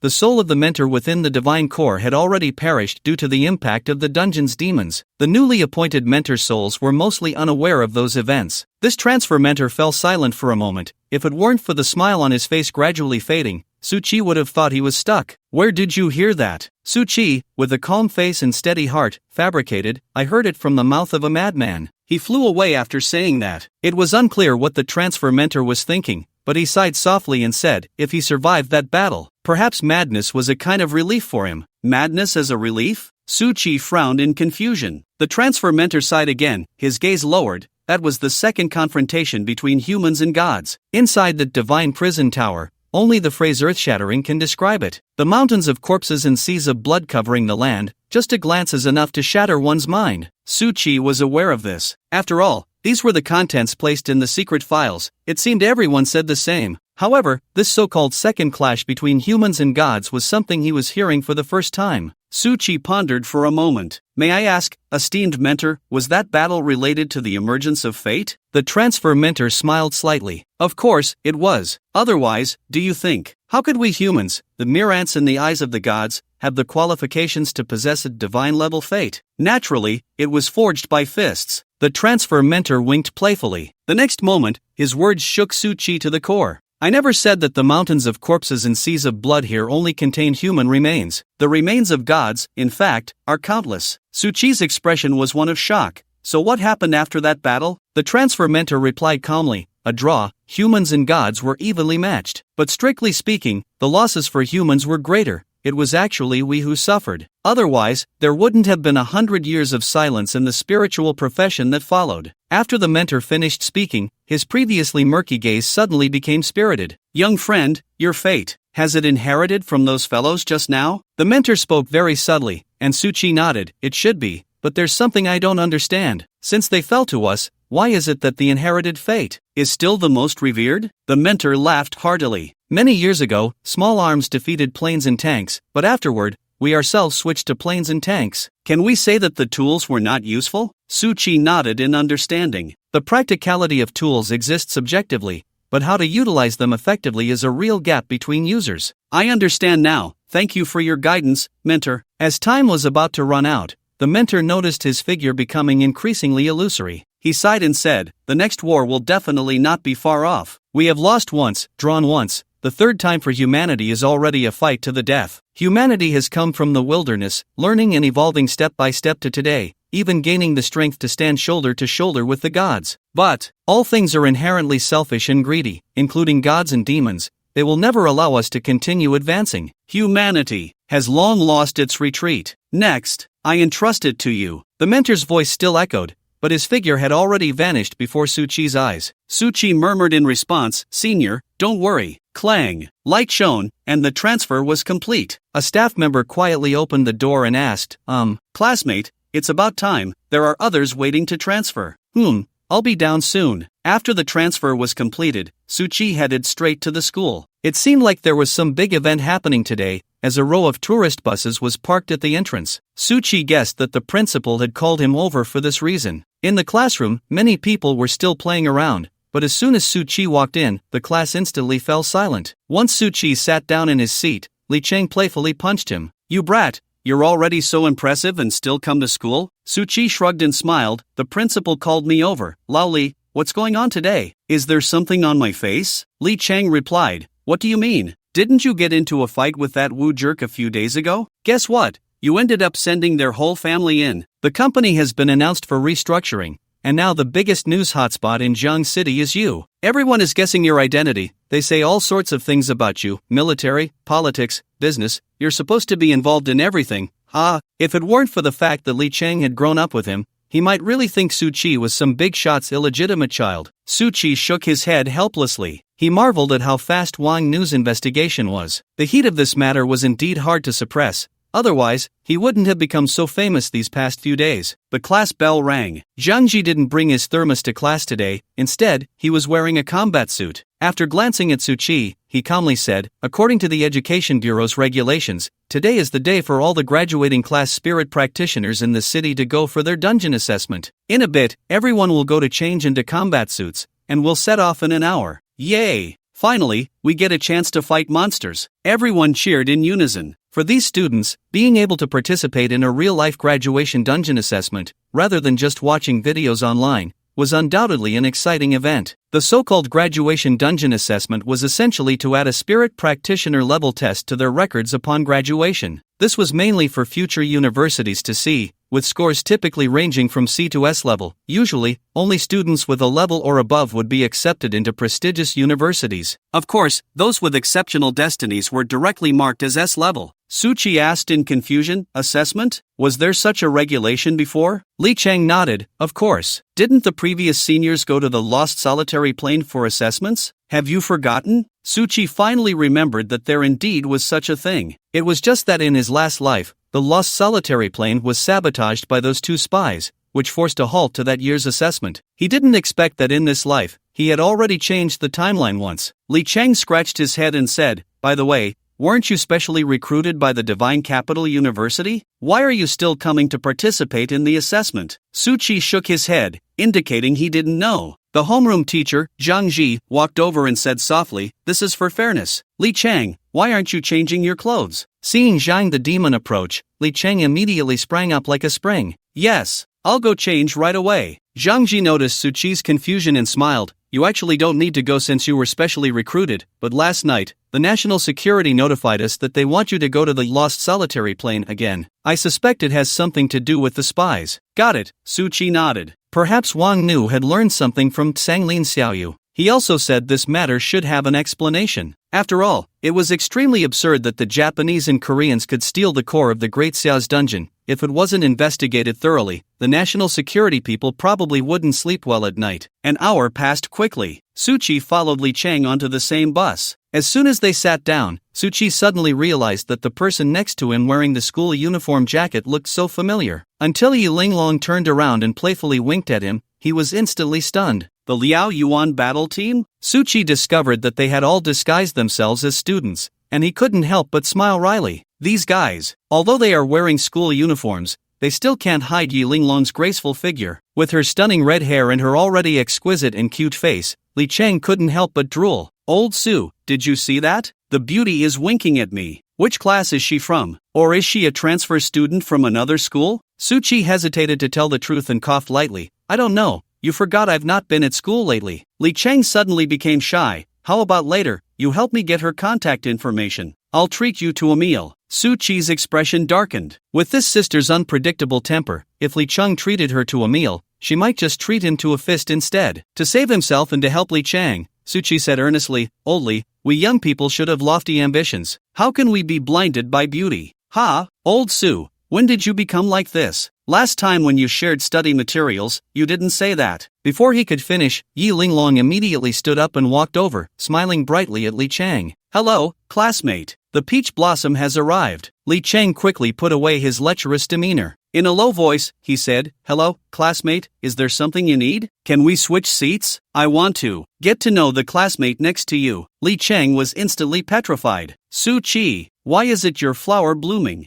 Seeing Li Cheng's sad expression, Su Chi couldn't help but shake his head and laugh. "Sister Linglong, it's not far at all, just sit back down. I can have a good chat with Qingzi." "Sister Linglong?" Li Cheng was taken aback. He finally recognized that the girl in front of him was a member of the Liao Yuan team that Su Chi had teamed up with a few days ago during the instance. Damn, the resolution of the live stream was too poor, causing him to misidentify her. Yi Linglong stuck out her pink tongue. "You really have the heart to refuse me. I won't play with you next time." "Humph." Li Cheng gave Su Chi a thumbs up. "Old Su, you're really strong, even the big shots dare to refuse." "It's fine, I'll just give her a little milk later and she'll behave." "Your milk is that magical? You can try it later." "Alright." As Su Chi spoke, he fiddled with the panel and directly transferred 1,000,000 gold coins to Li Cheng, then handed him his extra storage ring. Inside were several legendary beginner items. Li Cheng was instantly stunned. "Old Su, what is this?" Su Chi patted his shoulder and said, "Thanks to you supporting me these years, otherwise I wouldn't know how I would have gotten through. You always want to level up and change jobs quickly, right? Your dad can't help you, so as your godfather, it's only right to give my godson a little gold, right? You are really loyal. Fine, let you be a godfather this once. Ha ha ha." Li Cheng turned to look out the window, his eyes unconsciously reddening.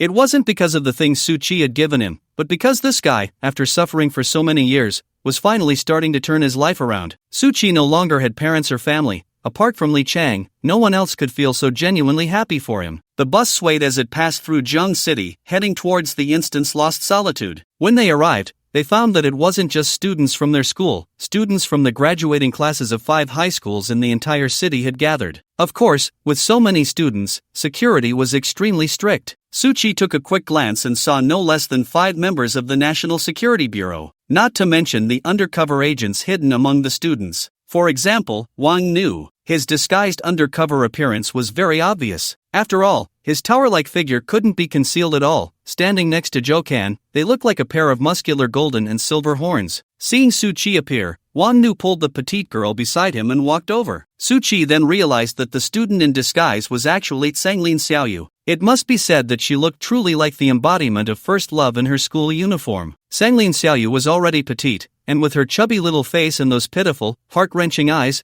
every boy who saw her couldn't help but want to hold her close and cherish her. However, only Su Chi knew just how formidable this girl was on the battlefield. When Li Cheng saw her for the first time, his eyes instantly lit up. He immediately turned to Su Chi and confirmed, "Is she here to protect you?" "No." "Is she from the country?" "No." "Are you familiar with her?" "No." After Su Chi's 3 consecutive denials, Li Cheng immediately burst into laughter. "Great." Confirmed with a glance, she was someone who could be flirted with. Wang Nu, who had stepped forward, looked at the excited Li Cheng with confusion and whispered, "Junior, this mission is a bit special. It's related to those 2 guys from last time." Su Chi nodded. "Understood, Senior Wang Nu. I will cooperate with everyone." "Good." They had only chatted for a moment when Li Cheng suddenly began to stabilize his performance. He reached out to Sanglin Xiaoyu and said, "Hello, miss, I'm Li Cheng. My father runs a listed company, and I have a very impressive adoptive father. Can we get to know each other?"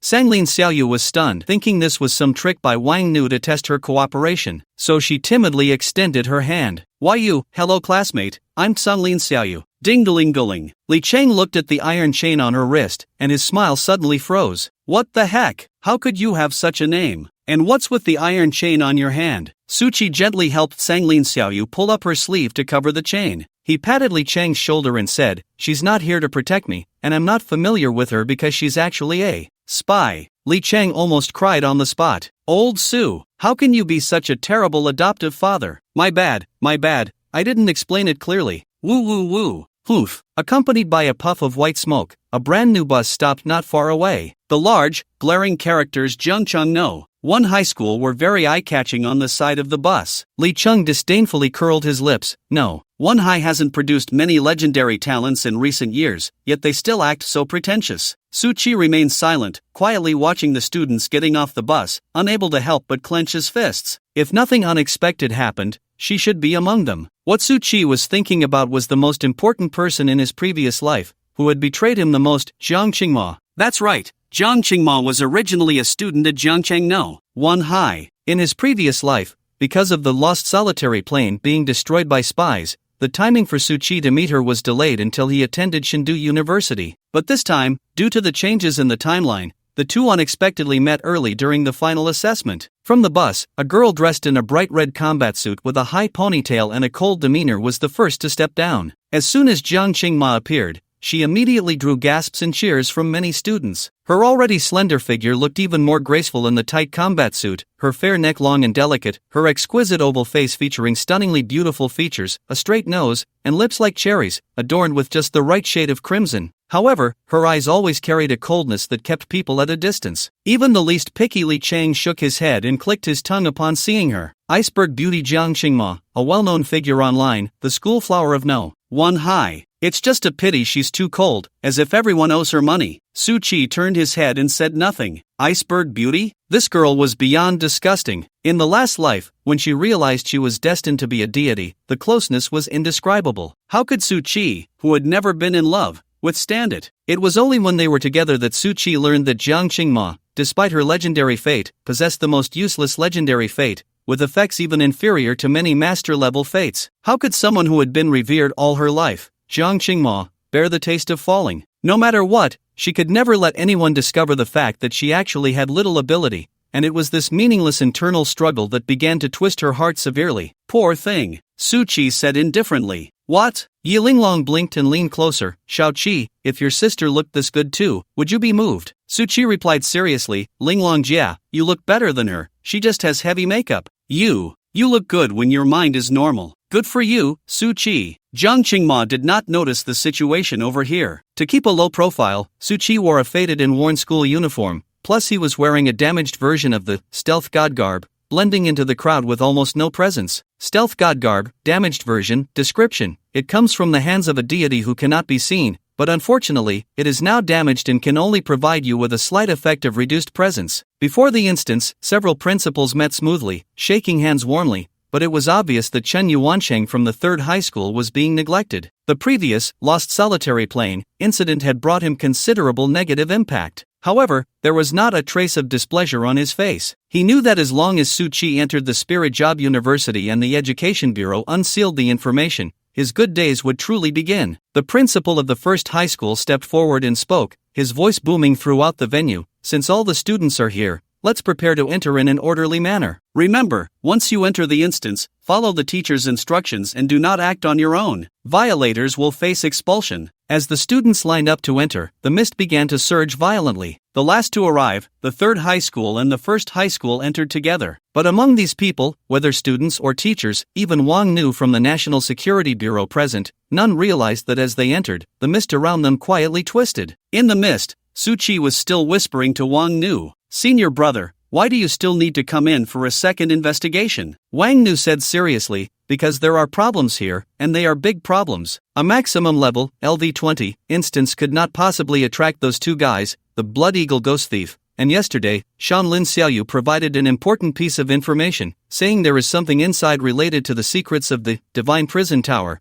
from 100 years ago." Another, Divine Prison Tower? Su Chi's expression grew serious. Familiar words appeared on Su Chi's panel. Missed instance, lost solitary plane, difficulty, sea level, dangerous creatures, fierce wolf pack, demon fox. Hi, I'm back. As his vision cleared, Su Chi was about to speak when suddenly a massive claw swiped across his shoulder. Su Chi suddenly saw nearly 10,000 damage floating above his head. Damn! Enemy attack! Su Chi quickly retreated. If he hadn't been so sneaky, and if his divine healing technique hadn't been active, that hit would have likely taken away a fifth of his health. At the same time, his zero mechanism god set flickered violently. For the first time, Suchi activated the zero mechanism God set. If you think the content is too much, you can skip. A brief summary is below. LV40-0 mechanism God * left arm, spirit value stripping. When you are hit by an attack, you will absorb 50% of the attacker's spirit value. If it is less than 50%, all of their spirit value will be absorbed by you. LV400 mechanism God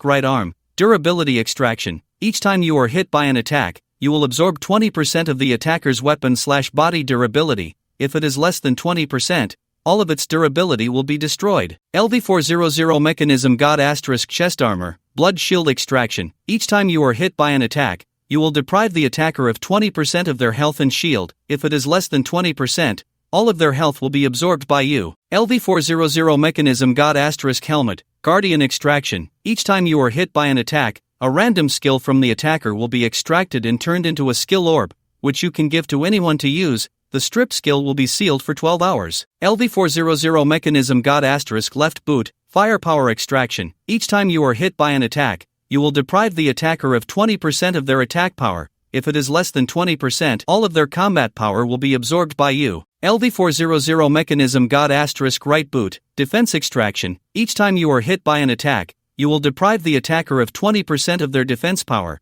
If it is less than 20%, all of their defense will be absorbed by you. LV400 mechanism God * energy core, zero God devour. You can lock onto a teammate/enemy and deprive and absorb 0.5% of all their attributes every second. Buzz. Various God levels set patterns fell upon him, and the monster that ambushed Suchi suddenly stiffened. Although it had caused him a significant amount of blood loss in that instant, it could feel as if it had been cursed, with all its stats rapidly declining. Health, spirit, attack, defense, durability, and even one skill disappeared and became unusable on the spot. What? You have extracted the skill of LV55 Mountain Tiger, Tiger Roar. LV55? Is this what you call a beginner's graduation assessment camp? Suchi's gaze turned to the panel, and he saw the content flicker, with a new notification appearing. Fog Dungeon, Lost Solitary Plane Difficulty, AS Level Dangerous Creatures, Mountain Tiger, Blood Poison Scorpion, Human-Faced Spider. He was still in the Lost Solitary Plane, but the teleportation had taken him far away, a distance of 100,000 miles from the starting point. Before him stood a gigantic striped tiger, towering a full story high. It was glaring fiercely at Suchi. Shao Chi. Yi Linglong's voice rang out from behind. Her reaction was extremely quick. Upon hearing the sounds of battle and realizing it was Suchi fighting, she immediately rushed over. Suchi raised his staff in tacit understanding and said, "Sister Linglong, I bless you." "Don't." Yi Linglong's legs immediately went weak. After shaking a few times on the spot, she trembled and ran over again. "Are you trying to get yourself killed? I'm a healer myself. Do I need you to heal me? Give me true damage crits." Suchi scratched his head. "Isn't it just to put up a shield first?" "Ahem, Sister Linglong, fight for me." After saying that, God's fury fell. "Die." With true damage and a tenfold crit, even if Yi Linglong didn't possess much combat power, with the help of her higher level, she could still grab that wild monster and beat it up. Thud thud. As Yi Linglong landed a few hits, the mountain tiger was shocked to find that it was being beaten senseless by a seemingly harmless human support. Roar! The true damage crits were just too painful. The mountain tiger roared and tried to escape, but Yi Linglong raised her staff high. With that strike, it would probably be sent away on the spot. Suchi seemed to think of something and hurriedly shouted, "Sister Linglong, spare the tiger." "Ha!" Suchi rummaged through his storage and took out a scroll, saying, "Tada! Taming Scroll. Taming Scroll, Divine Taming Scroll. Divine Taming Scroll. Immediately tame a wild creature that is no more than 20 levels above your own for 12 hours. During the taming period, the creature gains double health/power/defense bonuses. Currently, you can tame level 60. This was given to me by Teacher Yao from the Divine Capital University. I couldn't use it in the Zero Mechanism instance, but I didn't expect it to come in handy here." Suchi chuckled and placed the Divine Taming Scroll on the mountain tiger. The latter let out a mournful cry and was tightly ensnared without any resistance. Just when it thought it was about to become a blood and sweat beast for humans, the terrifying power from the scroll startled it. "Wait, is this becoming stronger immediately after being tamed?" Roar! Roar! The mountain tiger instantly lost all hostility and nuzzled up to Suchi, turning into a licking tiger on the spot. Slurp, slurp. The mountain tiger, not satisfied with just licking, rolled over and exposed its belly, trying to get Suchi to pet it. Looking at the shameless creature before him, Suchi couldn't help but kick it. "Don't be like this. We only have a 10-hour fleeting romance. Even if you twist yourself into a pretzel, I'm still a saint in the apocalypse. Get up quickly. I'm in a hurry. Roar the mountain tiger lay down in a spoiled manner, allowing Su-Chi to take Yi-Ling-Long up onto its back. Su-Chi patted the mountain tiger and said, "Let's go find other humans." Roar, roar. Full speed ahead. Yi-Ling-Long's face was filled with shock at that moment. Is the gap between people really this big? You clearly came to take the assessment, yet you tamed a LV-55 wild creature as a mount the moment you landed. This world is still too chaotic. What? Did you say it's too chaotic, sis? Su-Chi's eyes widened at her words, and he slapped the mountain tiger. Why are you running so fast? Is your dad or mom up ahead? Slow down.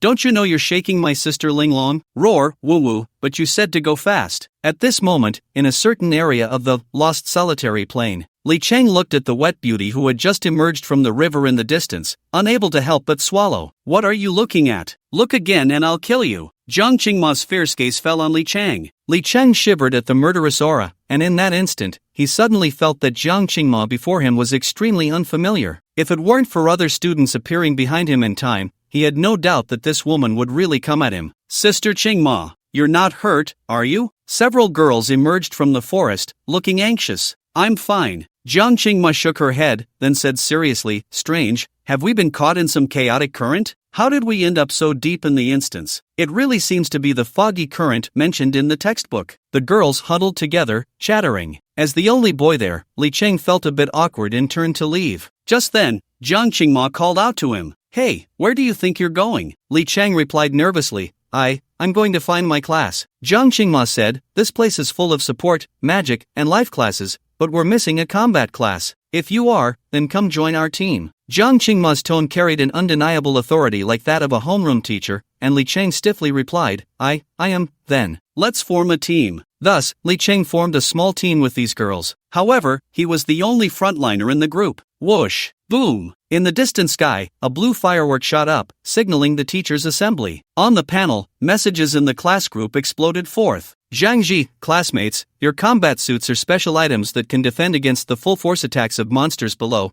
LV-30, so there's no need to panic. The blue assembly firework has already been launched. Please gather quickly if you see this message. Each of you has 2 red fireworks in your bags. After using the fireworks, the teacher will come to assist immediately. Su-Chi understood the message at once. Was it just pure bad luck that he was ambushed by a level 55 monster at the start? Li Cheng breathed a sigh of relief upon reading the message. As long as it wasn't an instant kill, at least it sounded like there was a chance to escape. Under his lead, the group quickly headed towards the area where the blue fireworks had burst. However, perhaps due to the fact that this area was along the river, they had barely walked for half an hour when they encountered monsters that were out hunting. Hiss! White silk threads fell from the sky, and several spiders, each the size of a small car, landed in front of them. Human-faced spider, LV-42, human-faced spider, LV-41, human-faced spider, LV-43, damn it, this is just ridiculous. Li Cheng nervously raised the legendary weapon set that Su-Chi had given him. It was his first time facing monsters, especially ones of such high level, so nervousness was inevitable. Screech! The spider let out a hoarse, unpleasant roar from its tooth-filled mouth and charged towards them. Ah! The girls forgot to heal Li Cheng, each one screaming and retreating, some even falling over. Even Jiang Qingma looked pale. Li Cheng turned around angrily.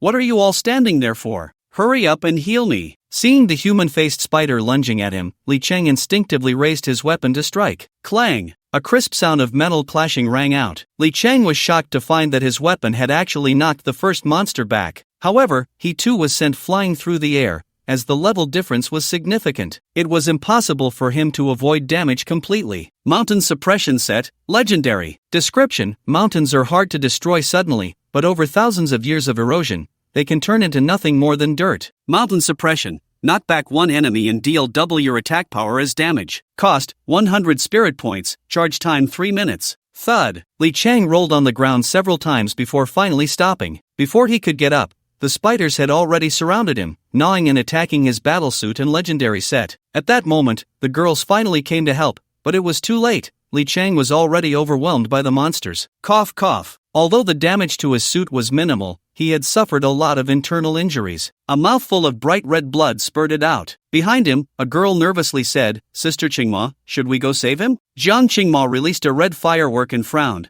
I've already set off the firework. What good will it do for us to go now? It would just spread the attacks. The girl from the life department trembled. But he's going to die. We could at least help drive the spiders away. Jiang Qingma looked at her with indifference. After a long pause, she slowly spoke, sure, you have a battle suit too, right? Go save him yourself. Just don't drag everyone down. Cough cough. Damn, guy. In the midst of the spider swarm, Li Cheng's battlesuit was already partially torn, blood flowing profusely on the ground. Li Cheng turned his head and glared at Jiang Qingma, you still won't come save me. Jiang Qingma, you dead beast. Seeing Li Cheng covered in blood, the girl with the cute baby face gritted her teeth. The teacher said, spirit workers need not cowards. I will never be a coward. With that, she raised her cheap staff high. A brilliant fireball flew towards the swarm of spiders. Master level fate, unstable will. Description: combat power changes with will. Cowardice, normalcy, courage, sacrifice equals -50%,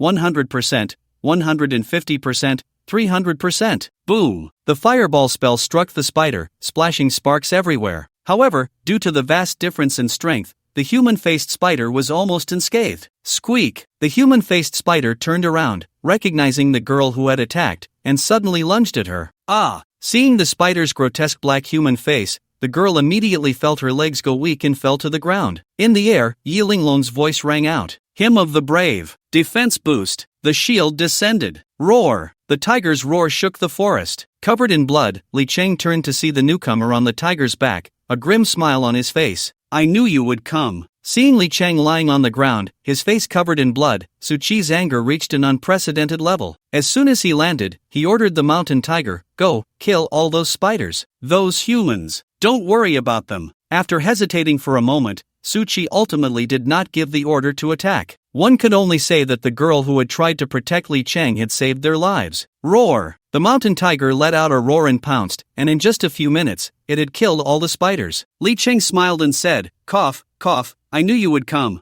You're in bad shape, say less, Su Qi said, casting a healing spell. Li Cheng's eyes widened as he saw the notes on the panel. He immediately understood why Su Qi had so many national personnel protecting him. This was a divine-level fate, a legendary existence. Their school had never seen such a thing. No, the entire Jiang city had never seen it, right? You've kept this from me for too long. Su Qi shook his head and smiled, watching the wounds on Li Cheng heal at a visible rate. He finally breathed a sigh of relief, then stood up, his gaze cold as he looked at Jiang Qingma in the distance. She was indeed never a good person. Jiang Qingma, so you just stood by and watched him die, huh? Hearing Su Qi's angry voice, Jiang Qingma frowned in dissatisfaction. To save him, we might all die. This kind of collateral sacrifice is meaningless. Meaningless? That's a teammate's life. To survive, you abandon your beliefs and betray your teammates. You really know how to make excuses for yourself. This was the first time Jiang Qingma had encountered a boy who was so hostile towards her right from the start, berating her. She felt that Su Qi seemed extremely dissatisfied with her and coldly said, I don't know you, and I don't need you to teach me. Su Qi gritted his teeth. You better not let me run into you again, or I'll make you understand why the flowers are so red. After saying that, he helped Li Cheng up and said, Sister Linglong, tiger, let's go. Roar! The mountain tiger carried the three of them away. After about 10 minutes, several teachers finally arrived. They looked at the blood and the corpses of the wild monsters on the ground, stunned. Did you all kill these? Jiang Qingma shook her head. No, it was a student riding a tiger who killed them. But I feel he is extremely emotionally unstable. I suggest the teachers observe him closely. As she spoke, she described Su Qi's characteristics. The teachers nodded in astonishment. Yes, we will arrange for an investigation. After that, they took Jiang Qingma and the others away. On the bumpy back of the tiger, Li Cheng watched as a full health shield stacked up every second. He was petrified on the spot. Is this the ability of a divine-level fate? Isn't that a bit too exaggerated? Yi Linglong stared at him intently and said softly, if you dare to leak this matter, I will make sure you don't live. Li Cheng patted his chest. Don't worry, even if old Su himself spills it, I will never reveal a single word. Yi Linglong was about to say something when Su Qi patted her shoulder and said,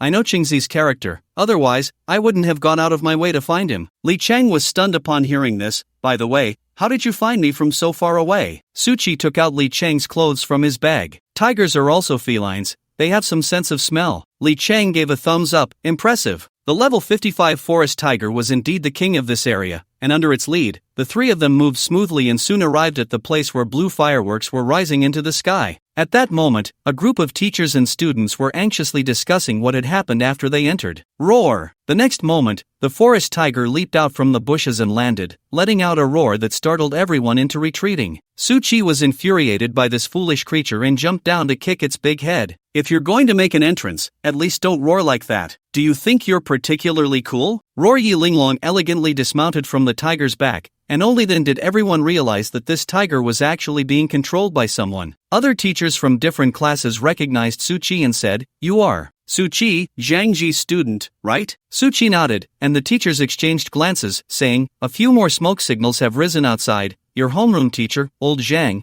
went out to rescue people. You should head back to your class." Okay. Suchi sent a message to Zhang Ji that he had arrived at the camp and then walked towards his class, with the forest tiger yawning and following closely behind him. Seeing such a massive creature approach, the classmates nervously and shockingly stepped back. Usually, everyone only saw wild monsters in books and videos. They had never observed one up close, especially a giant wild monster above level 50. The shock at that moment was unimaginable. Suchi casually found a place to sit down, and the forest tiger obediently lay down behind him. Just as everyone was marveling at how Suchi could tame such a fierce beast, the next moment, the forest tiger revealed its true nature by rolling over and showing its belly, then started wriggling as if it were a dissatisfied young woman. Suchi not only did not react but instead raised his hand and slapped its nose. "Be quiet. Do you think moving around will kill you? Sugu, can we pet it? It looks so cute. It's being affectionate, Sugu." With the repeated calls of Sugu from the girls in the class, Suchi felt a bit overwhelmed. He waved his hand and said, "Feel free to pet it. This guy has already been tamed by me and is very obedient." The forest tiger rolled over, allowing the humans to cautiously approach and pet it. Before long, the other members of the Liao Yuan team and Zhang Ji returned. However, they came back in a hurry, even bringing a mission with them. Upon seeing Suchi, Zhang Ji and the members of the Liao Yuan team rushed over,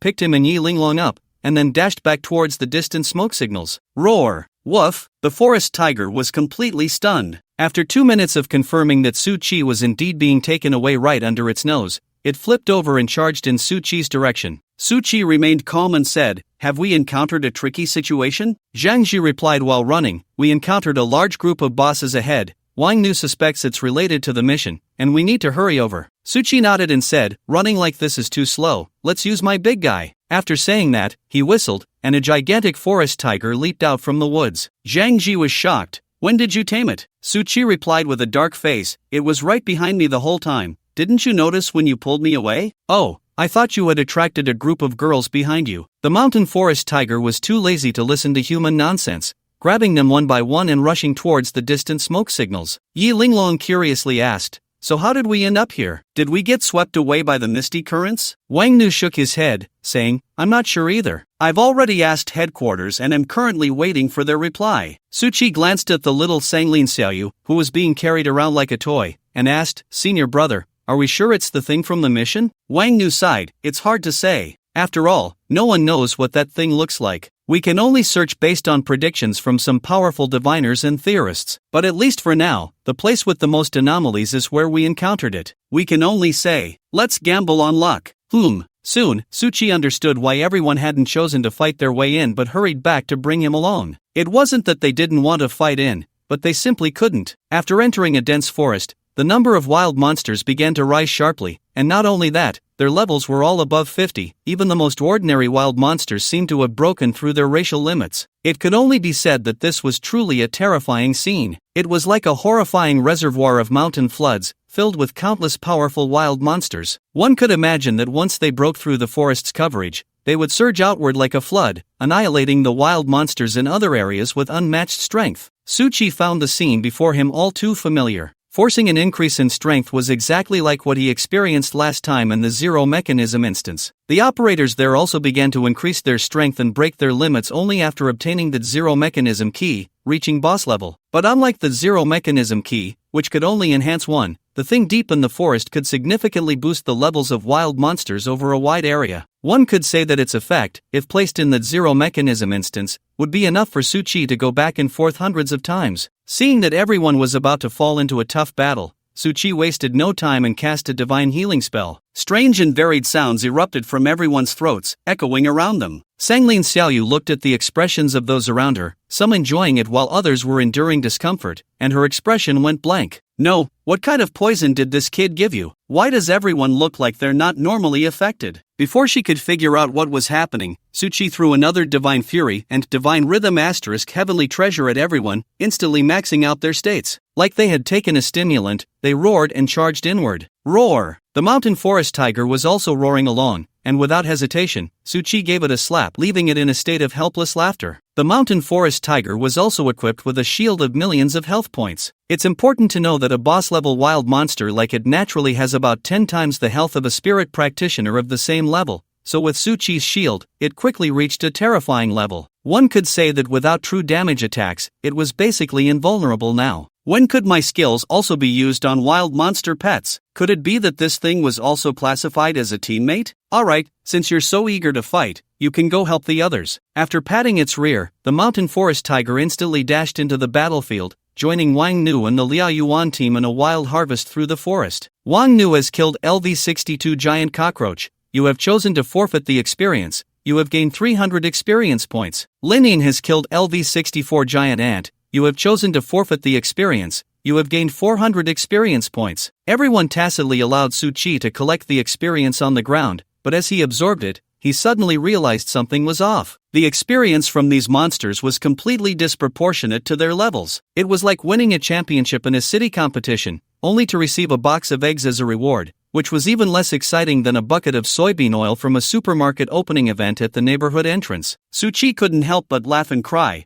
Why do I feel like I'm just picking up trash? The only one truly happy at the scene was Yi Linglong, who was gleefully collecting treasures from the ground. With the boost from Divine Charm * Heavenly Treasure, the rewards dropped by these wild monsters were still quite considerable. Crash! After Linin split the tree in front of him, a few figures moving through the woods startled him. No way! How could there be students in there? Upon seeing them, Su-Chi's pupils suddenly constricted. He never expected to encounter Jiang Qingma here for the second time. Wait, this is a different side. Even if Jiang Qingma was fast, she couldn't have run over from so far away, especially with their camp in between. You again? Upon seeing Su-Chi, Jiang Qingma's brows furrowed. Su-Chi replied solemnly, the one who should be asking this is me. How did you get here in such a short time? Jiang Qingma didn't know how to explain what she had just experienced, but the girl next to her, who had saved Li Chang, timidly spoke up. We were originally following those teachers towards the direction where the smoke was rising, but we encountered a few wild monsters along the way. After the teachers went to deal with the monsters, we thought we should hide in the woods. But after waiting for a while, the sounds suddenly disappeared. When we came out again, both the teachers and the monsters were gone. We didn't know what to do, so we thought we would continue towards the smoke, and then we ran into you again. Wang Nu stroked his chin and said, it feels like it's not just a simple foggy turbulence anymore.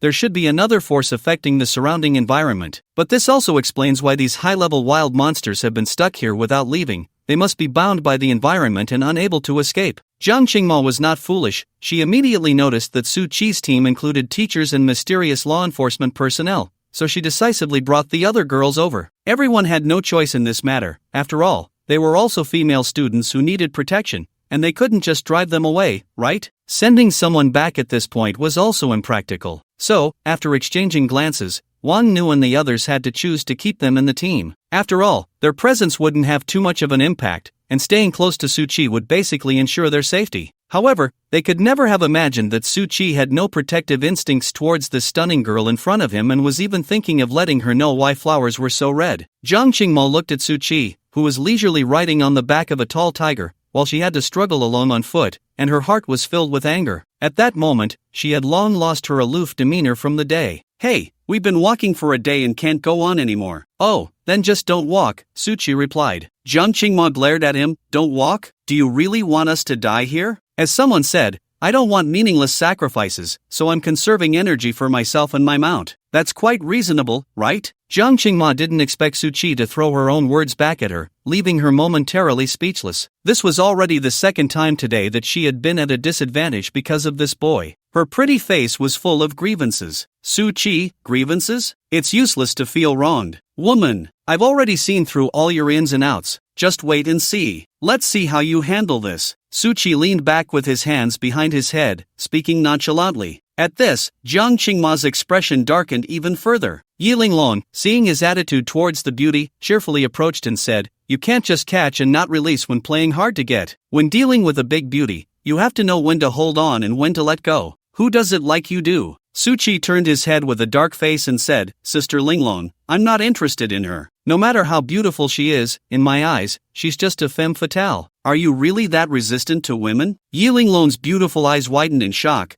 "Could it be that you prefer men?" After continuing deeper for several minutes, the scene before them suddenly changed. On the dry, cracked earth, a few bare tree trunks stood upright. The ground presented an overall dark red color, giving a feeling of being soaked in blood. Moreover, the air was filled with a faint smell of blood, which became more pronounced the further they went in, and there was something big in the middle. On the panel, information popped up. Fog instance, despairing land, difficulty, unknown, description, the transformed land, the polluted souls. When the gods completely fall, it will be a disaster for all things, including the divine race itself. After Wang Nu finished reading all this with a serious expression, he turned and said, "It even involves the gods? It seems this time it's a big deal." Yi Linglong said nervously, "Do we still need to go in? I've heard that the levels of the gods are terrifying. Indeed, just relying on the power that leaked out to elevate the wild monsters outside to this level, one could imagine the strength of the being inside." Among the group, only Su Chi's eyes began to shine when he saw the words gods. Gods! That represents the existence of top-tier equipment. What does it mean to be a legendary existence? As long as there's a health bar, it can be fought. He still remembered how Li Chang was beaten to a pulp even while wearing a full set of legendary gear. If it were a divine level set, it definitely wouldn't be like that. So Su Chi raised his hand and said, "We've come all this way, I suggest we continue in." The divine race? That's just a race. As long as there's a level floating above our heads and a health bar shining on our foreheads, we still have a chance. Su Chi's ambition was not just talk. In his past life, he had killed hundreds of gods. Although he was just a support character who only dealt the final blow at the last moment, he had indeed fought gods. Listening to Su Chi's words,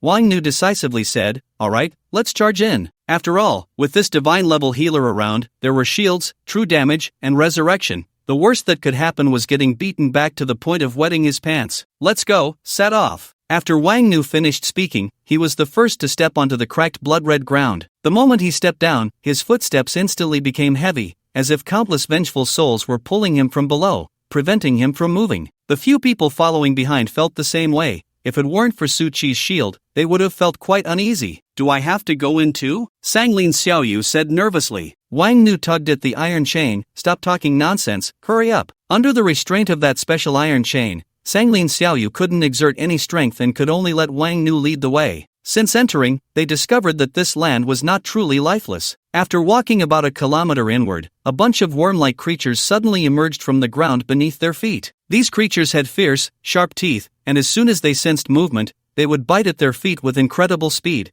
making it almost impossible to defend against. However, with Su Chi's shield in place, the group didn't take it to heart. They had the shield given by Su Chi, but the few who followed in, including Jiang Qingma, were not so lucky. "Ah!" A panicked scream rang out as a giant worm bit into Jiang Qingma's shoe, its frantic writhing showing how eager it was to gnaw at the flesh inside. Put! Zhang Ji swung his sword, and the worm was cut in half, dead beyond recovery. Thank you, teacher," Jiang Qingma said, her little face pale. "It's nothing," he replied. Jiang Qingma looked at everyone with a puzzled expression, not understanding why their shields could last so long, allowing them to completely ignore these mutated worms. Could it be the credit of that Su Chi? No way. How high could his level be? Among this group, the only one who seemed happy was the mountain tiger that Su Chi had temporarily tamed. These mutated worms not only couldn't harm it, but in its eyes, they were also just props for a whack-a-mole game. Having a great time. As everyone continued to delve deeper, suddenly, with a hiss, a massive worm, comparable to a tire, leaped out of the ground and bit into the shield in front of Yi Linglong, startling her. "Damn it,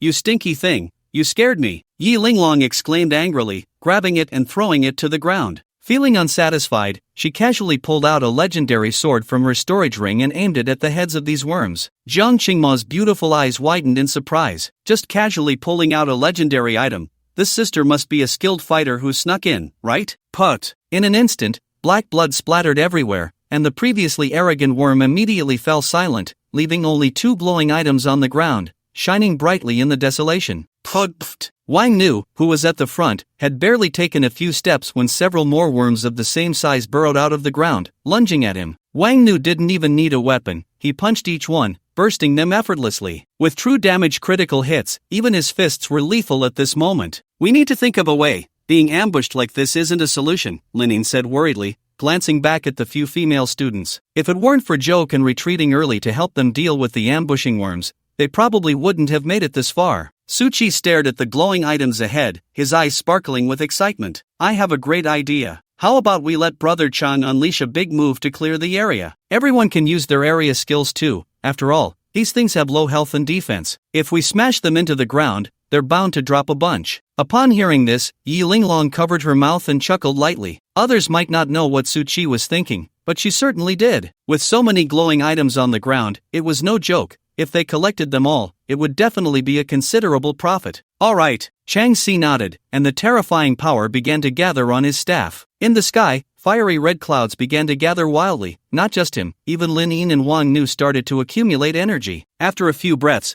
the three of them unleashed their attacks simultaneously. A blade of energy and two massive fist imprints fell from the sky, with the most powerful being Chang Si's meteor fire attack. The meteor-like fireball roared down, crashing into the cracked earth, and in an instant, the air was filled with the smell of evaporated flesh. When the dust settled and they looked again, the ground was already covered with dazzling glowing items. Woohoo, we're rich! Linglong, it's all yours. Start collecting. Yi Linglong shot him a glare but still drooled as she frantically picked up the items. Seeing this guy's excited demeanor, Jiang Qingma finally realized. This guy wasn't coming up with ideas, he had been thinking about himself the whole time. Watching Suchi and Yi Linglong excitedly clean up the aftermath, everyone could only shake their heads and smile. They were doting on him, and Jiang Qingma noticed. After all, she had never received such treatment, being the core of the crowd. Why was everyone so indulgent towards him? Who is this guy? What is his true identity? Although this haul isn't as exaggerated as the last time with the Zero Mechanism instance, it's still quite substantial. The long-awaited beginner divine gear for Suchi has dropped some pieces. LV-20 Blood Warrior * Shield, the shield from the LV-20 Blood Warrior set. Health 80,000, Spirit 1,000, Defense 2,000. Steadfast Guardian, every 10 seconds, generates an invincible attribute shield. LV-20 Blood Warrior * Left Arm, the left arm from the LV-20 Blood Warrior set. Health 20,000, Spirit 500,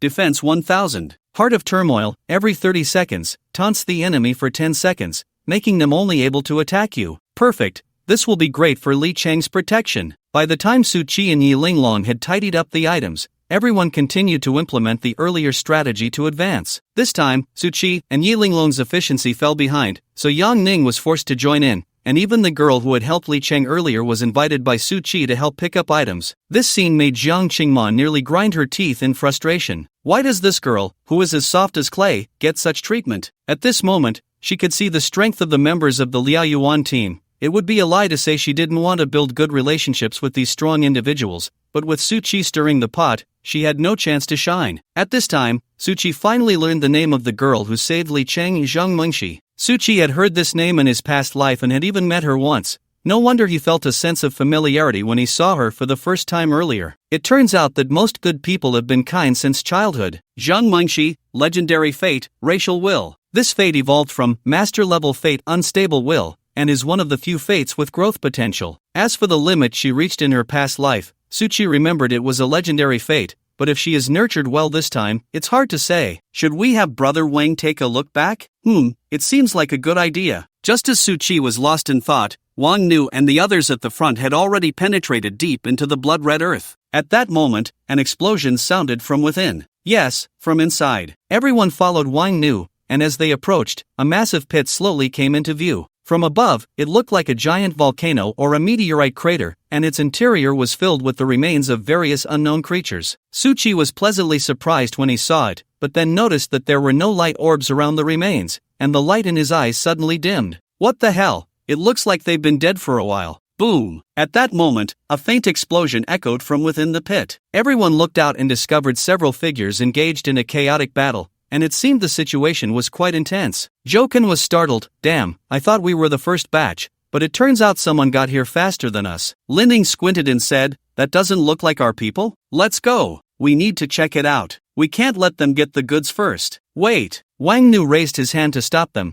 hesitating as he looked at Jiang Qingma and the others. It's too dangerous for them to come alone. You all stay here with the tiger. If danger arises, the tiger can help you escape quickly. Lin Ning, Zhou Kan, and Xiao Qi, the four of us will go. Oh, and Song Lin Xiaoyu, you come too, to act as a translator for the prophecy. Song Lin Xiaoyu almost cried upon hearing this. What does this have to do with me? Jiang Qingma, standing nearby, was completely baffled this time. Why does Su Qi get to be included? However, no one at the scene opposed it, and she felt embarrassed to question it, so she could only watch as the four of them rushed toward the core area. She frowned and whispered to Zhang Ji, "Teacher, I don't understand. Why does this guy get a share? Just because he's a rookie healer, can he really heal?" Zhang Ji glanced at her subtly. Su Qi's abilities, even if replaced by 1,000 assistants of the same level, would still be more effective than his one move. Ahem, this matter naturally has its deeper meaning, so you need not ask further. Yes, teacher. Since Zhang Ji had said so, Jiang Qingma was now completely certain that Su Qi's identity or fate was extraordinary. When she raised her head again to look at Su Qi's back, the disdain and indifference in her beautiful eyes began to quietly fade, replaced by a different kind of gaze. This familiar feeling made the hair on Su Qi's back stand on end. No, that woman is starting to shake again, right? No, she must not come again. Su Qi just wanted to finish this task quickly. He didn't want to stay near this woman for even a moment longer. As the five approached, they finally saw what was battling in the center of the deep pit. It was a gigantic octopus tentacle over 50 meters long, covered in scars, its cross-section embedded in the ground, with a thin and soft end of the tentacle constantly slapping at the few people attacking it. Each slap sent a low rumble through the earth, and the bones and remains on the ground nearby had long been reduced to powder. Joken was startled. Oh my, don't tell me that thing is part of a deity. That would really refresh my worldview. Wang Nu unleashed a long-range punch that struck the massive tentacle, and its information panel immediately appeared. Severed tentacle, LV-150 description, a part of an unknown creature's body. Even when separated from the main body, it possesses its own independent consciousness and combat ability, representing chaos. It will only bring disaster to the dungeon. With a hum, Wang Nu finally took out his weapon. Just a part of the main body can have a combat power of level 150.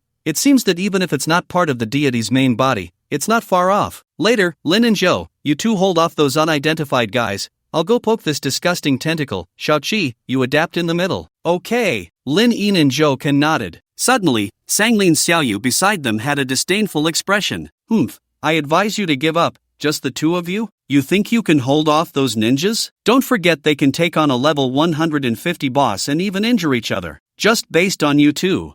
Before Sanglin Xiaoyu could finish, Su Qi pinched her chubby cheek. The strong aura they had just built up was instantly shattered. Ugh, what are you doing? I'm just speaking the truth. That was indeed true. Wang Nu also looked worried, but Su Qi smiled brightly and said, It's fine, senior brother, just go for it. I just learned a new skill. They won't even have a chance to act. Looking at Su Qi's confident eyes, Wang Nu recalled what their teacher, Yaoyuan Shun, had said and nodded. All right, senior brother believes in you. Seeing the fighting spirit of Wang Nu and the others, the few Japanese ninjas immediately scoffed. Except for the leader, the rest were all below LV-100. With this combat power, these guys wouldn't even be able to survive on the battlefield, let alone interfere with them.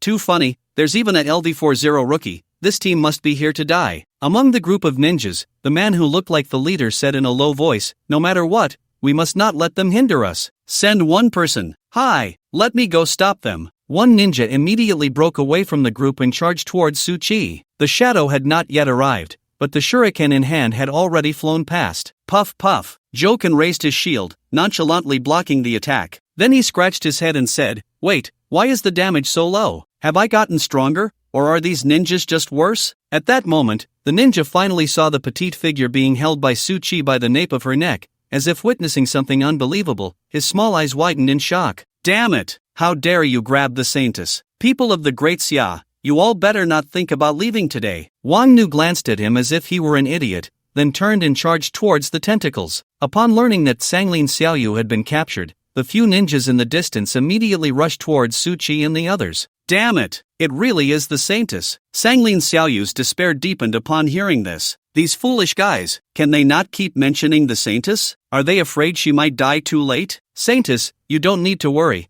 We will come to rescue you right away. After saying that, these guys put away their shurikens and took out their powerful weapons. Their levels were quite impressive, all around level 120, definitely strong in the island nation. But to send them all over for such a bizarre tentacle showed how much the island nation valued this intelligence. Seeing those guys about to make a move, Lin and Joken both felt a bit nervous, while Suchi appeared very calm. He scoffed and said, "Want to save someone? You need to be able to make a move first." After saying that, he raised his staff, and a brilliant white light erupted, a massive phantom of a balance scale appearing between the two sides. Without hesitation, Suchi tossed his storage space onto it, and the scale immediately tilted as if it had received something heavy, leaning straight towards Suchi's side. The effect of the scale also appeared on everyone's panels. Divine word * balance. Release a formation with a diameter of 2 kilometers, lasting for 1 hour. Everyone within the range must contribute something of equal value to engage in battle. Contributing something of equal value for a fair fight? Interesting skill, but how much wealth can a mere level 40 support have? It's simply laughable. After saying that, the leading ninja tossed his storage ring onto the scale, but it didn't even make a splash. On the scale, his side remained completely still. Realizing that Sanglin Xiaoyu was looking at him as if he were an idiot,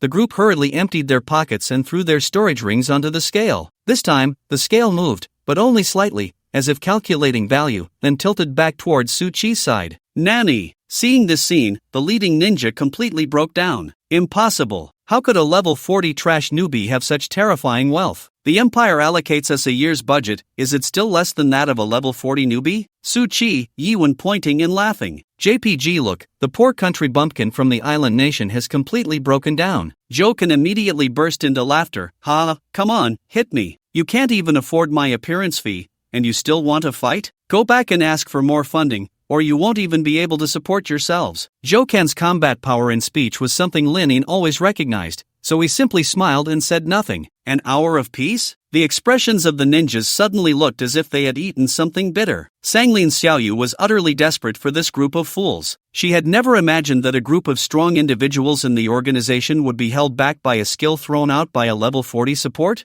Bang bang bang! On the other side, Wang Nu gripped a half-ton axe as tall as a person, striking down repeatedly on the tentacle creature. With Su Chi's tenfold true damage critical hit bonus, he quickly depleted the monster's first health bar, triggering its first molting upgrade. The ninjas watching this scene were all astonished. How is this possible? They had spent several hours just to make a slight dent in the opponent's first health bar. Yet this newcomer had only been at it for a few minutes and was already seeing results. Although bosses at this level typically had multiple lives, it was important to remember that these ninjas were immobilized, unable to act for a full hour. Even if they managed to regroup and attack together with skills and items, their damage would hardly compare to this towering figure from the Great Xia. The difficulty of taking down this boss was evident. Boom! The sound of continuous strikes echoed. A few minutes later, the second life of the massive tentacle was also depleted. As it entered its third life, its entire body turned crimson, and even the speed and frequency of its strikes increased significantly. However, this time, Wang Nu showed no intention of defending. He directly used Su Chi's shield to withstand the creature's attacks and retaliated fiercely. Seeing this reckless fighting style, the ninjas felt their eyelids twitch. Is this even human? No, there's something wrong with this guy's shield. Everyone looked at the panel seriously, their eyelids twitching. Tens of billions of shield points? This must be a walking humanoid boss. By this time, 20 minutes had passed, and seeing that the tentacle boss still had a full 6 health bars left, Su Chi couldn't help but furrow his brow. At this rate, his balance control would soon end, and Wang Nu might not even finish the fight. He needed to find a way to deplete the tentacle's health bars. Wait, deplete the health bars? A flash of inspiration struck Su Chi. He quickly made an unbelievable move, raising his staff to prohibit normal attacks against the tentacle monster. Although he also dealt tenfold true damage critical hits, it was insignificant against the boss's astonishing health pool. Then, this weakling's attack unexpectedly drew the boss's aggro. The tentacle swung towards Su Chi. Watch out! Joken raised his shield to block in front of him, but Su Chi shook his head and said, "It's fine, he can't break my shield, I've calculated it." Thud! The tentacle's attack struck Su Chi, causing the onlookers to gasp in horror. But when they looked up again, they found that the tentacle's health had inexplicably dropped significantly. In contrast, Su Chi wore a look of enjoyment.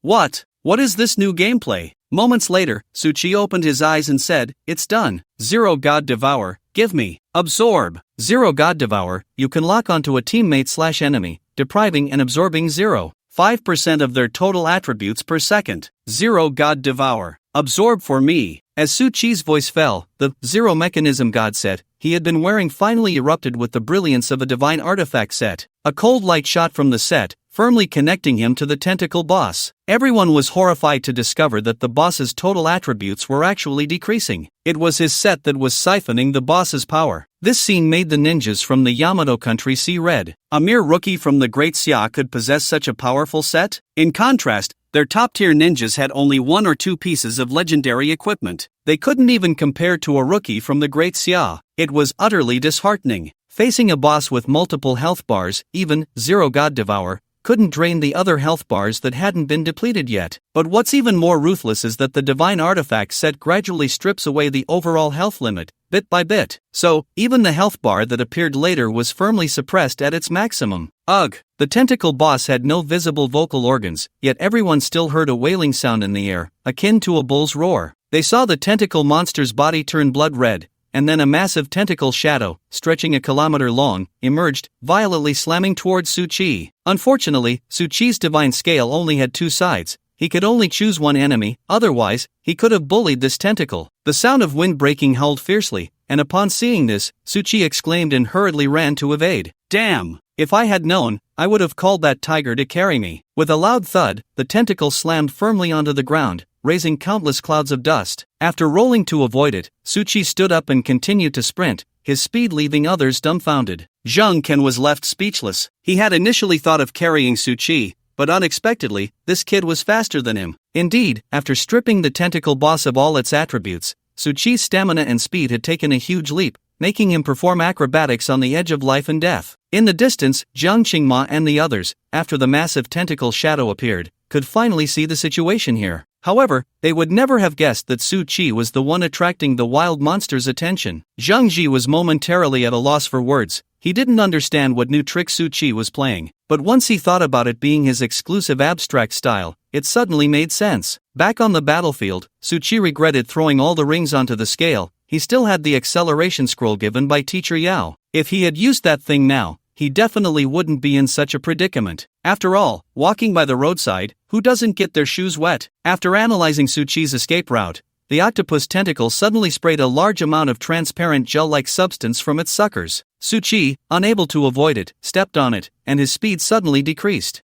Damn! The next moment, the tentacle made a turn and hit Su-Chi squarely. With a loud thud, the shield's glow on Su-Chi's body flickered like a marquee. Although it didn't deal any damage, he was still sent flying by the immense force. Wang Nu turned around nervously. Shao-Chi, are you okay? Su-Chi, feeling a bit dazed as he touched his head, got up. I'm fine, just felt like I saw a marquee just now. Zhang Ken rushed forward, and before Su-Chi could react, he was pulled alone. Don't say anything, we all just saw the marquee. Ha, really? As a support, Su-Chi had grown accustomed to this way of fleeing while being dragged alone. A light orb appeared in his hand, which was one of the skills the tentacle boss had just used. LV400 mechanism * helmet, guardian stripping. When you are hit by an attack, one of the attacker's skills is randomly stripped and transformed into a skill ball, which you can give to anyone to use. The strip skill will be sealed for 12 hours. Time condensation agent description. It originates from a certain unknown top-tier creature. Once contaminated by this gel, your time will slow down relative to the outside world. No wonder I got hit just now, it was this thing's doing. Boom! While Su-Chi was lost in thought, this time it was Zhang Ken who got hit in his place. The two of them rolled on the ground in a messy escape, and Su-Chi looked up at the tentacle boss's health. He found that after its health dropped to half, it was no longer able to lose anymore. Wasn't it supposed to strip and absorb 0.5% of all attributes every second? Are you made of steel? How tough can you be? On the panel, new information about the severed arm tentacle appeared. Severed tentacles, chaotic state, description, entering a frenzied state, unable to be targeted by skills, lasting 5 minutes. What a dog, he even has a dominating body. Su-Chi shrank his neck. I'm outta here. If he hits me a few more times, my resurrection armor will be knocked off. Junior brother, retreat quickly, I'm about to unleash my ultimate move. Wang Nu shouted loudly, his body radiating bloodlight. His axe transformed into 2 giant metal fists covering his hands, and then his fists struck out rapidly like a rain of bullets. Aura, aura, aura. The fists became afterimages, crazily hammering at the base of the tentacles, the damage exploding in a way that left people breathless. Senior brother, I'm here to help you. Suchi pointed with one hand, sending the earlier time congealer skill ball flying towards the tentacle boss. With a pop, the light orb of time congealer exploded, splattering the tentacle itself, and its resistance speed instantly slowed down. Ha ha ha, good. Wang Nu continued to strike with heavy fists. The wild monster's health began to drop rapidly like a progress bar. This time, the ninjas who had been watching couldn't stay still. Damn! The order from Lord Saint King is about to be intercepted by this group of Dasha people. No, we must do something. The ninjas exchanged glances, and their leader suddenly rushed quickly towards the outskirts. Baka! Ha, I get it. Although our skills can't reach those guys a kilometer away, the forbidden spell can. As long as the forbidden spell can still claim the head of that boss, our mission won't be in vain. A kilometer distance is actually very short for these strong ones. By the time Suchi reacted, he had already seen those guys tearing open the scrolls at the outskirts, casting skills inside. The scrolls in their hands were clearly powerful, as the moment they tore open the packaging, the sky outside darkened instantly. Definitely a forbidden spell level. Linning reacted quickly, immediately stepping in front of the few people and the tentacle boss, intending to take the forbidden spell's damage with his own body. Joken was shocked. Damn, boss, are you crazy? Linning said seriously, this mission is extremely important for Dasha and everyone. It absolutely cannot fail. As a spiritual practitioner, I should feel honored to have such a day. Song Lin Xiaoyu looked at Linning in the sky, feeling as if a certain string in her heart had been plucked. He really is so handsome. Just then, a loud shout broke the atmosphere that had been so hard to establish. Captain, Big Pot. Suchi cupped his hands like a trumpet and shouted, don't worry, with me here, I guarantee you won't be able to unleash your resurrection armor. Lin Ying's eyes lit up. Could it be that Shao Qi has a trump card? Dasha people, get ready to taste the power of the forbidden spell. Amidst the laughter, the ninja tore open the scroll. Above his head, a massive 8-headed serpent was eagerly swimming in the dark clouds. Its crimson eyes were filled with the desire to devour everyone. The ability to project even the phantom of a deity indicates that the power of this scroll is incredibly close to divine level. When the phantom of the 8-headed serpent appeared, the tentacle boss clearly froze, sensing a strong threat of death from the former. Suchi curled his lips. Tisk, it's that ugly thing again. Roar! The 8-headed serpent seemed to see his disdain and roared in anger. Accompanied by the release of competitive power, its condensation became increasingly evident. Linning had no doubt that if the power of the scroll was fully unleashed, it would definitely blow them all away. He looked up and saw those people hurriedly retreating. Even the remaining girls beside him were ignored. After all, this guy was a captive, and Linning quickly descended to protect Song Lin Xiaoyu behind him. The latter felt a warmth in his heart, but still pushed him away with red eyes, saying, you don't need to worry about me, just go. The power of the forbidden spell cannot be stopped. Linning replied, this is my mission. Suchi's staff, which was ready to cast a spell, suddenly hesitated. Don't, big brother. You want me to just watch at this critical moment, right? Boom! A muffled thunder sounded from the sky, and the power of the forbidden spell was about to be unleashed. That's right, it was at this moment. On Suchi's divine staff, a brilliant array of colors burst forth. Divine word * falsehood, release a formation with a diameter of 2 kilometers, lasting for 1 hour. All enemy skills within the range turn into random entertainment spells. Teammate spells become tenfold overlapping spells. This skill cannot be stacked, cost 50 spirit points. Cooldown, 1 hour. In the next moment, strange music echoed in everyone's ears. It was as if Santa Claus was joyfully riding his reindeer towards them. Jingle bells, jingle all the way. The 8-headed serpent in the sky suddenly looked terrified, as if it had seen some horrifying creature. It opened its mouth in anger to breathe, but what came out was a flurry of snowflakes and ribbons. Even the dark clouds quickly transformed into cotton candy like white snow, gently falling. Although the power of the forbidden spell would not dissipate into thin air, it could be transformed. Roar! The anguished roar of the 8-headed serpent echoed, and when everyone looked up again, it was wearing a Christmas hat on its head, struggling painfully in the sky, each breath it took releasing countless energy candies and vitality. Everyone around Suchi was dumbfounded. Joken couldn't think of any words to describe his feelings at that moment, standing there in shock. Oh my god, is this what an entertainment skill looks like? Is this really something a person can do? Linning, who had been shocked by Suchi countless times, felt his bottom line being breached once more. As for the distant Zhang Ji and the others, who had originally prepared to flee, they found themselves unable to move, as energy candies floated down from the wind and, after tasting one, each piece of energy that entered their hearts made their spirits soar. To be precise, this was still the power of the forbidden spell, just expressed in a different way. Oh, great eight-headed serpent. The ninjas below knelt on the ground, screaming in agony. They never expected that the eight-headed serpent they summoned would be so humiliated. After a few breaths, the power of the forbidden spell completely dissipated. The eight-headed serpent glared at Su Chi with hatred before gradually vanishing into the horizon. On the other side, when Su Chi turned around,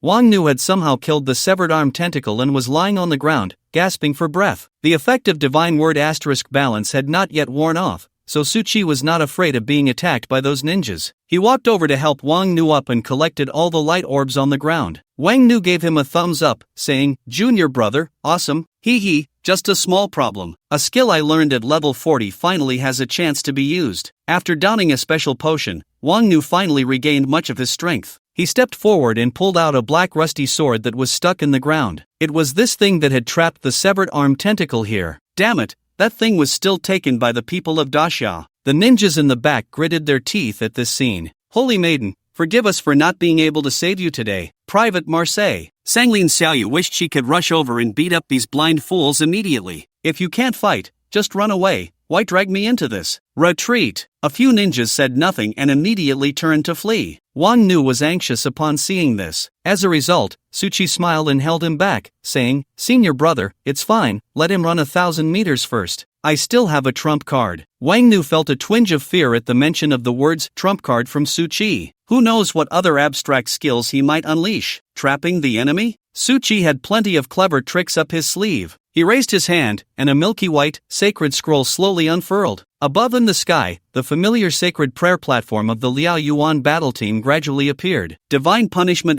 * Sacred Prayer Platform. Description: a prayer platform forged by the followers of the deity, ultimately recognized by the deity and endowed with divine power. It creates a prayer area with a diameter of 10,000 meters, lasting for 5 hours. All beings/monsters within this area cannot leave the scene and must immediately begin praying, without interruption. Combat on the prayer platform will suffer the punishment of soul burning. The caster is the administrator. They and their teammates are not affected by this effect. Recharge time, 12 hours, buzz. The moment the sacred prayer platform appeared, the group of ninjas that had been fleeing uncontrollably knelt down on the spot. Strange prayers mixed with curses spilled from their mouths. "Damn great Xia, eternal and great God, what kind of bullshit tricks are these? Please accept my most loyal prayer. %UN # seeing those guys so easily controlled. Wang Nu wished he could worship Su Chi. This guy was simply a human-level godly skill platform. He always managed to surprise himself greatly. Wang Nu stepped forward and effortlessly shackled those ninjas, sealing their powers. Then he stripped them down to their underwear, knocking out all their teeth so they couldn't even bite their tongues to commit suicide. Hee, go back and taste the physical truths of the National Security Bureau. Let you know what it means to scatter the imperial soul with 3 sticks. I'm from the island province. Whoa, the only problem was that it seemed the prayer wave affected more than just those ninjas. There was also Jiang Qingma, who was watching from a distance. She was first confused, then shocked, and finally, in utter shame, recited those prayer words. Su Chi, why is it this guy again? Su Chi took the rusty sword from Wang Nu's hands, and immediately, the equipment description popped up on the panel. Falling God sword, damaged, description. When the Holy Spirit turns, it must strike down the god with one sword. Forged by human warriors, it is one of the 5 super artifacts specifically used to slay gods. Falling God shock, damaged. After shattering one of your skills/scrolls, you can cast it, causing the designated enemy to be stunned in place, unable to attack or defend, lasting for 1 minute. Super artifact. Su Chi saw the description and his breath quickened. He had hardly seen a few of these in his past life, and unexpectedly, he found one in the Lost Solitary Plane this time. No wonder the Japanese could inexplicably contend with Great Xia in the early days. It turned out they had obtained such an item in the Lost Solitary Plane. Su Chi suddenly realized, wait, I almost forgot, they just called you a saintess. What exactly is your identity? Wang Nu casually replied, Saintess of the Yamaguchi Hall. Oh, this thing is an extension of the Yamaguchi gang in the underworld. Song Lin Xiaoyu shot Wang Nu a glare. After the latter's comment, the status of this item immediately dropped. Lin Ying said, Yamaguchi Hall? You're playing both sides in Japan, huh? No choice, Song Lin Xiaoyu gritted her teeth. I was chosen by the organization since I was young. I had no other choice but to obediently follow orders. Alright. I really have no desire to review this old plot. Su Chi waved his hand. What good things has your family been secretly investigating in Great Xia? Spill it all when you get back. Don't force us to take action. Nearby, Joken kicked one of the ninjas. Did you hear that? Don't forget to reply with a 1. Did you hear me? Hi. Received. 111. When Suchi returned, he found everyone in high spirits, except for Jiang Qingma, who was looking at him with a face full of resentment. Comfortable. Just right. Although he didn't know what was bothering this woman again, as long as she wasn't happy, then he would be happy. After all, she had been so sincere to him in his past life. Truly physically sincere. In front of everyone, Suchi directly gifted a legendary staff that had just dropped from a tentacle monster to Zhang Mengshi. The girls nearby all looked on with envy. The latter instantly appeared flustered. No, this is too precious. Suchi impatiently said, "What are you doing? I hate it when people refuse gifts. You saved my brother. This is what you deserve. Of course, if you're interested in him, I can give you his contact information. You saw it, this guy is righteous, and his family is quite wealthy." Hearing the first half, Zhang Mengshi was quite touched, but as the latter part came out, her lovely ears turned pink. I'll accept the gift, but the introduction is unnecessary. Suchi scratched his head. Oh, okay then. Wang Nu glanced at the direction and turned to say, "The main team has sent someone to the temporary camp. We should hurry over." Thus, the group, who had accidentally killed a divine body on the way, finally set off on their return journey. That night, the starry sky was brilliant. The night sky in the Lost Solitary Plain instance was completely different from that of the Great Xia. 2 magnificent light bands, one white and one red, hung high in the sky. One was the planet's ring, and the other was the Milky Way of their galaxy. Jiang Qingma sat in front of the tent, expressionless, gazing at the starry sky above. For some reason, her heart was filled with the image of Suchi from the morning. She shook her head, but that damned figure just wouldn't go away. No way, could it be that I... What? In another tent, Suchi suddenly lost his voice. Yang Ning, sitting opposite him, couldn't help but cover her ears. Lower your voice. Making a fuss is the biggest taboo in fortune-telling. It disrupts the aura. Suchi hurriedly sat down, nervously saying, "Sister Yang Ning, do you mean I won't be single before I'm 35? The divination result says that you'll be alone when you're 35. It didn't say you can't be single. Think positively. What if you get divorced?" Suchi's face darkened. That seems even more depressing. Yang Ning couldn't help but cover her mouth and laugh. All right, I already said this is a free bonus. Let's get to the important stuff. Suchi took out the fallen god sword, damaged, and said, "I want to find out where its other counterparts are. The cost can fall on me." Yang Ning's beautiful eyes became slightly serious. "It's a super artifact, you know, even a damaged super artifact can't be easily estimated. After all, so many people want to know of its existence. You need to be mentally prepared for backlash." Don't worry. Suchi was so confident mainly because the enhancements he absorbed from the tentacle boss in the morning were still active, and he wanted to let these enhancements exert their last bit of heat. "Alright, open your panel, and remember, no matter what happens later, just let it change. If there's danger, I'll pull you out."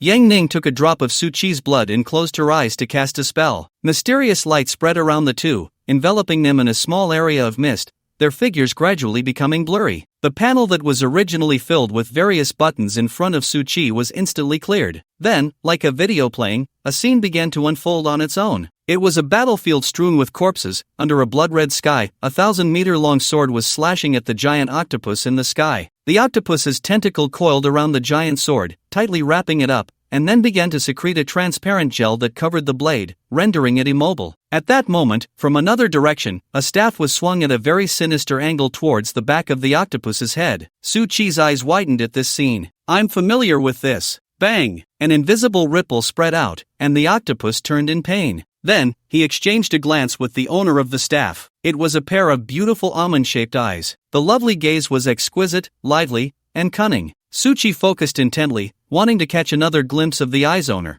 but that very glance caused his panel to turn into a snowflake screen. Damn! What kind of world is this that there's still a snowflake screen? In the next moment, the mist and the formation dissipated together. Yang Ning stared blankly. "You got kicked out? What? Can fate really get you kicked out?" Yang Ning said, "Look at your panel, see if any data has been affected." Suchi replied, "All data is normal, but the values absorbed from the tentacle monster are all gone." Yang Ning nodded. "That's normal. Once the cost is exhausted, the panel can't hold on anymore. By the way, did you gain anything?" Suchi looked at the message that popped up on the panel, opened it, and after a moment of silence said, "There really is something, but I'd rather not have it. Acquired, Godslayer's commission, you have accepted. Description, hehe, congratulations. Chosen one, let me give you a task. Gather 5 super artifacts, then slay those damned gods. Super simple, right? If you succeed, I can grant you a reasonable wish. Simple as pie. Suchi's forehead throbbed with veins. If he had known, he wouldn't have greedily calculated this fate. And he had inexplicably accepted a damned task. A wish? I'm 35 and still single. If I really complete it, I'll make this guy personally solve my single problem. The next morning, when everyone woke up, a group of National Security Bureau agents was already standing at the door. After Wang Nu handed over Sanglin Xiaoyu and the few ninjas to them, he continued to lead the students to the camp to reunite with the main force. Half a day later, in the camp, Chen Yuanqing saw the large group from the third school appear, and tears of excitement almost fell. If anything happened to these students, he, as the principal, really wouldn't be able to live with himself. Just as he was daydreaming about how Su Chi would excitedly hug him, the latter's entrance stunned him. A huge, colorful tiger carried Su Chi, majestically walking to the front of the camp, and after he got down, the tiger sat proudly with its head held high like a stone lion at the entrance of some places. This scene made the nearby classmates envious. Su Chi smiled. Principal, mission accomplished, brought everyone back. Also, I brought a batch of personnel from the first school for free. Don't forget to ask the principal of the first school for a favor. Chen Yuanqing couldn't help but smile wryly, but he was also quite moved. Knowing he was being sidelined, this kid was really bringing us honor. Good, good, good, you did well. Hurry back to your team to do the task. Don't miss this final assessment. Alright. After saying that, Su Chi happily returned to the class. As soon as he got back, he gave Li Cheng the contact information for Zhang Mingxi, saying without a blush or a breath, "The girl who saved you last time has taken a liking to you, have a good chat." Li Cheng was startled, then immediately hugged Su Chi tightly, moved. "Old Su, you really are my godfather." Alright, I need to go do my task. Let go, I don't want to be misunderstood and stay single.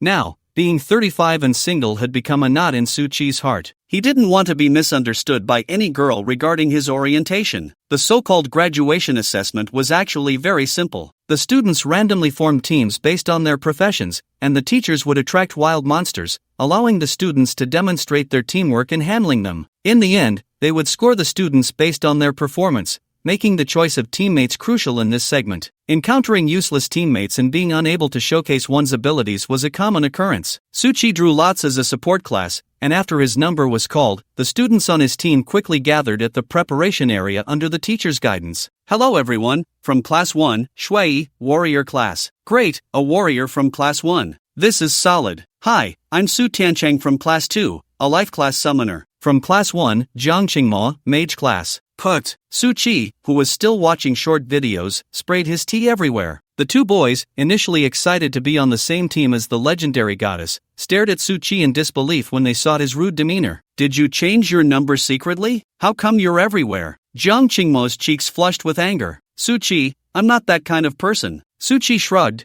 "You can't control how I think. That's my freedom." Poof. Jiang Qingmo snorted and sat in a corner at the other end of the preparation area. Seeing this scene, the two boys who had just introduced themselves exchanged dry smiles. They had thought that with the goddess joining, their assessment would go smoothly, but now it seemed there was quite a bit of conflict between the two, which was a bit troublesome. Shui secretly messaged Su Tiancheng beside him. "It's fine, even if that support messes up, the goddess's combat power is still considerable. If we sacrifice a bit and use more potions, we can definitely pull through." Exactly. Just as they thought everything would go smoothly until they entered the arena, a boy barged into their preparation area. "Qingma, I've been looking for you for a long time. Why haven't you replied to my messages?" A handsome boy with a pale complexion, somewhat resembling a pretty boy, walked in. "Qingma, to be able to call the goddess that, their relationship must be special." The two boys immediately wore expressions of curiosity. In the distance, Su Chi also raised his eyes slightly. "Shunziru, so this is your childhood friend." Seeing Shunziru appear, Jiang Qingma immediately frowned. "What are you doing here?" "I need to prepare for the assessment. I came specifically to apologize to you. I was wrong last time. Can you forgive me?" Click. The flash went off. The four of them froze, looking at Su Chi in confusion. Su Chi scratched his head. "Oh, I forgot to turn off the flash. You guys continue." Shinzero angrily walked over to him, pointing at his nose. "You, delete that photo, right now." Su Chi crossed his arms, smiling. "This is a public place. Who says you can't take pictures?" Shinzero's expression immediately turned cold. "Delete it now, or I will make you regret it. He can take pictures if he wants. Shinzuru, stop going crazy here. Get back to your team right now, or don't blame me for telling Uncle Shin. Jiang Qingma's voice came through, and Shinzuru turned around in disbelief. Qingma, why are you protecting this wild man? Are you with him? Jiang Qingma trembled. I have nothing to do with him. Hey, that's a bit too harsh. Suchi felt this guy's insults were really unpleasant, saying, whoever wants this woman can take her. I wouldn't dare look at her more than once. Jiang Qingma glared at Suchi. I have nothing to do with him. Hurry back to your team. Otherwise, don't blame me for telling Uncle Shin. Hearing this, Shinzuru shrank his head. Qingma, I'm sorry, I was just anxious. Don't be mad. I'll leave right away. In the end, he shot Suchi a glare and mouthed the words you wait before hurriedly leaving. TSK, what a pity, he didn't force him to take action. Otherwise, when Brother Wang comes over, he'll definitely know just how slippery that soap is inside. A farce comes quickly and goes just as fast. Shui and Su Yuqing finally regained their composure, and soon a teacher came over to inform them to prepare for the assessment. They were just about to notify Su Chi and Jiang Qingma when both of them stood up simultaneously. It seemed they were both eager to finish the assessment. Although it was called an assessment venue, it was actually just an area cordoned off in the wild, where the teachers would aggro the wild monsters and then suppress them, allowing the students to come in and fight to complete the assessment. It was still the familiar magic fox and fierce wolf. Suchi stretched lazily and said, I won't be able to heal you later, so I'll cover the cost of blood potions. If you can fight, then fight. Good luck. Shui and Su Yuqing exchanged glances, their expressions grim. Well, he really is someone who just gives up. It seems getting into a good university is going to be tough this time. Jiang Qingma had long since gotten used to Suchi's unpredictability and coldly said, whatever, you can fight or not. Why are they already having internal strife before it even started? The teacher beside them scratched his head in confusion. Students, your performance will be scored later. The faster you are and the better your results, the more extra points you'll get. The team with the highest score will also receive skill books and scroll rewards from the city. Rewards? Upon hearing this, Suchi immediately perked up. Why didn't they mention there were rewards earlier? Teacher, what's the fastest time so far? I think it's around 5 minutes. That combination was indeed quite good. Suchi nodded and urged the others, hurry up, form a team. Upon hearing this, Jiang Qingma's beautiful eyes flashed with a hint of light. Finally, she could find out just what level this guy was. She glanced at her own level 9 panel. This guy has been acting all this time. He can't have already advanced to the first promotion, right? No, why is this guy so excited about being a support? Fighting monsters is all about output. No matter how good your healing is, our combat power is right there. How much can efficiency really improve? Shui looked at Su Chi with a somewhat speechless expression but still silently formed the team. Team created, Teammate Shui has joined, LV9 Mage Jiang Qingma has joined, LV5 Beast Tamer Su Yuqing has joined. Everyone's gaze turned to Su Chi. He wasn't some clueless rookie. After blocking all his information and only leaving his level visible, he also joined the team. In the next moment, Shui, who had been somewhat lazy, suddenly widened his eyes. Not just him, even Jiang Qingma's mouth slightly opened, as if she had seen something unbelievable. LV41 second promotion healing priest Su Chi has joined. Hiss. Everyone collectively gasped. No way. It seems we're not on the same page here. This is just a novice assessment camp, and with your level, are you sure you're not here to fish for big catches? Jiang Qingma had guessed that Su Chi might be strong, but she never expected him to be this strong. Students, are you ready? The teacher beside them urged. Shui quickly raised his hand and said, ready, we can start anytime. No kidding, with a second promotion powerhouse in charge, isn't the title of excellent team for this assessment just within reach? Okay, you all wait here, I'll go bring the wild monsters over. While they were waiting, Shinzuru's team happened to be entering the arena. Seeing Jiang Qingma there, he immediately approached and said, Qingma, what a coincidence, you're here too. I'll tell you, I've studied the weaknesses of this magic fox, its defenses. Listening to Shinzuru's incessant chatter, if it were the old Jiang Qingma, she might have been quite touched, but for some reason, all that remained in her heart at this moment was impatience. She frowned and said, all right, I know how to handle it myself, you don't need to worry. Shinzuru, rejected, felt a bit awkward. Su Chi, who had been watching the show for a while, clicked his tongue in admiration. You mean you need to specially collect all that information you just mentioned? Isn't it just a grab away on the forum? Let's just say you don't have any skills in picking up girls. Shinzuru glared, you, just wait for me. If you have the guts, don't leave after the assessment. After Shinzuru stormed off in anger, Jiang Qingma shot a complex glance at Su Chi. With this guy's strength, he really didn't need to look at any strategies, right? By the way, Why do I always feel like he really dislikes me? Is it just my illusion? Before long, the teacher in charge of their assessment finally brought over the wild monsters. Looking at the magic fox not far away, Shui nervously felt his palms sweating and turned to Suchi. Big shot, how should we fight this? Suchi replied indifferently, just fight it as you should, hurry up, are you wasting my time? Fearing Suchi's anger, Shui drew his sword and charged out. On the other side, Su Yucheng also waved his magic staff, summoning a wild boar, while Jiang Qingma was not idle either. As she waved her staff, a fireball came roaring from a distance. Although their battle lacked coordination, at least they were each doing their part, and not injuring their allies was already the biggest victory. However, Suchi clearly overestimated his teammates' performance. After taking Jiang Qingma's first fireball, the magic fox only had a bit of fur scratched and lost a little blood. In its fury, it swiped its claws, instantly shredding the wild boar summoned by Su Yucheng into pieces. Su Yucheng nearly cried at this sight. Was the wild monster he summoned so weak in the eyes of the opponent? What was the difference from being ingredients? Behind them, after a roar to bolster his courage, Shui's low-tier novice sword clashed with the magic fox's claws. The weapon was unharmed, but he was sent flying with a scream, losing a third of his health. He rolled on the ground several times before finally stopping, looking disheveled. Suchi finally understood why it took even the fastest team 5 minutes to deal with a magic fox.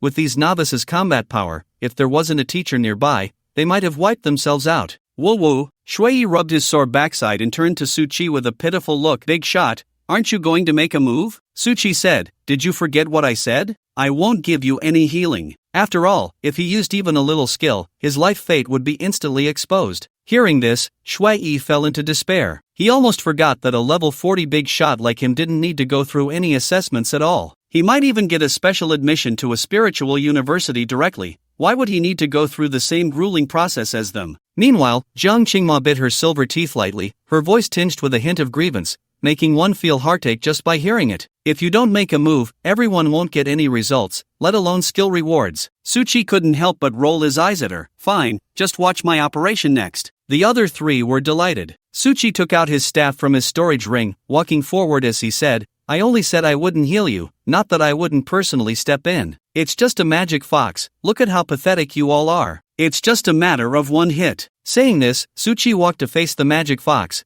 which let out a hoarse scream before instantly pouncing at him. It was fast, appearing as a blur in the eyes of the three. But in Suchi's vision, having already undergone the second transformation, the creature's attack was no different from slow motion. Bang! A crisp sound echoed, like the sound of a wooden fish being struck. Suchi's staff smashed down on the opponent's head, and under the effects of true damage and a critical hit, it actually killed him on the spot, turning him into a floating experience orb. The three onlookers were stunned by this scene. Put! The teacher, who was still drinking water in the distance, sprayed it out upon witnessing the event. No way! How did this kid do that? Suchi raised his hand and said, Teacher, it's time to stop the timer. The teacher hurriedly pressed the timer, realizing that less than 2 minutes had passed. They had already set the record for the fastest assessment score in the history of the graduation assessment camp. The teacher looked at Suchi in shock, just about to mention verifying the scores when Chen Yuanqing and Wang Nu approached. After whispering a few words in his ear, the latter immediately confirmed the scores. Congratulations, the scores are valid. You 4 students have set the fastest score in the assessment camp so far. You can return to your class to rest. Shui, still in disbelief, saw Suchi step out of the line and head towards his own class's direction. Su Yucheng murmured beside him, I think I remember who he is.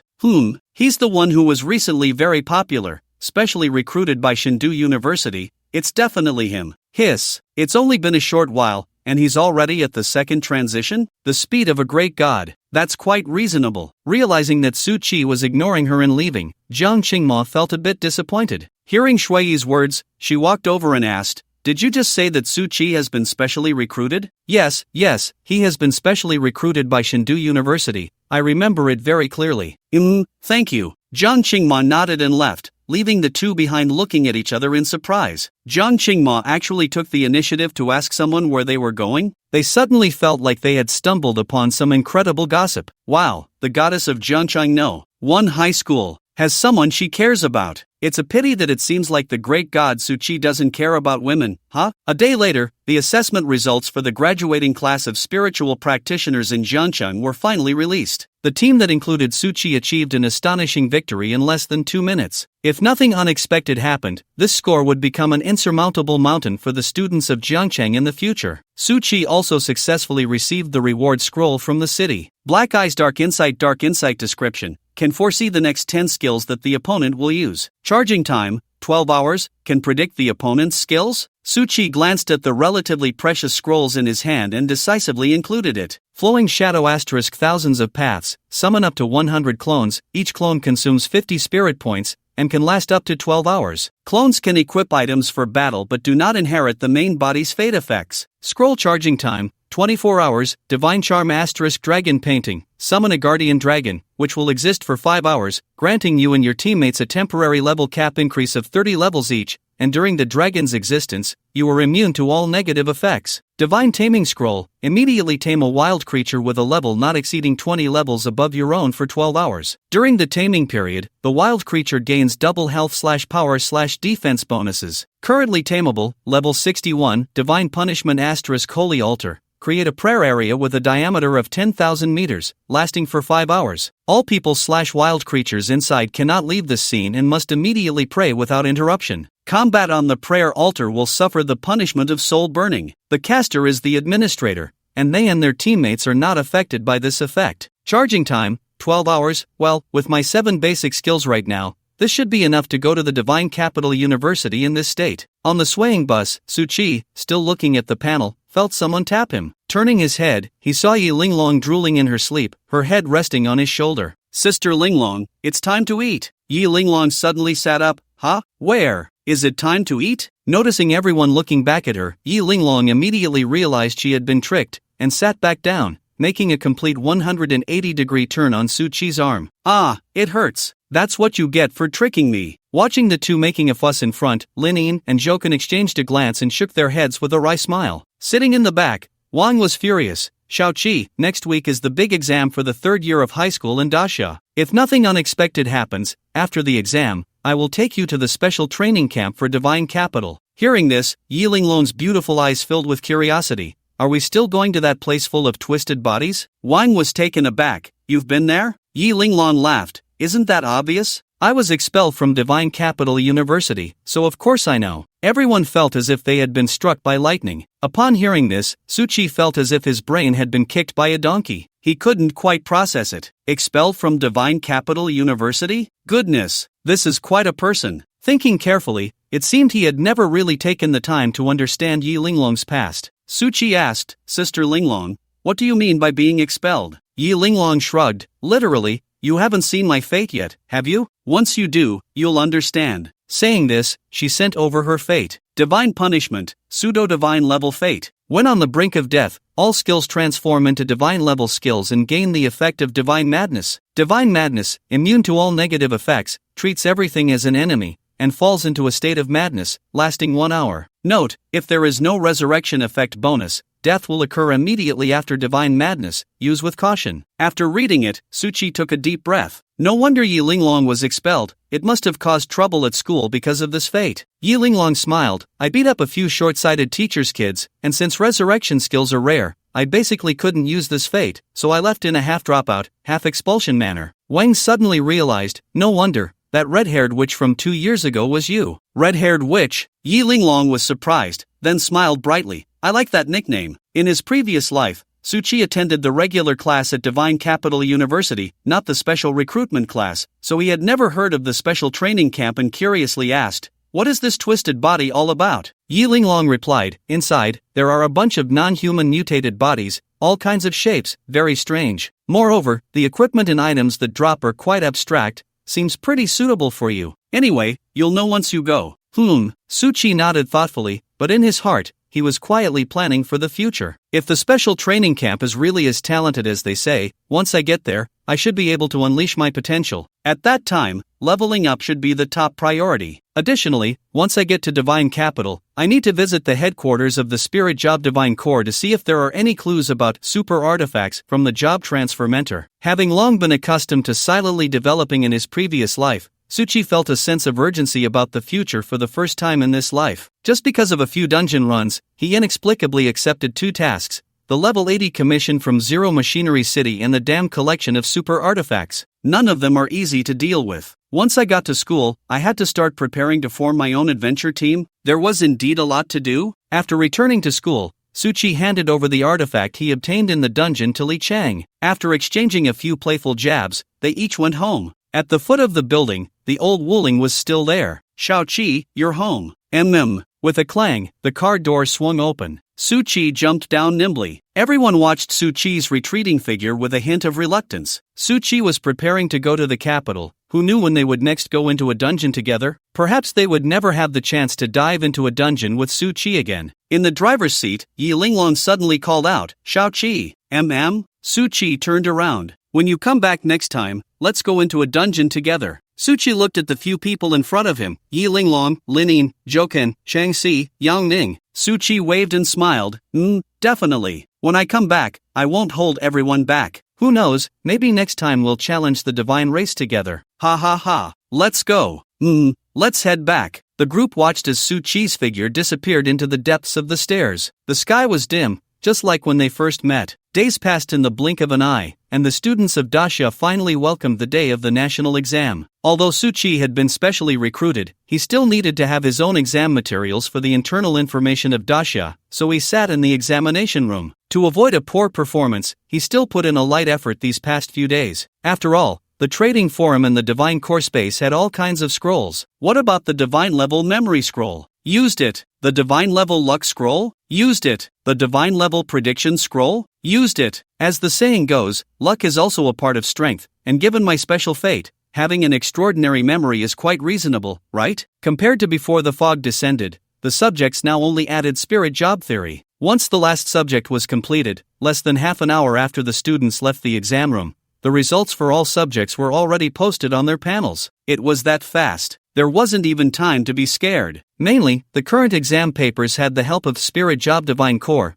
plus the teachers grading the papers were top-tier Spirit Job practitioners trained specifically for this, so grading several papers in a second was no big deal. At the school gate, Li Chang ran excitedly towards Suchi, saying, "Old Su, oh no, foster father, your divine level scroll is just amazing. I checked the provincial rankings, and I feel like I can get into a top university." Suchi patted him. "Tisk, it's nothing. What kind of friendship do we have?" The city rankings are out. Top scholar of Jiang City, Jiang Qingma. "Ugh, what bad luck," they both said in unison. Beep beep. Not far away, a modified luxury SUV was parked there honking its horn. Wang Nu took off his sunglasses and said, "Shao-Chi, this is it. Coming." Li Chang asked in confusion, "Are you leaving now?" The schedule for the Divine Capital University is tight. I estimate that by this time the day after tomorrow, I'll already be in a dungeon." Seeing Suchi about to leave, Li Cheng hurriedly called out to him, "Wait, old Su, Li Cheng took out a small metal piece from his pocket and said,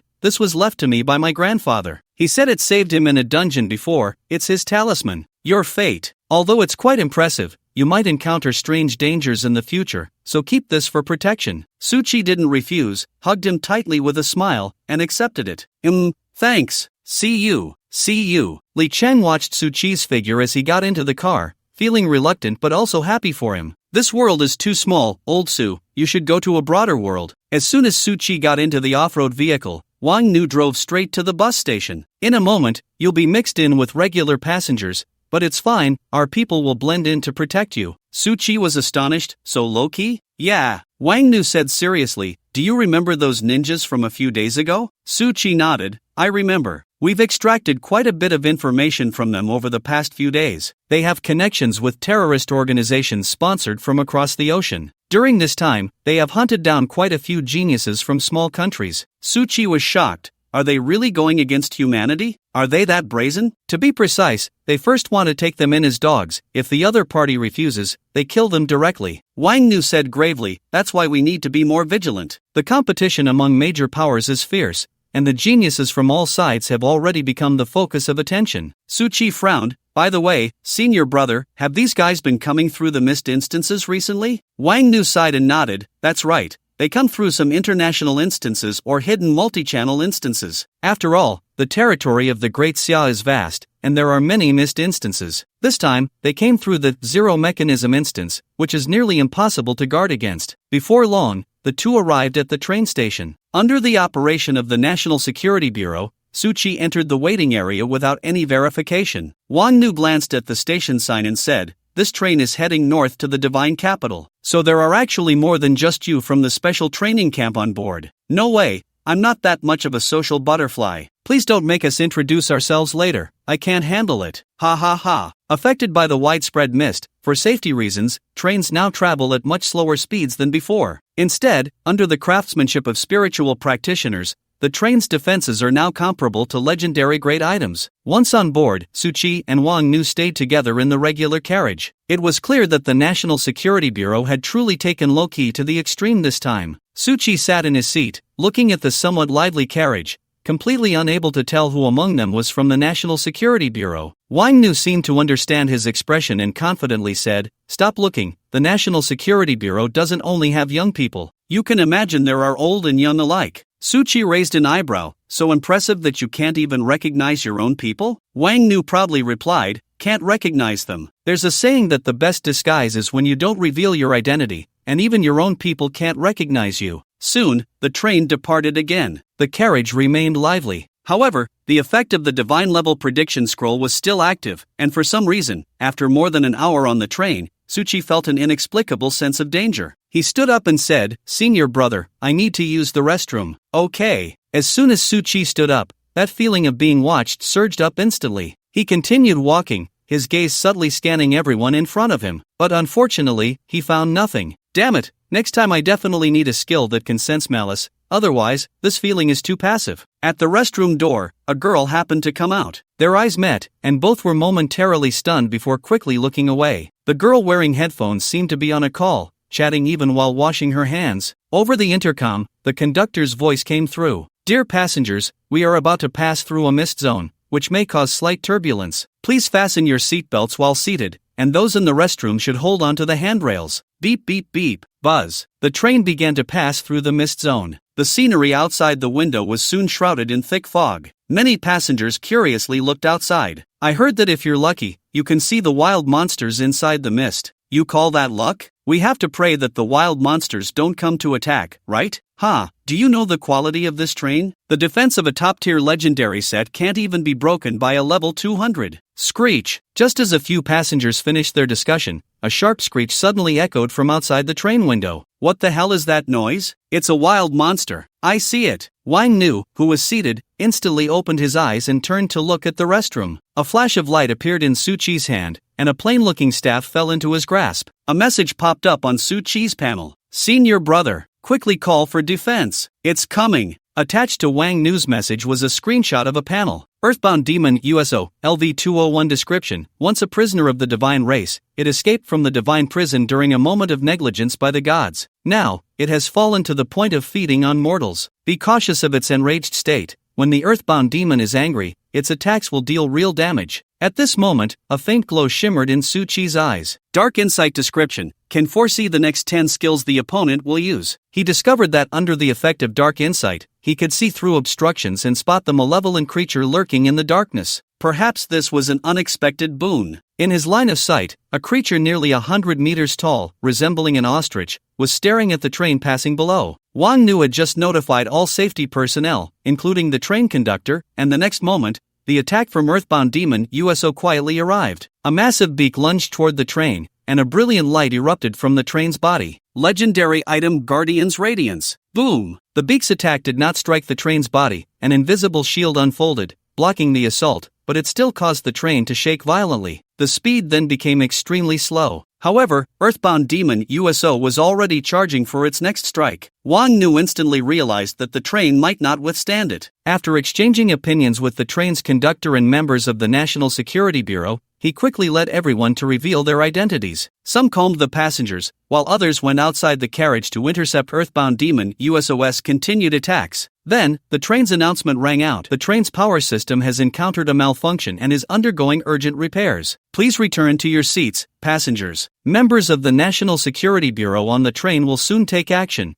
and the issue will be resolved shortly. Besides Suchi, the girl from earlier was wiping her hands and muttering to herself, TSK, stubborn as a mule. They still revealed their identities. After saying that, she turned to Suchi and tentatively asked, Special training camp? Aha! Lin Yue let out a sigh of relief and smiled, Hello, classmate. Let me introduce myself. My name is Lin Yue, a warrior type, and I graduated from Yangcheng No. 1 High School. Suchi smiled back, Suchi, support type, Jiangcheng No. 3 High School. How did you recognize me? Lin Yue smiled. After all, at this moment, the only students who can appear with the National Security Bureau and sit together are those with the same identity. I can't think of any other reason. What about the National Security Bureau member protecting you? The National Security Bureau sister protecting me has already gone out to guard the carriage. After saying that, she continued with a smile, Don't worry, little support, I can protect you later. While the two were talking, a foreign lady in another carriage suddenly stood up. Humans must ultimately return to the embrace of the gods. Those who betray the gods will descend into the demon prison. After shouting these 2 lines, she detonated the item in her storage ring, dying on the spot. When something has strong external defenses, it often means its internal defenses are lacking. Dozens of innocent passengers were also affected. Damn it, it's those cursed heretics. Is there a support class on site? Hurry and save people. Yes,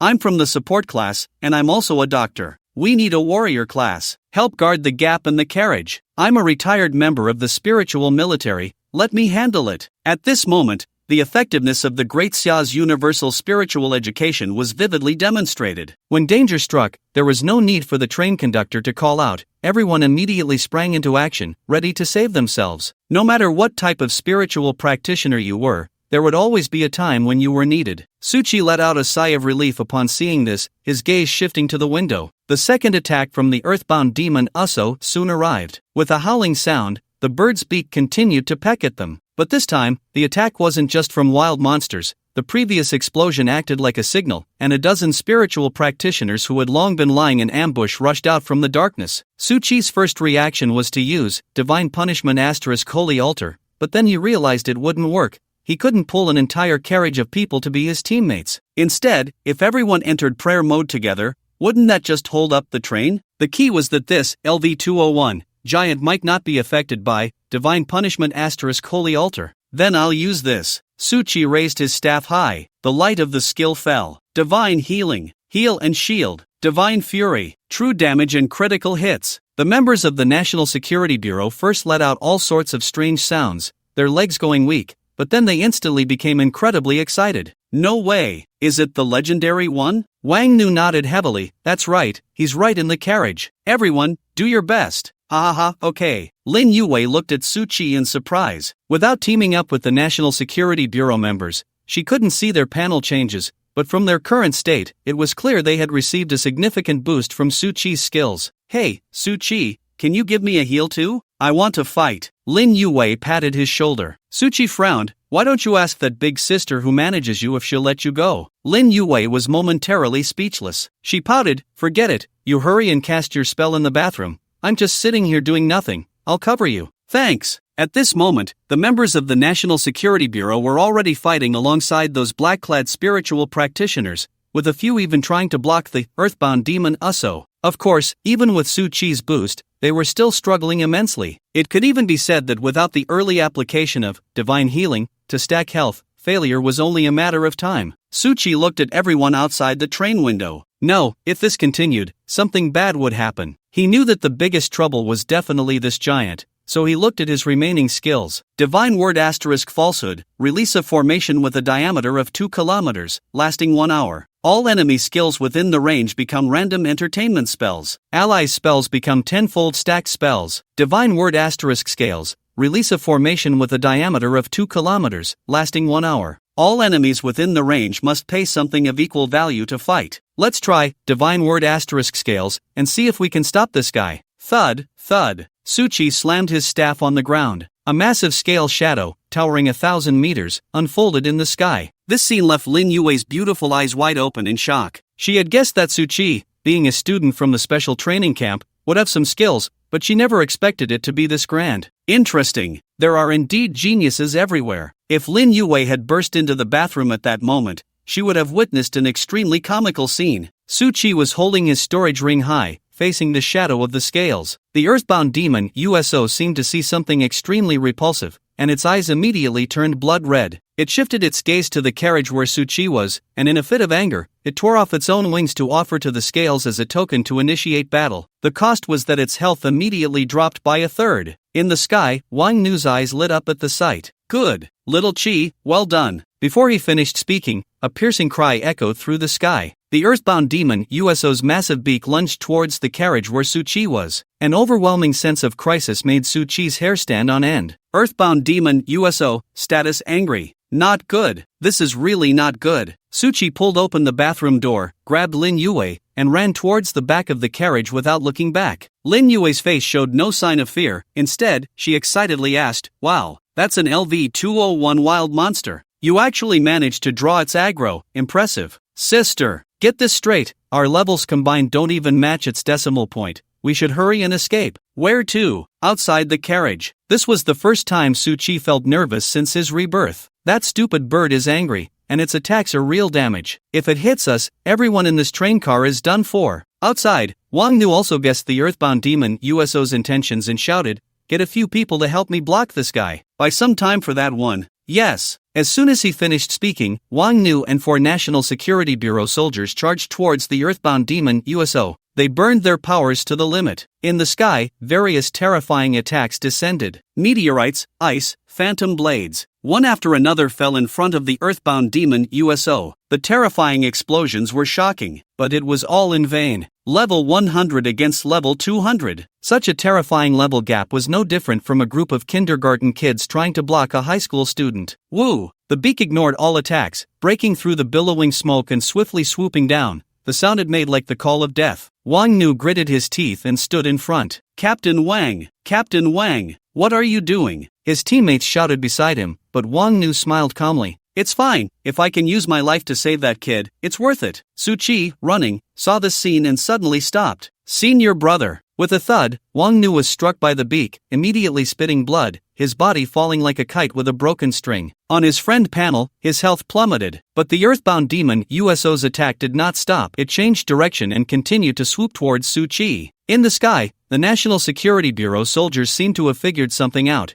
After exchanging glances, they took over Wang Nu's task to block the earthbound demon. "Damn! Are we going to have casualties this quickly? Why aren't you running? What are you standing here for?" Lin Yue said nervously. "To save people." Suchi stared intently at Wang Nu's health on the panel, raising his staff. Anxiously, he thought, "Senior brother, don't die yet." Buzz! The crystal at the top of the zero mechanism staff burst into fiery red light. Lin Yue stared blankly at this scene, not understanding what a weak support like Suchi could do at this moment. The next moment, a loud phoenix cry rang out. The passengers in the carriage curiously gathered at the windows. In the sky, a phoenix phantom with a diameter of a kilometer proudly circled, its wings ablaze with raging flames, dispersing the mist and illuminating everything below. Everyone captured this breathtaking moment. Damn! The legendary phoenix. It's definitely the phoenix. Awesome, is it here to save us? Unlike the surprise and confusion of the crowd, Lin Yue looked at Suchi beside her with a shocked expression. Only she knew that the terrifying commotion of the phoenix descending was actually caused by this guy. The phantom of the phoenix suddenly dispersed halfway, transforming into countless specks of dark golden light that fell upon Wang Nu and the others. Boom! Wang Nu crashed to the ground like a meteor, kicking up a cloud of dust. Yet he was unscathed. Not only that, but his state was completely restored. I actually didn't die? He looked at the information on the panel, his expression one of shock. Suchi cast the skill, Divine Protection * Immortal Phoenix, on you. Damn! My junior brother actually mastered a resurrection-type forbidden spell? Divine Protection * Immortal Phoenix designates up to 10 teammates, including oneself. when receiving fatal damage, gains the effect of the Immortal Phoenix. Immortal Phoenix enters a 5-minute invulnerable sleep state, revives in full state after 5 minutes, and gains 99% damage reduction and control immunity, lasting for 2 hours. Cooldown, 12 hours. Consumption, none. This 5 minutes is less about protection time and more about gathering people. Wang Nu almost immediately began notifying all the friends he could reach on the panel. Not even the director and president of the Divine Capital University were spared. Damn, Earthbound Demon, I will make you experience true pain. Boom boom boom. Several National Security Bureau soldiers who rushed to block the bird's beak fell like meteors. The commotion was so great, it was like missiles were leveling the ground. Then Lin Yue was dumbfounded to see those who had just been knocked down standing unharmed inside the bird egg, even chatting and laughing, seemingly sharing insights about their recent deaths. Oh my god, an invulnerability skill. Awesome. I, Lin Yue, am definitely keeping this teammate. Don't, just run. Earthbound Demon USO is still alive, and Suchi continued to run. A few minutes later, the two finally reached the last carriage. Fortunately, the train was not going fast at this moment, and they jumped out through the spot where the National Security Bureau soldiers had just left. They continued running away from the train. Lin Yue's cheeks flushed. Having been a good student for over a decade, this was her first time experiencing such a thrilling adventure. To say she wasn't excited would be a lie. She exclaimed, "This is amazing. I just met you half a day ago, and now we're being chased and jumping off a train. This experience is truly heart-pounding. Ha ha ha. Hey, it's no big deal." Suchi didn't dare to tell her that just a few days ago, he had fought with a divine being's body. Seeing Suchi stop, Lin Yue was taken aback. "Why aren't you running?" Suchi smiled and said, "Since it won't affect the train anymore, of course, I have to have a good match with this guy." Sure. Lin Yue's face was full of eagerness. "How do we match?" "Of course." Boom! Before Suchi could finish his sentence, a massive bird's beak smashed down on top of them. The terrifying noise made Lin Yue feel for a moment like she was a nuclear bomb observer up close. After the beak left, a giant phoenix egg had already enveloped them. Suchi's face was filled with black lines. "Lin Yue, did I just die once?" Realizing what had happened, Suchi stood with his hands on his hips, looking arrogant. "So you want a sneak attack? Ha, come on, you dumb bird. Your grandpa is right here. Keep pecking if you're so great. Whoever doesn't peck is a grandson." Lin Yue's face darkened instantly. "Big brother, is this what you call a face-to-face match? Level difference too great. Zero God Devourer. Lock failed." Suchi shook his head. Equipping skills are fundamentally different from innate skills. There are too many interfering factors, and when the gap between both sides is too great, failure is common. Watching Suchi hide in his turtle shell, the Earthbound Demon USO was so furious that black smoke billowed from its body. Although the damage it dealt in its enraged state was real, it was futile against an invincible golden body. Bang, bang, bang. The massive beak repeatedly struck the golden egg of the two, causing the ground to sink slightly from the impact, yet the turtle shell remained intact. Squeak! The Earthbound Demon USO roared in anger. Suchi pointed at it and laughed. "Look, this guy is so anxious he's almost talking like a human." Lin Yue chuckled. After laughing, she stared at Suchi, her beautiful eyes fluttering, and said, "By the way, aren't you afraid that when this turtle shell breaks, we'll both kick the bucket?" Suchi shook his head. "If you're not afraid, what do I have to fear? Humph, my props are very precious. Let's talk about it when we're really about to kick the bucket." Suchi didn't even need to think to guess what Lin Yue's prop was. Space transfer scroll. 5 minutes passed quickly. Before Suchi and the others' turtle shell was broken, the time for Wang Nu and the others had already expired. At the moment the golden egg shattered, Wang Nu soared into the sky, closing in on the Earthbound Demon USO, his gauntlet striking like lightning. Aura, aura, aura. Bang, bang, bang. With real damage and critical hits, the Earthbound Demon USO's health began to drop bit by bit. Damn human. The Earthbound Demon USO pecked at him again. Below, Suchi's face darkened at this sight. After finally using dark vision, who would have thought this guy only had normal attacks? Can't he have a bit of ambition? Although under the enhancement of Divine Protection * Immortal Phoenix, Wang Nu had a 99% damage reduction, the transmission of this physical force was still powerful. It directly slammed him back into the ground. Cough, cough, cough. Wang Nu was deeply embedded in the ground. Although his health hadn't dropped much, his props had completely shattered, leaving him looking extremely disheveled. On the panel, a message from Suchi popped up. "Senior brother, I have one last move, nuclear explosion flow. Should I use it? What's the cost?" Suchi frowned and said, "It will most likely consume my divine level set." "Don't." Wang Nu replied weakly, "Don't use it, I can still." Cough, cough. "Watch me beat its history out." Now, let your senior brother. Amidst the smoke and dust, Wang Nu, like an unkillable cockroach, stood up again. Bastard bird, come on, let's see if you can peck me to death. Whoosh! In the sky, a familiar deathly howl echoed. Wang Nu looked up, as if he saw a building charging towards him, instinctively closing his eyes. The imagined attack did not come. What everyone awaited was an aged voice. Beast, you dare! A milky white light cut through the sky. When Su Chi looked up, he realized it was a giant sword. The giant sword struck down on the earthbound demon USO's head, causing its health bar to drop significantly in an instant. The next moment, Yao Yuanshan arrived with a group of teachers, stepping through the air. The extremely grim aura from the crowd made Su Chi have no doubt that this earthbound demon USO was about to become experience points, contributed to humanity today. Seeing a group of powerful figures from the Great Xia appear, the black-clad individuals engaged in a fierce battle with the national security giant almost simultaneously chose to retreat. Su Chi's eyes widened instantly. Our backing has arrived, how could we let you escape? The light on the staff shone brightly, and the skill was cast. Divine Concealment * all things silent. Instantly imprisoned for 1 minute. Divine Concealment * all things silent. Release a formation with a diameter of 100 meters, within which enemies will be imprisoned and silenced, unable to cast spells, for 10 seconds, followed by continued imprisonment for 50 seconds. Consumption, 50 spirit points. Cooldown, 1 hour. Damn, what kind of skill is this? Imprisonment skill? But how can there be one that lasts a minute? Help, help,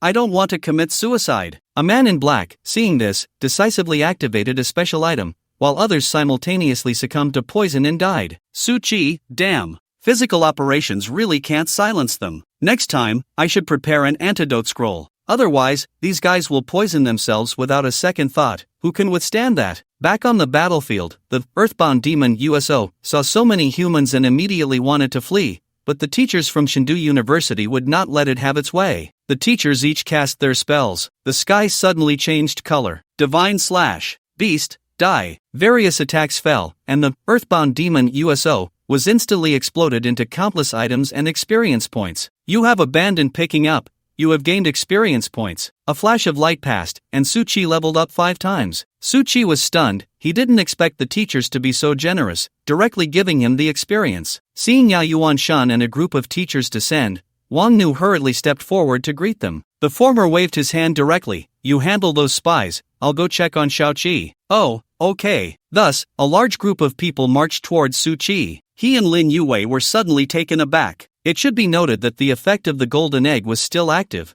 meaning they could only chat through this thing. Su Chi hurriedly greeted, hello, teachers. This thing is my skill. Sorry, I can't dispel it yet. It's fine, it's fine. Yao Yuanshan waved his hand with a smile. After fighting for so long, Wang Nu and the others are still at full health, and not a single person has been injured. You must have made a move, right? Su Chi scratched his head, feeling a bit shy. I did make a slight move. The group of teachers exchanged glances. They all saw satisfaction in each other's eyes regarding Su Chi. Everyone present was an experienced fighter, seeing that there wasn't a single LV-150 or above among them, yet they could hold off the LV-201 Earthbound Demon USO for so long and even drain nearly half its health. Su Chi, as a support, was definitely the main contributor. Yao Yuanshan proudly said, so, I wasn't wrong, right? This kid is definitely the biggest treasure I've found this year. Oh no, in the last 10 years. Beside him, a middle-aged teacher said, not at all, with his fate. Only one has appeared in the last few hundred years. Teacher Yao, your vision is truly sharp this time. Ha ha ha, not at all. Watching the group of teachers excitedly discuss Su Chi, with flushed faces, Lin Yue, who had lived in the spotlight all her life, felt a bit overlooked for the first time. She suddenly felt something subtle. However, she didn't feel any discomfort. Instead, she became increasingly curious about the boy beside her. Hey, Su Chi, do you have a girlfriend? Poof. Su Chi looked at her in shock. What do you want? Lin Yue laughed heartily.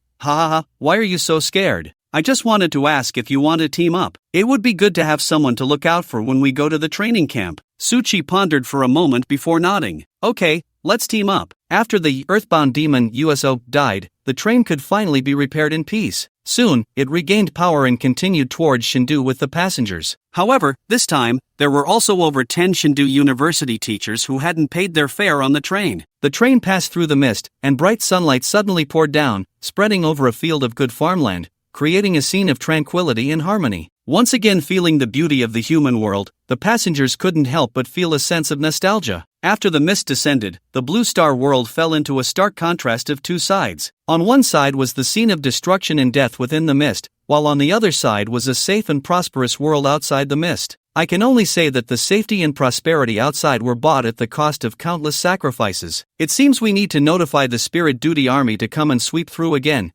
Yao Yuanshan muttered as he reported today's events to the authorities. Teacher, are we going directly to the special training camp today? A young female teacher beside Yao Yuanshan nodded and gently said, "Hello, students. My name is Bai Zhangying, and I will be your instructor for this special training camp." We were already waiting inside the camp, but we were called out by teacher Yao through a panel communication. However, it seems that this call was worth it. Yao Yuanshan said, "Zhangying, share your thoughts." Bai Zhangying put away her smile and said seriously to Su Qi, "Student Su, I believe that before you find teammates you can trust in this special training camp, you must hide your fate and skills. You don't need to worry, even if your performance in the camp is zero, we will still ensure you pass." Su Qi felt a thrill in his heart. Was this the feeling of being valued and specially selected? It was simply exhilarating. He also knew that as his level increased, his fate and skill performance would only become more exaggerated. For confidentiality, it was indeed better that fewer people knew. After Yao Yuanshan counted the equipment dropped by the earthbound demon, he handed a storage ring to Su Qi. Su Qi did not refuse, he just took it, his eyes wide with astonishment. "Teacher, this, just accept it. You are the greatest contributor to this earthbound demon incident, so it's normal to receive a special reward." Thank you, teacher." This was originally a legendary scroll that gathered power, but under the enhancement of Su Qi's fate, it directly transformed into a forbidden spell level. Unity. Description: designate a certain range of wild monsters/humans and gather their power onto up to 10 people. Gathering duration, 5 hours. Charging duration, 12 hours. Wasn't it because Wang Nu was too low in level that he couldn't defeat the earthbound demon? Even with Su Qi's assistance, the gap in their base stats was too large, which led to him being pinned down and brutally beaten. If he had this thing in advance, it wouldn't guarantee a kill, but at least it would be enough to contend with it. The train traveled towards the divine capital, and after a whole day and night, they finally arrived. After getting off the station, Su Qi and Lin Yue followed by Zhang Ying to transfer to the school bus, and after a bumpy ride, they finally reached the special training camp. Although it was called a special training camp, it was actually a mist dungeon that the school had taken over, specifically used as a training ground for students. At this moment, dozens of tents of various sizes were already set up in front of the dungeon, and Su Qi and Lin Yue were the last to arrive in the special recruitment class. Hearing the noise from the bus, several boys crawled out of the tents. Finally, someone has come. We've been waiting for 2 days. Currently, there are 12 boys and 14 girls. I heard there are 2 more people. Whether our male compatriots can turn the tide depends on these 2. I don't really care, it's just that there are only 3 support types in the class right now, which is simply not enough to share. It would be better if more could come. More and more students came out upon hearing the commotion, all curious about who the last 2 students were that even the special training camp instructor came to pick up. The moment Su Qi and Lin Yue stepped down, many people's eyes lit up. It was no exaggeration to say they were a handsome man and a beautiful woman. However, this boy looked thin and weak. Could he be a male nanny? Bai Zhangying joined a few other instructors from the special training camp, chatted for a moment, and then addressed the students. I announced that all students of the special training camp are present. After a discussion among the instructors, we decided to enter the dungeon at 8 o'clock tomorrow morning for a special training session lasting half a month. Today's task for everyone is to get to know each other and form teams, and then have a good rest tonight. There will be a bonfire party later, so everyone cherish it well. When the bonfire party was mentioned, everyone was initially quite happy, but upon seeing Bai Zhangying's meaningful smile, a sense of unease suddenly arose within them. Could it be that the upcoming special training would be tough? Su Qi was assigned a separate tent, and when he finished packing and stepped out, he was stunned by the sight before him. There, standing in the sunset, was Lin Yue in a white dress, waiting for him outside. The white dress seemed to float like a cloud, gently swaying in the breeze. Her short hair fell on her shoulders, playfully curling into a beautiful arc. Stunning and captivating. Upon seeing Su Qi, Lin Yue's clear eyes suddenly lit up. Let's go, the bonfire party has already started.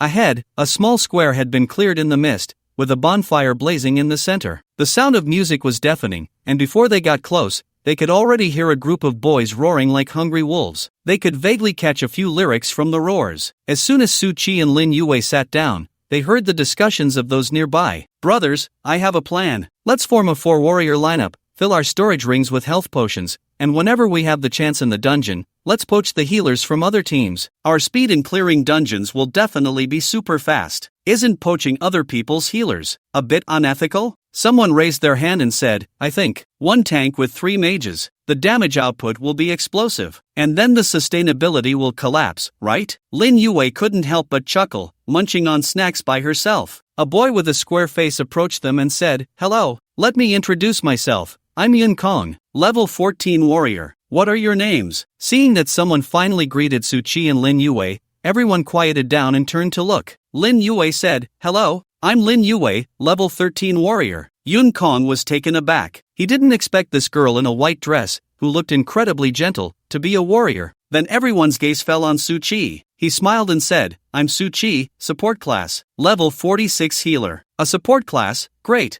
that's a good addition. Everyone nodded, then suddenly froze. Wait, what did you just add? What level? Level 46? Second class? Healer? This can't be a fishing master coming to fish, right? Level 46 healer. As soon as Su Chi finished speaking, the entire party fell silent. Lin Yue also looked surprised. She knew this guy was strong, but she didn't expect him to be this strong. After a brief moment of shock, Yun Kong quickly reacted, excitedly saying, Su Chi, oh no, brother Su, how about we team up? Among everyone here, besides you, my level is definitely in the top tier. The key is that my fate is output-oriented, explosively high. As long as you keep me alive, we will definitely be invincible together. This guy spoke so fast that by the time others reacted, he had already finished boasting. Everyone erupted in chatter. Wow, dude, you just said you wouldn't team up with anyone else, and now you're trying to cling to someone else. Brother Su, how about you take a look at me? He. I'm a life skills jack of all trades. I guarantee you've never seen one like me. Want to team up? Everyone present wasn't foolish. A support class that could reach level 46 right after graduation must either have an incredible background or astonishing talent. Especially since Su Chi was from the special recruitment class. So which situation was he in? It was clear at a glance. After the initial commotion, the relationships among the classmates quickly grew closer. Everyone knew that this bonfire party was specifically meant for them to get to know each other and form teams, so no one was idle.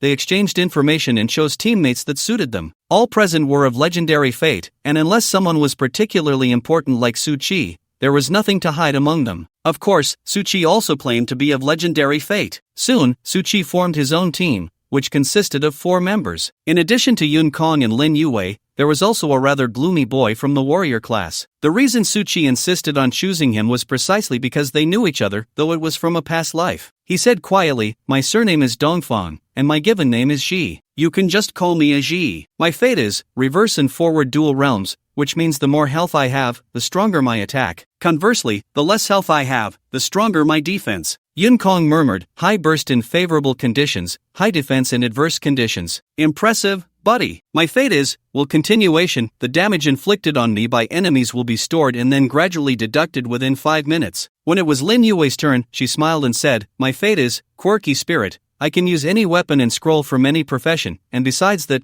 every time I attack, the next damage will stack. Su Chi nodded upon hearing this. Everyone's fate was quite good. This lineup had tank, healer, and damage output. Plus, with Lin Yue being such a rare late-game character. After that, the 3 of them turned their gazes toward Su Chi, expecting him to reveal his fate. Su Chi knew he couldn't truly disclose his fate, but he also couldn't avoid healing everyone forever, so he said, I'm sorry, my fate is quite special, and I can't say it directly. However, I can let everyone experience it in advance, which will also be safer when we set off tomorrow. The 3 were puzzled. Could Su Chi's skill last that long? Ahem, I suggest everyone cover their mouths first. Lin Yue knew Su Chi wasn't joking and instinctively covered her mouth. The other 2 followed suit, but they didn't take it too seriously. Alright, here we go. In the next moment, a green light shone upon the 3 of them. If one were to ask what moments in life are the most unforgettable, almost everyone who had been healed by Su Chi would include the first time they were healed. It was a sensation that surged deep into the soul, making one tremble with delight and feel utterly refreshed. Ah, ha, ha! Yun Kong and Dongfang Ji underestimated the power of this healing wave. Their willpower shattered on the spot, rolling their eyes and murmuring as if possessed by an ancient god. In contrast, Lin Yue didn't make a sound, but her tightly clenched legs and flushed cheeks suggested she wasn't feeling too well. Lin Yue tightly clenched her fists and hit Su Chi's shoulder, struggling to say, Su Chi, this move, you mustn't use it on me again. Ha, Suchi scratched his head. Are you sure? Why don't you check your stats? The three, having been healed for the first time, took several minutes to recover. When they finally looked at their stats, their pupils widened in shock. Lin Yue swallowed hard and said, "Now I understand why the teacher told you not to say it." The other two silently nodded in agreement. This time, they had truly latched onto a big leg. Oh no, they had latched onto a heavenly pillar. The next morning, Suchi arrived at the training camp. A whistle blew, and everyone, already dressed and ready, quickly gathered in the square. Bai Zhengying said indifferently, "You all should have completed your team formations by now, right? I know that in your previous places, you were all geniuses and prodigies, but I just want to say, what we have the least of here is talent. Genius is merely the threshold to enter here. Once you cross this door, the world of spirit professionals is just the beginning. I hope everyone can remember the mission of spirit professionals to protect humanity and safeguard all living beings. Everyone, let's set off." Yes. The group, fully armed, passed through the mist, and soon information appeared on the panel. Mist instance, Twisted Planet C-133, difficulty, C, SS level, dangerous creatures,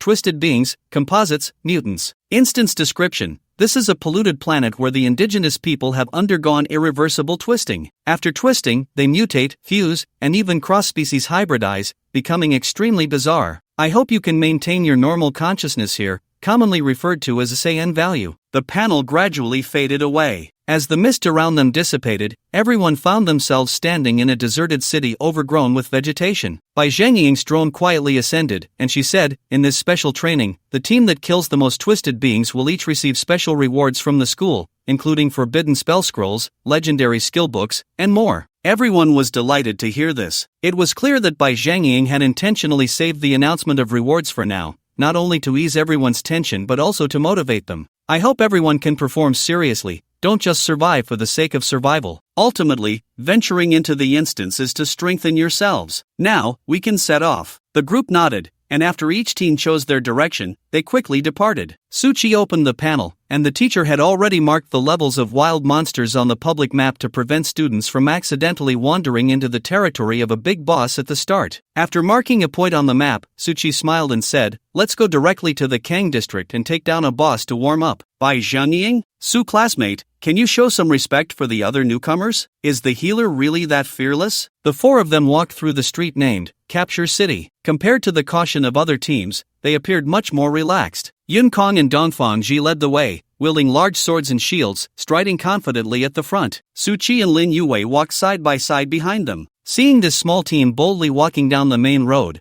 the other teams still hiding in the alleys were left dumbfounded. Even with a second transformation healer, isn't this a bit too arrogant? They completely disregard the wild monsters. Wait, their direction seems off. Where are they going? This is the location of level 20 and above twisted beings. Damn, they're not even acting human from the start. Genius is just the threshold to the special training camp. So we become the threshold, right? Suchi and the others hadn't even started fighting, but some geniuses in the group were already wailing, and some teams couldn't hold back and began to attack proactively. Bai Zhengying was extremely satisfied upon seeing this. Very good, that's the spirit. In the past, students in the special recruitment class often felt a bit arrogant due to their special status, so the training effects were not ideal. But this time was different. Suchi was like a catfish stirring up the whole pond, making everyone feel a sense of crisis. No one had the chance to slack off anymore. Looking at this alien city that resembled a human city on Blue Star, Yun Kong couldn't help but exclaim, "This is amazing.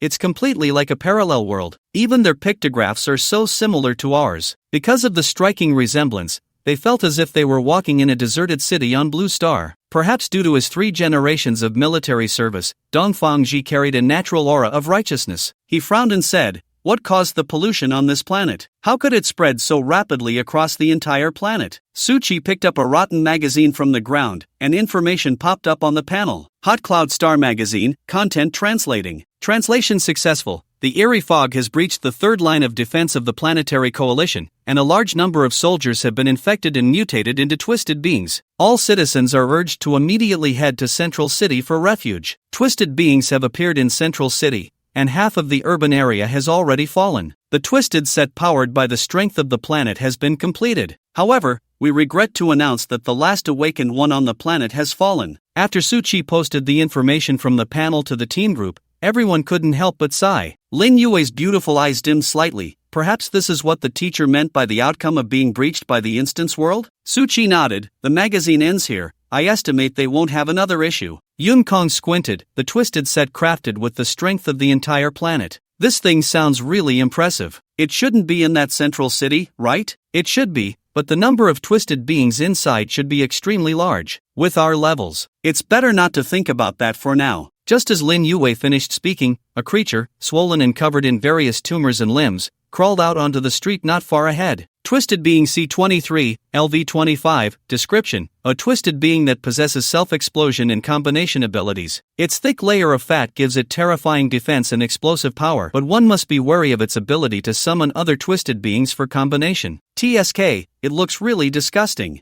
Gee, let's go. It turned out that Suchi did not misjudge people. Yun Kong and Dongfangji wasted no time and dashed out the moment they spotted the wild monster. Of course, this was also related to the terrifying shield value above their heads. After all, it's hard for any newbie with a shield of nearly 10 million health to resist provoking the opponent. Suchi was not idle either. The opponent's characteristic is strong defense? Sorry, that characteristic is non-existent in front of him.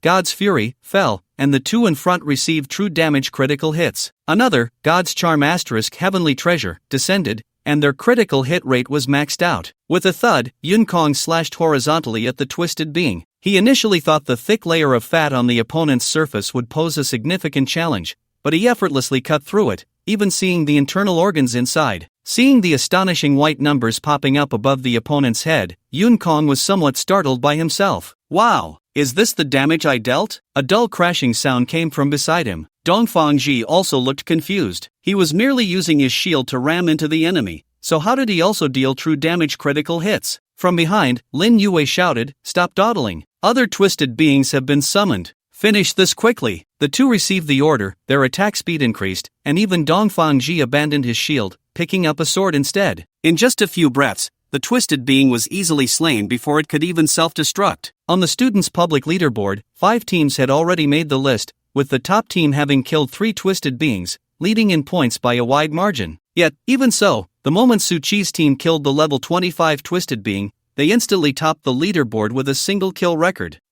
Just 1 kill to top the list? It's obvious that the second transformation Big Brother's team has started to go beyond human limits. No, something's off. This is the rhythm of being brutally beaten down. When everyone looked back again, Suchi's team had already broken the previous single kill record, now standing at 3. It was clear that they had begun to pick up the pace. Bai Zhangying also noticed something was off. Using a drone, she directed her gaze towards the battlefield where Suchi and the others were located. In the next moment, her eyes widened in shock as she saw them surrounded by a dozen twisted bodies, desperately trying to break free. If it weren't for the fact that the attributes of the 4 were extraordinarily high, their escape would have been quite difficult. She might have already rushed down to save them. Bai Zhangying's face turned pale, feeling that this was going too far. Below, Yun Kong was beating the twisted bodies while switching to the latest equipment. They had picked up so much gear that it was making their scalps tingle. How is it another legendary level? Woo, Suchi, oh no, brother Su, you are truly my own brother. Lin Yue trembled as she switched to a legendary staff. Looking at her skyrocketing stats, she was completely speechless. Forget about level 20 or 30. With their current equipment, even challenging level 40 or 50 monsters would be completely manageable. Challenging level 40 or 50 at just a dozen levels? This was unimaginable, even in textbooks. In just a short span of 10 minutes, the team of 4 led by Suchi had cleared all the twisted bodies on this main road. Yun Kong lay on the ground, panting heavily, excitedly fiddling with his panel. Looking at his luxurious panel data, he was utterly dumbfounded. This was no special training camp, it was practically a power leveling service. Now he finally understood what it meant to truly fish for experience. Looking at his full set of luxurious legendary equipment, he had started the day alongside a few geniuses who were close to his level, and now, in such a short time, he had completely pulled ahead. Bai Zhangying understood that checking the kill leaderboard was now utterly meaningless. The kill count of these guys in one go had already surpassed the total achievements of last month's champion. At that moment, she realized that having Suchi come over was no longer just about fishing for experience, it was a nuclear-level cleanup. Suddenly, a message popped up on her panel, sent by Suchi. "Teacher, I estimate that I can get them to level 20 by tomorrow. Can I apply to leave the special training camp early to change jobs and come back?" Seeing this message, Bai Zhangying couldn't help but chuckle in disbelief. Completing a job change in the special training camp, was that even a reasonable thing to say? Sure. Upon seeing Bai Zhangying's reply, Su Qi turned to the others and said, "Everyone, let's speed things up today and aim to complete our first job change by tomorrow, and finish our second job change within half a month in this special training camp. How about it?" What? The three members of the team turned to Su Qi in shock. A first job change tomorrow and a second job change within half a month? Was the special training camp meant to be used like this? However, looking at Su Qi's serious expression and glancing at their own panels, which had already leveled up by 1 or 2 levels, the three exchanged glances and suddenly realized that this might actually be achievable. Yun Kong sprang up like a carp leaping from the water. "Let's go! Follow the captain! Let's do this!" Dongfang Jizhong nodded seriously. "Yeah, I believe in you too." Lin Yue smiled and said, "Let's go, set off." Noticing that Su Qi and the others were continuing deeper into the area, Bai Zhangying realized that these guys had unusual intentions and quickly sent a message to Yao Yuanshan at the special training camp headquarters to report the situation. Before long, after seeing the message from the school headquarters, Bai Zhangying was stunned. The international competition has finally fallen into the hands of these kids. The flow of time in this world was similar to that of Blue Star, with a total of 30 hours in a day. Unknowingly, evening had arrived, and the four finally realized that they had been killing twisted bodies for a full 20 hours, comparable to a slaughter machine on a production line. Twisted Body B22, LV35, description: it possesses the ability to change its body. Be cautious of hidden attacks from its darkness. Twisted Body B45, LV38 description: appears to be a creature combined from humans and lions, possessing a stunning ability. Be cautious of its gaping maw. Put. After Yun Kong slayed the wild monster before him, he didn't even bother to pick up the light orb on the ground and leaned his body directly against the wall. He looked utterly drained. Weakly waving his hand, he said, "Old Su, no more. God's fury, really. I can't push any further." Ha! Ha! Dongfang Ji's willpower was evidently much stronger. After dispatching the last wild monster, he gasped for breath as he walked over to them. At this point, his level had already reached 20, ready for a job change, which showed just how intense the battles had been throughout the day. Yet, despite being incredibly fatigued, his gaze towards Su Qi was still full of brilliance, showing no signs of weariness. "Brother Su, the encirclement behind has been dealt with." Lin Yue also jumped down from the upper floor, bow and arrow in hand, and softly said, "The ones in the distance have been taken down as well." Su Qi nodded and took out a rather sumptuous dinner from his storage ring, heating it over the campfire. He smiled and said, "Do you know why I was so eager for everyone to level up?" The three shook their heads. The warm glow of the campfire illuminated Su Qi's face, adding a touch of softness to his already handsome features. "Because I have never viewed this special training as a simple collaboration. I hope we can be reliable team partners for a lifetime." In his previous life, Su Qi had been deceived by the person he loved most, and this time he did not want to repeat that mistake, which is why he placed great importance on choosing the right people from the very beginning. His gaze fixed on the flickering embers before him, his mind recalled the information about the three. Yun Kong, SS-level captain of the Shangshi team, sacrificed during an external battle. He fought against foreign coalition forces on the battlefield, ultimately sacrificing himself to cover the retreat of the Great Xia spiritual practitioners after battling for 12 hours, with the entire team perishing. Dongfang Ji, a corps commander of a border garrison in Great Xia, sacrificed during a dungeon riot. He led an army of 30,000 spiritual practitioners to personally suppress the dungeon riot, fighting against the dungeon boss for 20 hours before heroically sacrificing himself. Lin Yue, SS-level captain of the second team of Shangshi, sacrificed during a dungeon raid. Leading her team members in a midnight ambush on the dungeon's rear,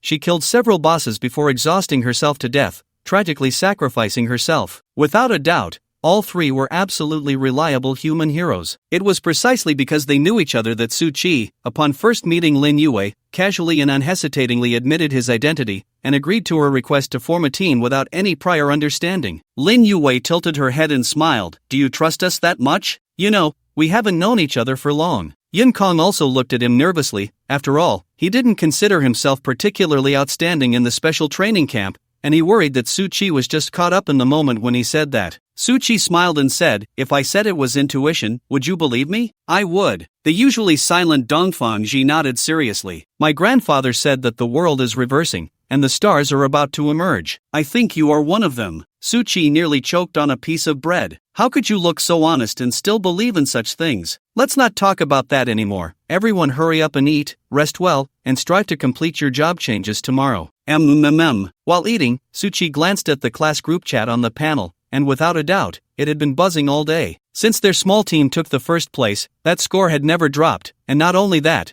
but the gap with the scores of the other teams had been widening. In fact, their kill count was now several times higher than the combined scores of other teams. Woo, we're already exhausted from grinding. How can we still not catch up to the big boss team's score? Don't say that, our healer is already bleeding from healing. Now your healer has 2 seconds. Why only 2 seconds? Because our warriors have already dulled their weapons. I now feel that the threshold for genius isn't so bad, because only by crossing it can you see the real geniuses behind us. Proud hands on hips. JPG ha ha ha ha. Suchi couldn't help but chuckle at this message, and just as he was about to close the panel, a message from Bai Zhengying popped up, startling him. There's actually a special training camp from abroad in this dungeon? Is it to meet them? That sounds interesting. After chatting, Suchi and the others were about to take a break when Bai Zhengying arrived at their base according to the location. Looking at Bai Zhengying, who descended from the sky with dazzling wings, the others were filled with envy. Generally, spiritual practitioners only gain the ability to hover briefly after reaching level 80. To fly perfectly,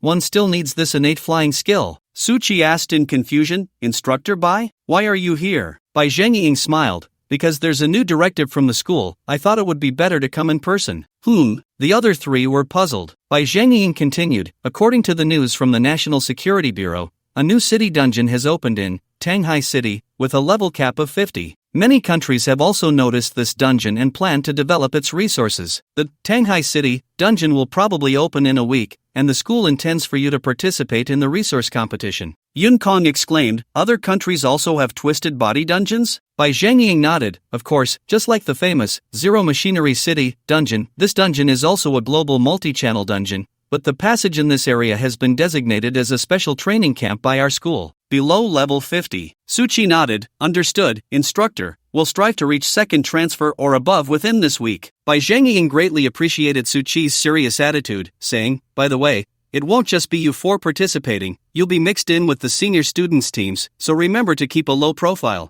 Yes, understood. After leaving the necessary items for their job transfers, Bai Zhengying left, saving them the trouble of obtaining transfer items. Yun Kong looked at the storage ring in front of him and murmured, this feels like a dream. We haven't even started school yet, and we're already going on missions with the seniors? Dongfang Ji laughed. This is all thanks to the captain, otherwise, we'd definitely still be struggling in some corner like the other students. Only Lin Yue seemed to have already guessed what they were about to experience. Shaking her head with a wry smile, she said, don't be too happy too soon, you have no idea how dangerous it is to be with the captain. When we came over, the train almost got flipped by a level 200 big boss. The two looked up in surprise. Yun Kong seemed to remember something and hurriedly pulled out a video from his panel, pointing at the giant fire phoenix soaring in the air. Captain, that phoenix that withstood the level 200, earthbound demon, attack. You didn't create it, did you? Suchi was speechless, not expecting this to spread so quickly. It seemed to have already garnered over 100 million views and several million likes. Nodding, he said, yeah, I made it to save someone, I didn't expect it to cause such a stir. Hiss. Hearing this, the two gasped, their gazes toward Suchi becoming even more fervent. I didn't expect Suchi to be so fierce, facing a level 200 boss at over level 40. Their survival ability in the future is going to be incredible. Alright, enough talk, everyone get some rest. We have to wake up early to work tomorrow. The three nodded, each taking their turn to keep watch or rest. This was the morning of the second day since they arrived in the Twisted World, and the two moon-like satellites in the sky gradually faded away as a bright red star rose from the west. The planets in this world move from west to east. When Suchi opened his eyes, Yun Kong was returning from patrol with a large sword, grinning as he said, Captain, guess what? While you were resting, I was out there for over an hour, and now we're level 20 warriors. Suchi was pleasantly surprised and immediately notified Bai Zhengying to take them for their job change. Before long, Bai Zhengying arrived with an old man in a robe descending from the sky. Unlike the small places in Jiang City where job changes could only be done at the Spirit Job Center, many spirit practitioners in the Divine Capital had the ability to help others change jobs, and they didn't even need to go to the center. As long as you were willing to pay, they could come to you. Clearly, Suchi was able to enjoy such treatment in the training camp. Bai Zhengying politely said, thank you, teacher. The job change mentor nodded. It was his first time helping someone change jobs in a dungeon. Looking at these young warriors before him, he couldn't help but sigh. The young people nowadays are really getting more competitive. To be able to reach job change in a dungeon at such a young age, they must be working hard. Thank you, mentor. After they all completed their job changes, Suchi thanked the two with a cupped fist gesture and then, without further ado, led the team deeper into the dungeon. Tisk, so competitive, really too competitive. Did you instruct them? Little Ying, was this your request? Bai Zhengying shook her head. Teacher, I never force others. What do you think of these little guys? The old man stroked his beard and said, I see shadows of some former seniors in them, but why? I feel like that support-type kid looks a bit familiar. I feel like I've seen him somewhere. Bai Zhengying smiled. Of course you have. He's the one in the video I sent you who saved an entire train and used a resurrection skill to save everyone. The old man was taken aback. The one who saved an entire train and used a resurrection skill to save everyone? That's him? Exactly. Tisk, good, good. When the dungeon opens, I must bring a few retired old fellows to watch the live stream. Ha ha ha, alright, I'll definitely invite you then. After sending the job change mentor back, Bai Zhengying took a deep look in the direction where Su Chi and the others had left. Little Chi, I've invited those real big shots to watch the live stream. You must perform well. How much resources you can gather depends on you. That morning, many teams were just waking from their dreams, and it turned out that someone was the first to check the statistics panel, which immediately made everyone restless. The top-ranked Su Chi team had already begun their journey as the kings of competition, and although they had firmly secured the top spot, they were still charging forward towards extreme data. Many people were somewhat on the verge of collapse. Ha, great, it's the invincible king of competition, we're doomed. Well, another one has gone mad. If you want to know, while we were surveying upstairs today, Sushin's team has already moved into the level 40 area. So, what's the point of the training camp? I'd rather be in a regular class. How could they humiliate me like this? Woo woo, ha, turns out I'm the mediocre one. Ha ha ha, it's over, another team has gone mad. After discovering that everyone had started to become negative in just one day, Bai Zhengying sent a message in the group. The team that Su Chi is in will no longer participate in the rankings. They will engage in collaborative dungeon battles with the higher grades, while the others will continue with the training camp. The overall ranking rewards will be distributed as usual. As a result, upon seeing this news, everyone suddenly felt even more defeated. So, they just skipped grades before school even started.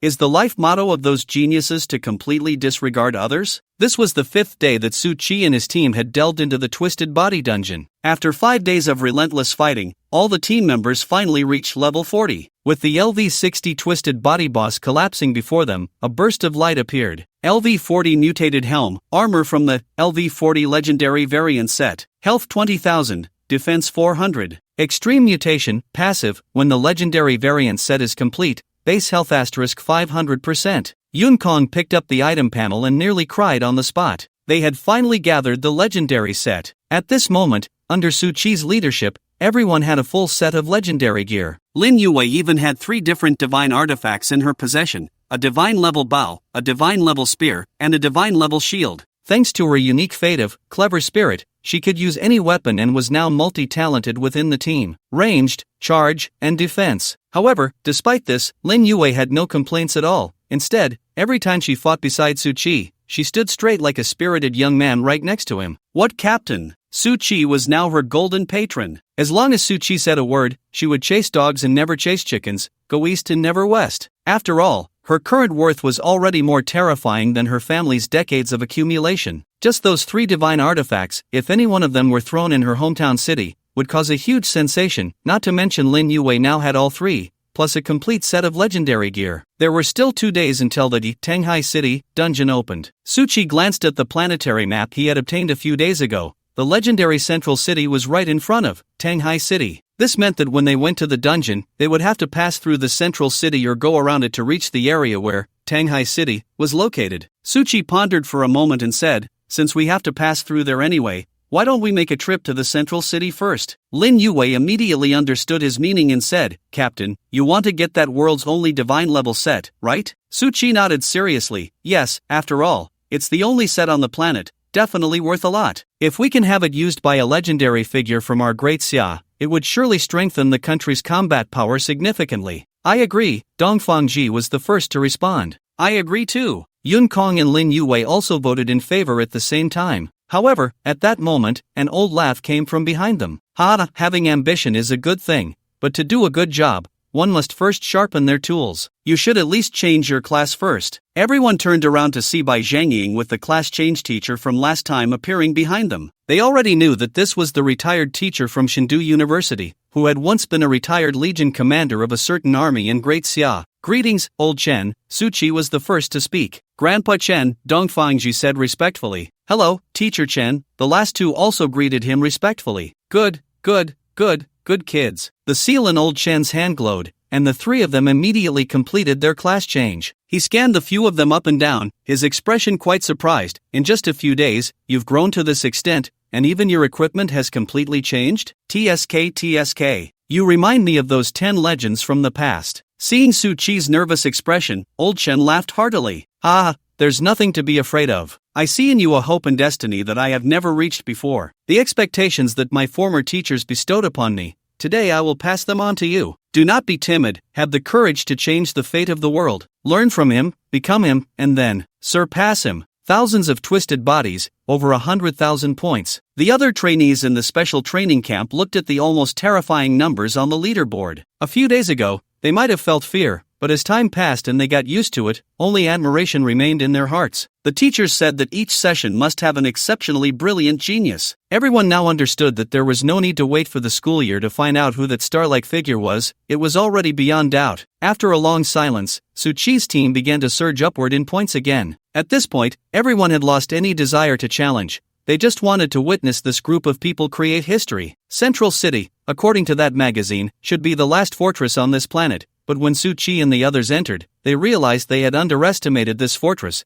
Its area was as large as the entire capital city. Hundreds of meters high, the city walls surrounded the entire city. They were originally meant to deal with the twisted bodies that formed giants, but now they had become the last obstacle for the city's residents to escape. With her multi-armed claw tool opened, Lin Yue utilized her ability to use any tool, transforming into a humanoid spider and climbing up the metal city wall. Before long, a metal chain descended, indicating safety above. Just as Yun Kong was about to carry Su Qi up, a graceful humanoid metal spider suddenly descended rapidly. Before he could react, Lin Yue had already carried Su Qi and shot up like lightning. Yun Kong's eyes widened. "Wow, so you're prioritizing looks over friends, huh?" Dongfangji scratched his head and said in a muffled voice, "Don't say that." The captain was carried up. How can he be prioritizing looks over friends? Yun Kong's face darkened. "I mean Lin Yue, that girl is practically glued to the captain." Upon reaching the city wall, Su Qi looked down at the scene below, his expression serious. On the streets of the city below, twisted bodies were densely packed, their massive forms jostling against each other as if trying to burst the city from within. When Yun Kong and Dongfangji climbed up, they couldn't help but shiver at the sight below. Is this even a dungeon that humans can fight? We might as well just use a nuclear bomb to wipe the place clean. Captain, should we change direction? I never thought I would see wild monsters and develop a fear of density. Su Qi nodded, intending to change their attack direction, but just then, a public mission popped up on their panel. Mission, distress signal from Twisted Planet C-133, difficulty, SS level. Mission 1, Central City is the last public fortress on this planet, but twisted bodies have infiltrated from unknown sources, causing great chaos inside. Please clear the twisted bodies in the city, and rewards will be issued based on the number of twisted bodies cleared. Mission 2, the Twisted Set is the last hope of this planet, but it has been stolen by evil cultists and is now hidden in the city. Please defeat the LV-150 boss king of Twisted. Reward, Twisted Set. Su Qi took a deep breath. It was all coming effortlessly. Yun Kong grinned. The more we kill, the more rewards we get. This is just our specialty. With a snap, Ling Yue's spider arms were already holding various weapons. Captain, we just need your word. Su Qi smiled slightly. Let's take them down. Kill them. As soon as Su Qi shouted and took action, he regretted it. Who would have thought that Lin Yue would dare to directly control the mechanical arm, pulling the three of them down to jump? I'm afraid of heights. Yun Kong's scream echoed like a pig being slaughtered. Turning his head, Dongfangji's face had turned a terrifying shade of purple, and Su Qi was actually being held in Lin Yue's arms as they fell. Tears of frustration streamed from the corners of Yun Kong's eyes. Captain, am I just a part of your play? Boom boom boom. 3 explosions sounded, and smoke billowed. Jumping down from a 100-meter-high wall, aside from Su Qi, the others had directly exhausted their life shield. This kind of self-destructive suicide only meant losing a complete health bar, and just a second later, the shield was replenished. Yun Kong and Dongfangji's legs were still trembling, while Su Qi calmly pushed Lin Yue's mechanical arm aside, alertly saying, "Did you just take the opportunity to grope me?" Lin Yue's pretty face flushed slightly. She patted the metal armor on her butt, making a clanging sound. "Don't point fingers at each other. Didn't you just take the chance to grab my butt?" "Sister!" that was your spider butt prop. Roar! A furious roar interrupted them. A few twisted beings suddenly descended from the sky,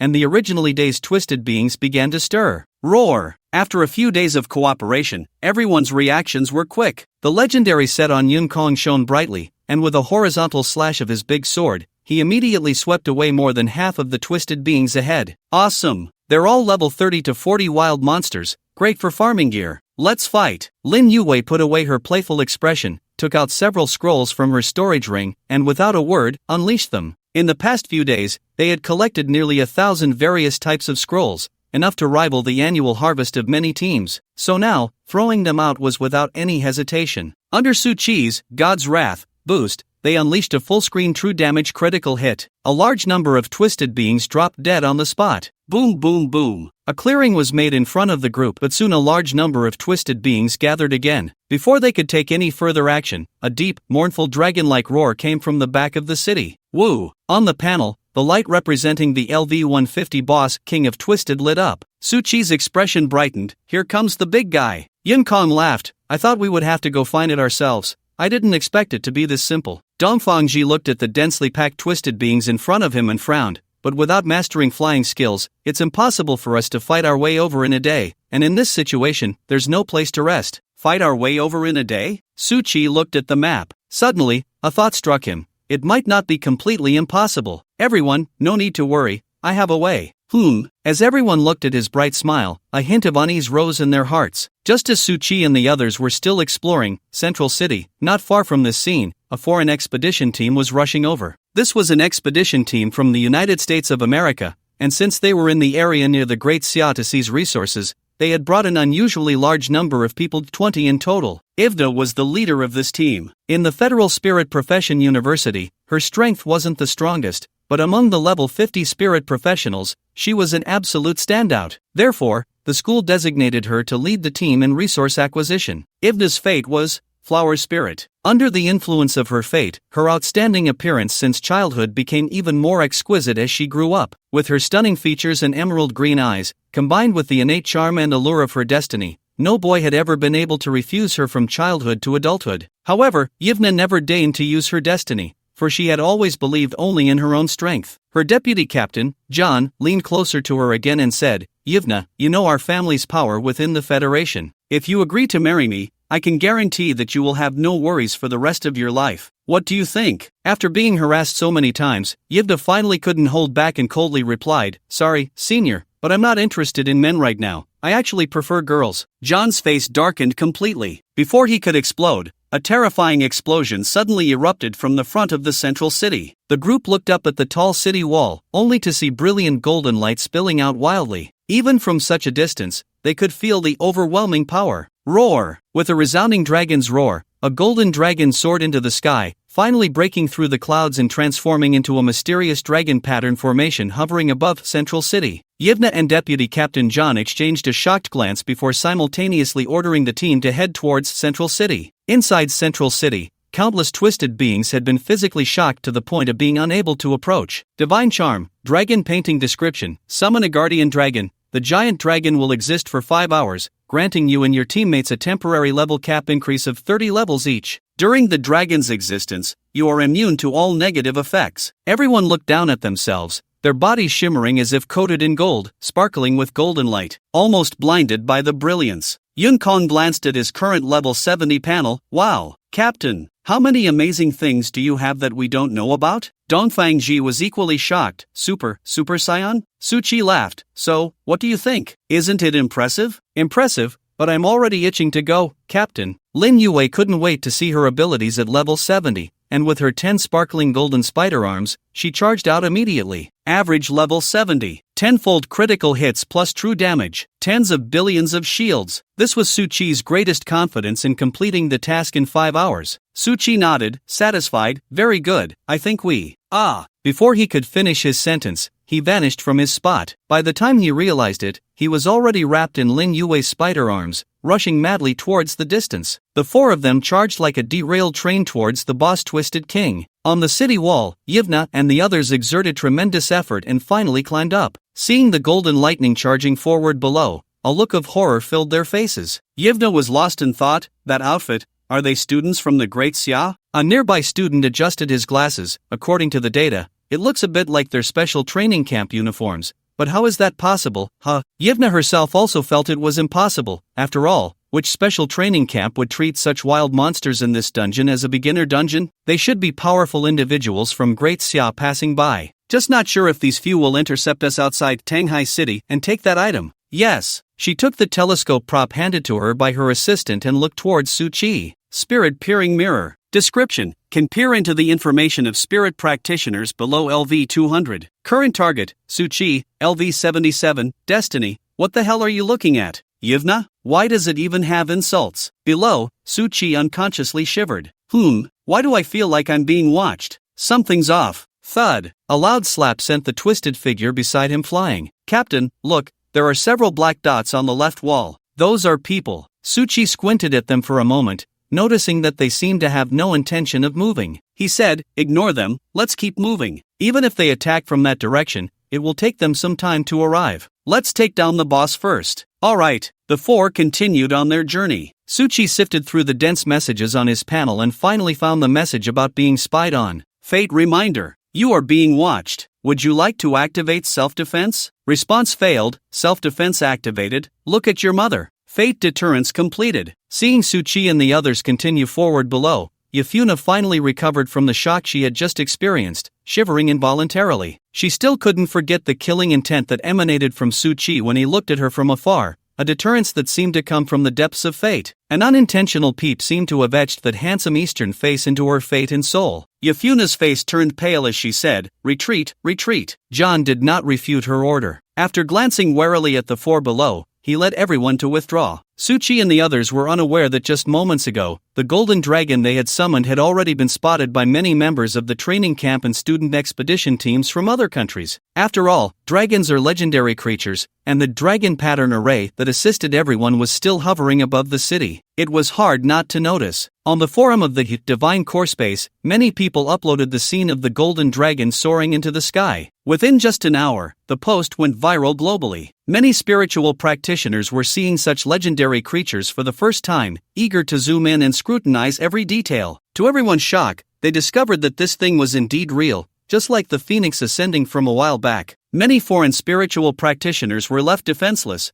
Why was it that every time something good happened, it fell to the Great Xia? Watching the envious comments from users of unfriendly countries, Lin Yu smiled and said, Captain, after the last phoenix, you've made them defenseless again, ha ha ha. Su Qi shook his head and laughed. Let them be jealous, everything is earned through hard work. Their urgency is useless. Just like us, if we hadn't worked so hard, how could we have reached level 40 in just 7 days? The few exchanged smiles and turned towards the location of the final boss. It was a massive cathedral built in the center of the city. The divine symbols here were different from those on Blue Star, resembling a cursive version of the character. Mission 2, the Twisted Set, is the last hope of this planet, but it has been stolen by evil heretics and is now hidden in the city. Please defeat the LV-150 boss king of Twisted. Su Qi withdrew his gaze from the panel and said softly, a heretic, transforming into the greatest villain of their planet in the place they hold most sacred. How ironic. With a rumbling sound, the heavy metal doors opened. The group finally saw the true form of the boss. It was a beggar dressed in tattered clothes. He sat on the divine throne that should have belonged to a deity, his emaciated body slumped lifelessly there, while the divine statue that should have been on the throne lay shattered on the ground. This scene had clearly been maintained for a long time, as they were all covered in dust. Lin Yu's gaze fell on the beggar on the throne. The panel popped up. The Twisted King tucked description. The heretics spoken of by the residents of the Hot Cloud Star do not believe in deities, instead following a group that worships biological evolution and technological transformation. Their actions ultimately led to a complete invasion by the mists,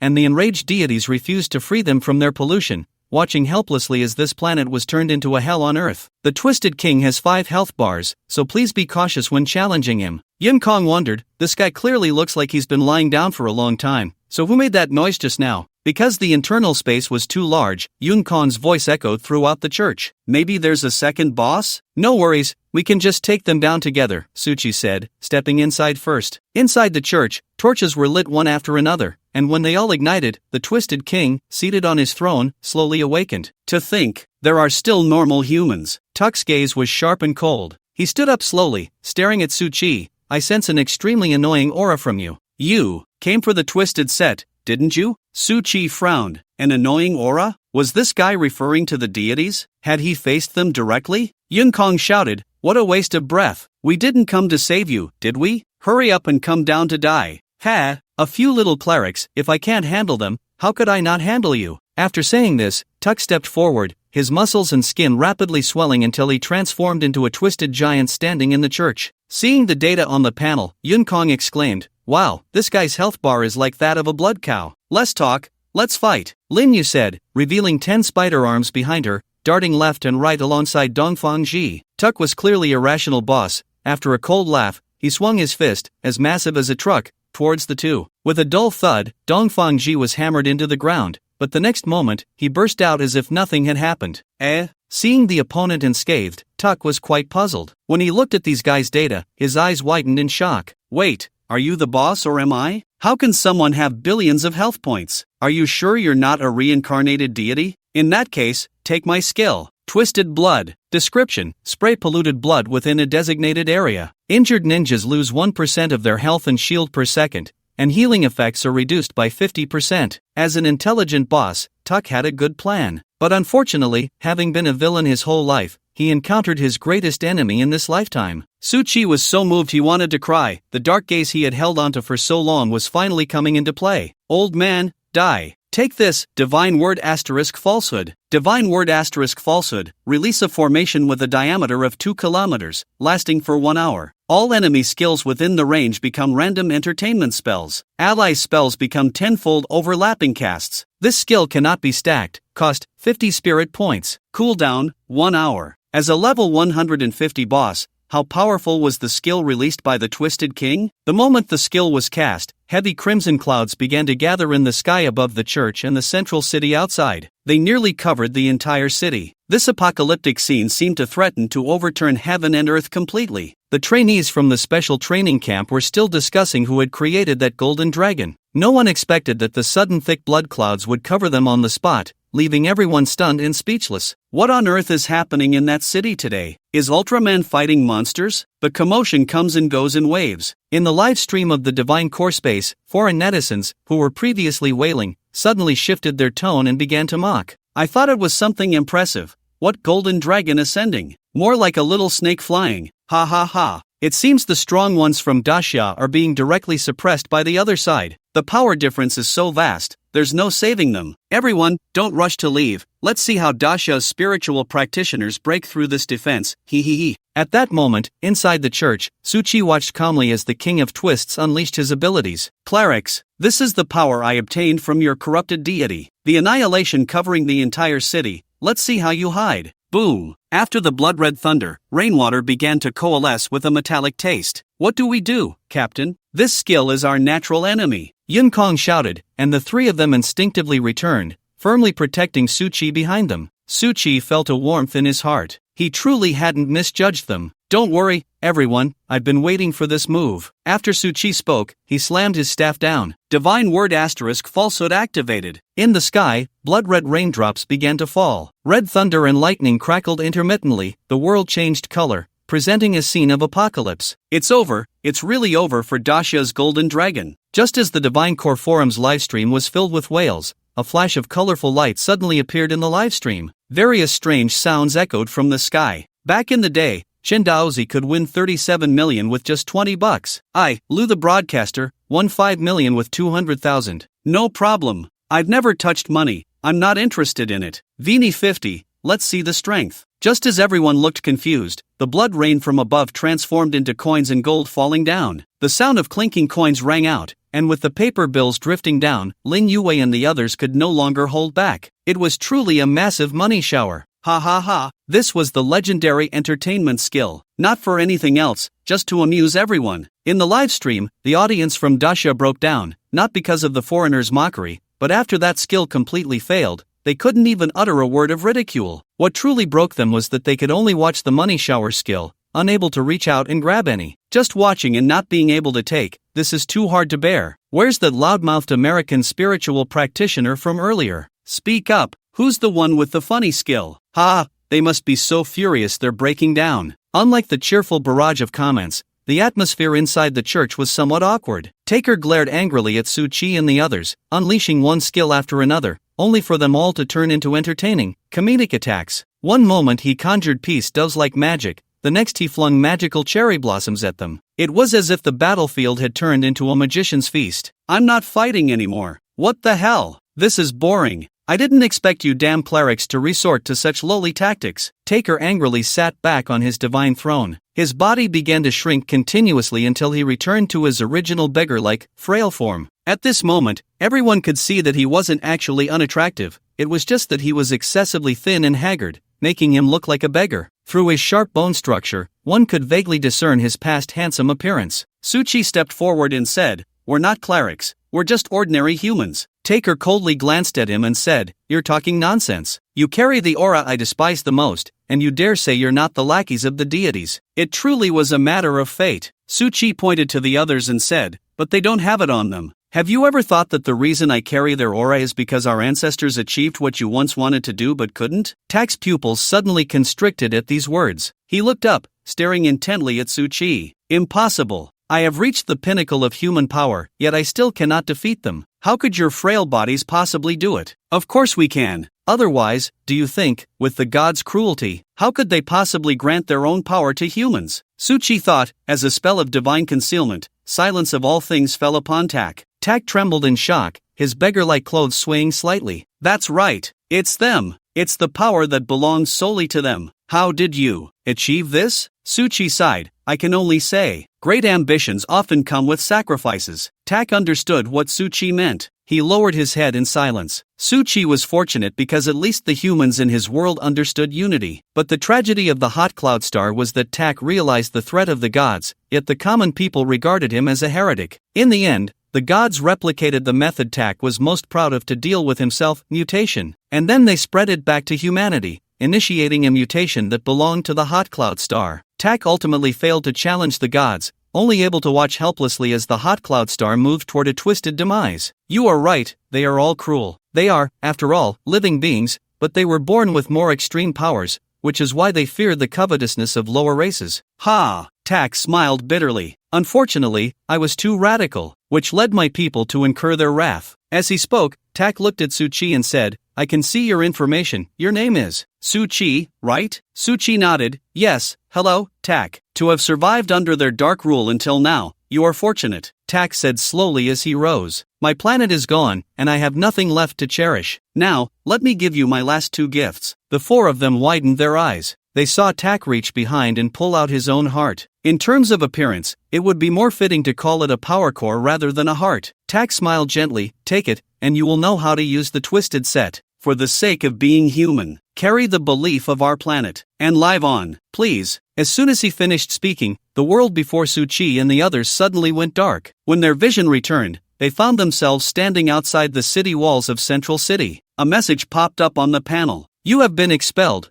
Please re-enter. Congratulations on completing Mission 2, Kill the Twisted King. You have obtained items, Skill Book *2, Forbidden Spell Scroll *1 Divine Destruction, Starfire, Divine Destruction, Power of All Beings, Divine Scroll Hot Cloud Prayer. Description: the gathered cries bring new hope, a certain planetary power, only applicable to the same race." Lin Yue was still a bit dazed, muttering, "So, it was completed just like that?" Suchi stared at the power core in his hand and said, "Because this boss still has human will, he chose to fulfill us." Yun Kong sighed, having protected the hot cloud star for so long yet still failing. Tak must be tired. "No, I don't think it's that simple." Dongfang Ji, who usually kept to himself, now had a fierce light in his eyes. Tak has proven that this mutated power is actually strong and controllable. The failure of Central City was clearly a breach from within, which means there are traitors. Suchi nodded. Dongfang Ji, born into a military family, understood all too well how to achieve victory on the battlefield. Just as Dongfang Ji finished speaking, the Mission 1 on everyone's screen suddenly changed. Mission 1, Central City is the last public fortress on this planet,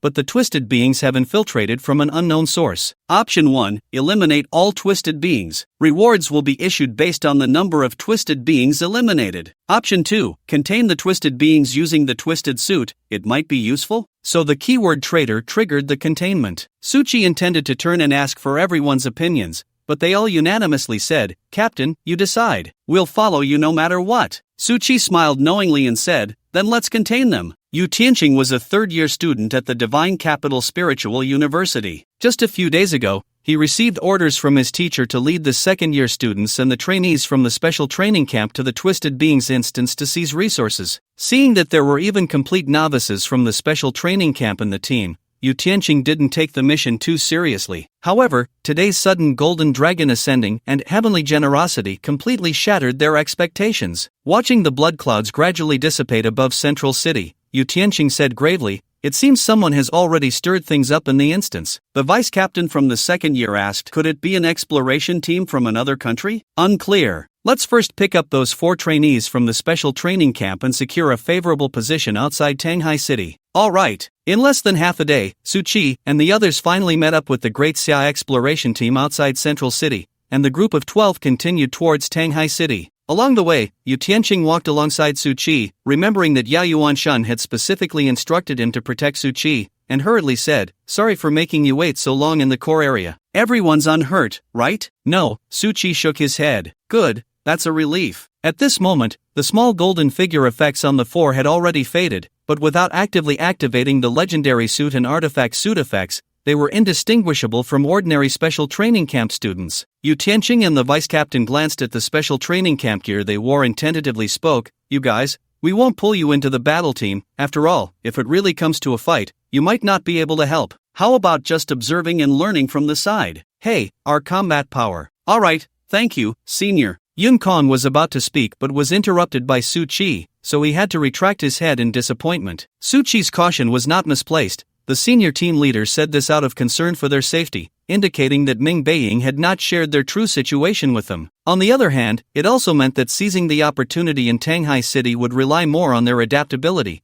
and Su Qi still planned to act low-key. As evening approached, the Great Xia student exploration team finally arrived at the outskirts of Tanghai City. At this time, the atmosphere here was clearly not very good, as 2 groups were confronting each other on the hillside, vying for the best position to enter the instance tomorrow. Tanghai City was located in the center of the valley, surrounded by mountains on multiple sides, and like Central City, it was encircled by tall city walls, with only 2 openings for entry, one of which was blocked by a landslide. Thus, the only optimal position became the focal point of contention. As a senior, Yu Tianqing performed his duties diligently along the way, sharing a lot of exploration-related information with everyone, and generously relaying many important details. At this moment, Yu Tianqing couldn't help but laugh as he saw this scene. Although this position is quite good, it is definitely not the key to determining victory or defeat. The reason everyone is competing with each other is mainly because they don't want to fall behind in front of the others. After all, to some extent, we are also representing the face of our country. He gradually became serious. This should be your first time participating in the competition for opportunities between nations. There's no need to be nervous, as the teacher said. As citizens of the Great Xia, we should be generous. But remember, no matter what happens,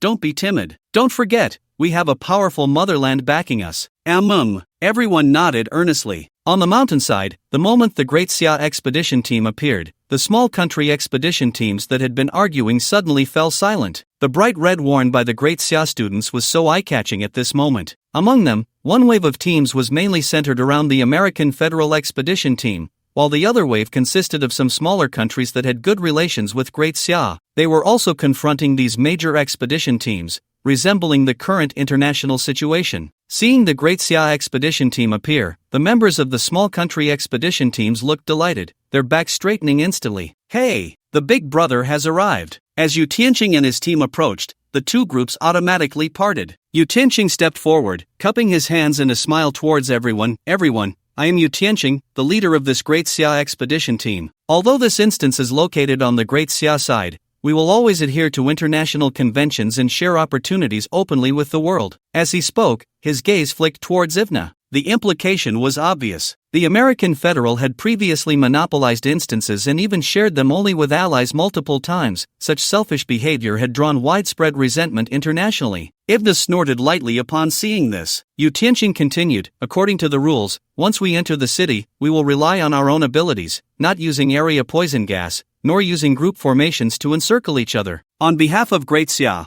I thank all representatives for your cooperation." Even those who were most averse to Great Xia nodded obediently at this moment. There was no way around it. Everyone knew that the representatives of Great Xia always spoke of rules and tradition. What does being generous mean? This is being generous. Ivna raised her chin, staring at Yu Tianqing. Right now, this is the territory of our American Federal Expedition Team, and we want it. Do you have any objections? The gentle smile on Yu Tianqing's face gradually faded, and he stared intently at Ivna. Of course I have objections. On what basis do you think you can make such demands of us from a position of strength? Everyone could feel the atmosphere rapidly dropping to freezing point. The tension was already thick in the air. On what basis do you think you can make such demands of Great Xia from a position of strength? Yu Tianqing's voice echoed in the camp. John, standing behind Ivna, stepped forward with 20 members from the American team, seemingly trying to use their numerical advantage to exert pressure. When Yu Tianqing and his team did not fall for this tactic, the vice-captain from Great Xia also stepped forward with a cold smile. Captain Ivna, do you want to spar with us before entering the instance? Don't forget, this is Great Xia's territory. If you want to cause trouble outside, we don't mind accompanying you to the end in a duel. Ivna did not expect that this group would not be intimidated at all, but still unwilling to concede, she said, "Humph, come on, who's afraid of whom?" Reducing the living strength of the Great Xia expedition team in advance would be a huge benefit for them. With the leaders of both sides stoking the flames, the other subordinates also stepped forward. Just as this battle was about to erupt, someone suddenly started whispering from the back. Yun Kong whispered, "Boss, if a fight breaks out later, should we run immediately or join the battle?" Su Qi replied, "It depends on the situation. If the senior can handle it, we run, if not, we join in." Their voices were not loud, but in this tense atmosphere, it was quite noticeable. Many people turned their gazes toward the back of the Great Xia exploration team, only to discover that among this group there were actually 4 new recruits from the special training camp. Their expressions turned to shock. When did the Great Xia exploration team become so confident? They even sent new recruits over? John couldn't help but laugh. Looks like you guys from Great Xia are completely giving up this time, huh? Even calling in new recruits? Are you planning to hand the rewards over to us? Ha ha ha. Ivna also wanted to mock them, but when she looked over there, her pupils suddenly trembled. That young and handsome face, she would never forget. It was him, the golden lightning from the central city. The impact from fate had made Ivna remember Su Qi vividly. At this moment, Yu Tianqing in front was also a bit confused. What does it mean to run if you can win, and join if you can't? These two juniors seemed to have mixed up their words, right? However, considering they were juniors, he didn't mind at all and turned to Ivna, saying, "Alright, since Ivna wants to fight, let's quickly clear the area, and then..." No, you're wrong, no fighting." Realizing Su Qi was squinting at her, Ivna's voice trembled a bit. "Are you kidding? Fight here?" They hadn't forgotten how those 4 had swept through the twisted bodies in the city. If a fight really broke out, how many could leave alive? No wonder Yu Tianqing could be so arrogant with just 10 people. They were clearly well prepared. Seeing Ivna actually back down against the Great Xia exploration team,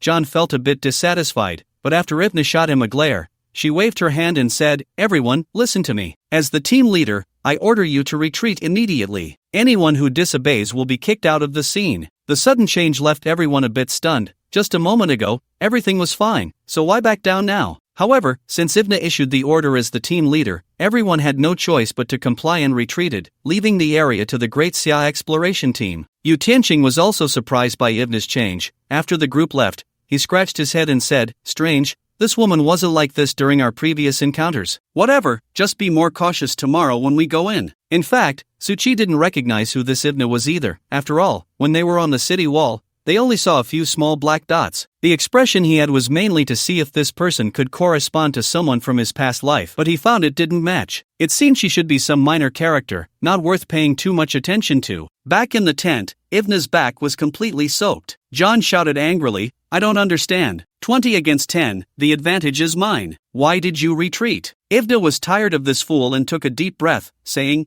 "Deputy Captain John, do you remember the golden lightning from yesterday?" "I remember. But what does that have to do with them?" Ivna waved her hand and sent John the screenshot of Su Qi and the others' panels from that day. John's eyes widened in shock. This is impossible." Ivna couldn't help but smile bitterly. There's nothing impossible about it. They didn't even change out of their special training camp uniforms. What does that represent? But their levels can't even enter. Could it be Great Xia has mastered some kind of level suppression technology? This is simply cheating. I need to report them, John exclaimed in disbelief. Ivna looked at him with the gaze of someone watching a fool. Do you think anyone will believe that? Don't forget, we've done this kind of thing before. John was left utterly speechless and could only leave the tent in anger, later informing his subordinates about the cautious Suchi and his 3 companions. Thus, the new 4-member team of the special training camp, for no apparent reason, became the terrifying figures whispered about in the American expedition team. On the morning of the 3rd day, at the entrance of the Tanghai City dungeon, spirit profession expedition teams from all over the world were gearing up. Not far from them, several flying surveillance devices took to the sky. Watching the live broadcast from behind the monitors were top figures from various countries and netizens. Bai Zhangying said leisurely, "Teacher, it seems like it's about to start." Old Chen nodded. "Yes, this dungeon seems to be based on a points ranking system. What do you think their results will be?" Bai Zhangying sighed, "Aim for 3rd place and protect 2nd. Although Big Bear's expedition team arrived late, their lineup is quite luxurious. That Nitya is here too." Old Chen stroked his beard and smiled. "Well, everyone is not optimistic, which is quite good." "Ha!" Old Chen's gaze was deep as he stared at Suchi on the screen. Only in this way can he unleash his true potential. Back in the dungeon, at the entrance, the decaying iron lock, which had long been on the verge of collapse, finally entered its countdown today. Dungeon, Tanghai City. Description: the last glory of the Hot Cloud Star. Before its destruction, it received its final batch of survivors, but the fate of those people remains unknown to this day. Task 1. Find the survivors and kill the twisted beings. Reward, ranking based on task completion. The higher the rank, the greater the reward. Task 2. Discover the secret of the Hot Cloud Star's destruction. Reward, unknown. Dungeon countdown, 10, 9, 8, 3, 2, 1. The moment the countdown ended, the iron lock shattered. Dungeon opened. As the iron lock broke, everyone rushed out. In the live broadcast room, countless viewers cheered together. The competition for the dungeon's opportunities officially began. Yun Kong took a quick glance at the live broadcast room and was immediately shocked. Oh my, over 100 million people watching live across all platforms? This is terrifying. So many people? Lin Yue frowned. Captain, what about your fate? Suchi remained calm. It's fine, we can use our scrolls for cover. Alright. The 3 nodded and charged into the dungeon alongside the Great Xia expedition team. Just as they entered the dungeon, the panel displayed a dense cluster of hundreds of light points. Yu Tianqing was taken aback. Wait, are those the plot points for Task 2? There are so many? The vice captain said, there are a total of 42 expedition teams from various countries outside. Captain, what should we? According to the pre-planned strategy, split up. Let's tackle Task 2 first. Understood. Those who could participate in this opportunity competition were mostly experienced spirit professionals, and everyone knew without thinking that the task marked with a question mark would yield the most rewards. The Great Xia expedition team had a total of 12 members, and after deciding to split up, Yu Tianqing naturally placed the weakest Suchi and his 3 companions in his team, along with a second-year male warrior. Yu Tianqing handed a storage ring to the vice captain, saying, there are 3 or 4 item scrolls given by the teacher inside. Use them in emergencies, no problem. Got it. The vice captain turned to leave but was suddenly called back. Senior, wait. Seeing that it was Suchi who spoke, everyone was stunned, not understanding what he wanted to do. Suchi also handed over a storage ring, saying, I brought this from home. Since we won't be using it while following the captain, senior, please take it. By the way, feel free to use it as you like. Well, fine, thank you. Let's go. Watching the figures of the vice captain and the others leave, Lin Yue poked Suchi and whispered, Captain, how many props did you give them? Don't forget to leave me some to play with. I gave them a few thousand scrolls. I didn't count them. Don't worry, you'll be lucky to use them all, and we'll have more when we fight again. True. On the way, after the vice captain finished explaining the formation for the battle, he checked the 2 storage rings. Upon seeing the first one, he couldn't help but sigh. 2 master scrolls, 2 legendary scrolls. Fine, I'll just have to use them sparingly later. This was given by the junior. Forget it, let's see if there's anything useful. Originally quite nervous, he nearly stumbled and fell when he glanced at the item list on the panel. What the hell? Did the junior rob the treasury of America?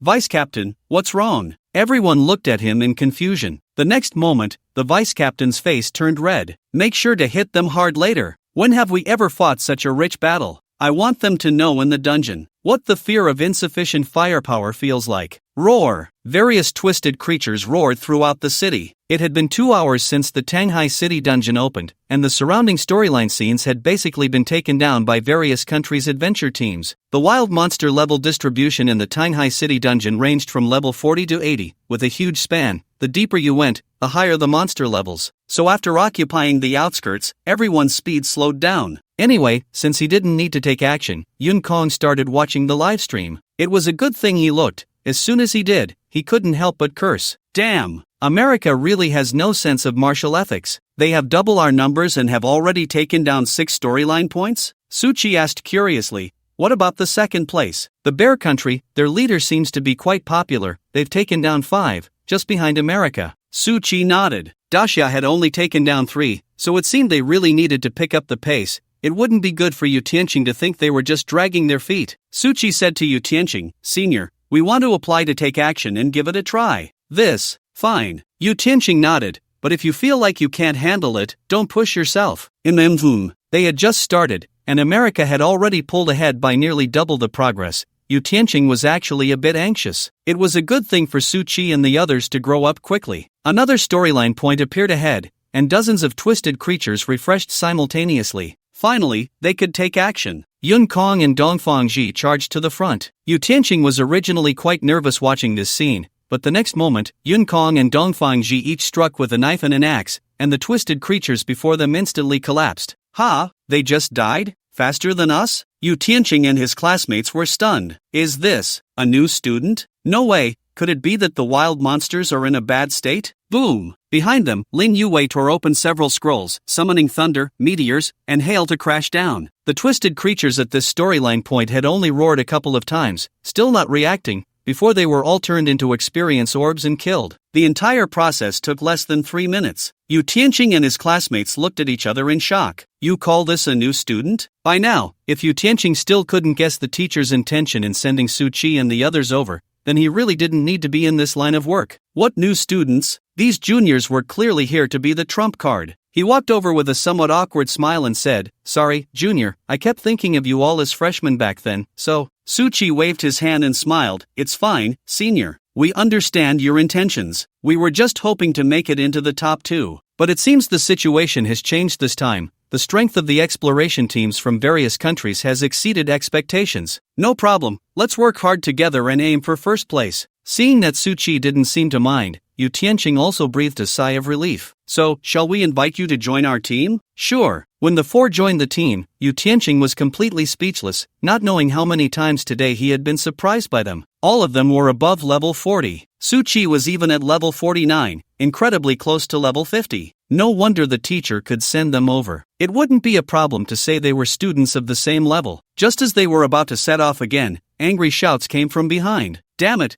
how could they be taken out so quickly? Who the hell is it? Everyone turned around to see a 10-person team appear. It was the Spirit Profession Exploration team from the south. Upon seeing the people from the Great Xia, these spirit professionals clearly hesitated, their curses dying on their lips. It's actually the Great Xia Exploration team. The leader of the south team, Park Yo-chan, scanned the crowd, and when he saw Su Qi and the others, a hint of joy suddenly appeared in his eyes. They even brought along 4 deadweights? If they could take out this Great Xia sub-team, it would definitely be a significant achievement. Eliminating such a strong competitor might even give him a chance to break into the top 3. Seeing the greed in their eyes, Su Qi thought, here we go. Noticing the panicked expressions of the 4 newcomers behind him, Park Yo-shun felt reassured. This match was definitely in the bag. With that thought, he pointed at Yu Tianqing and said, Captain Yu, we challenge you. As soon as these words were spoken, the live stream exploded. South netizens, that's right. Support Captain Park's challenge. The Great Xia Exploration Team actually dares to bring newcomers.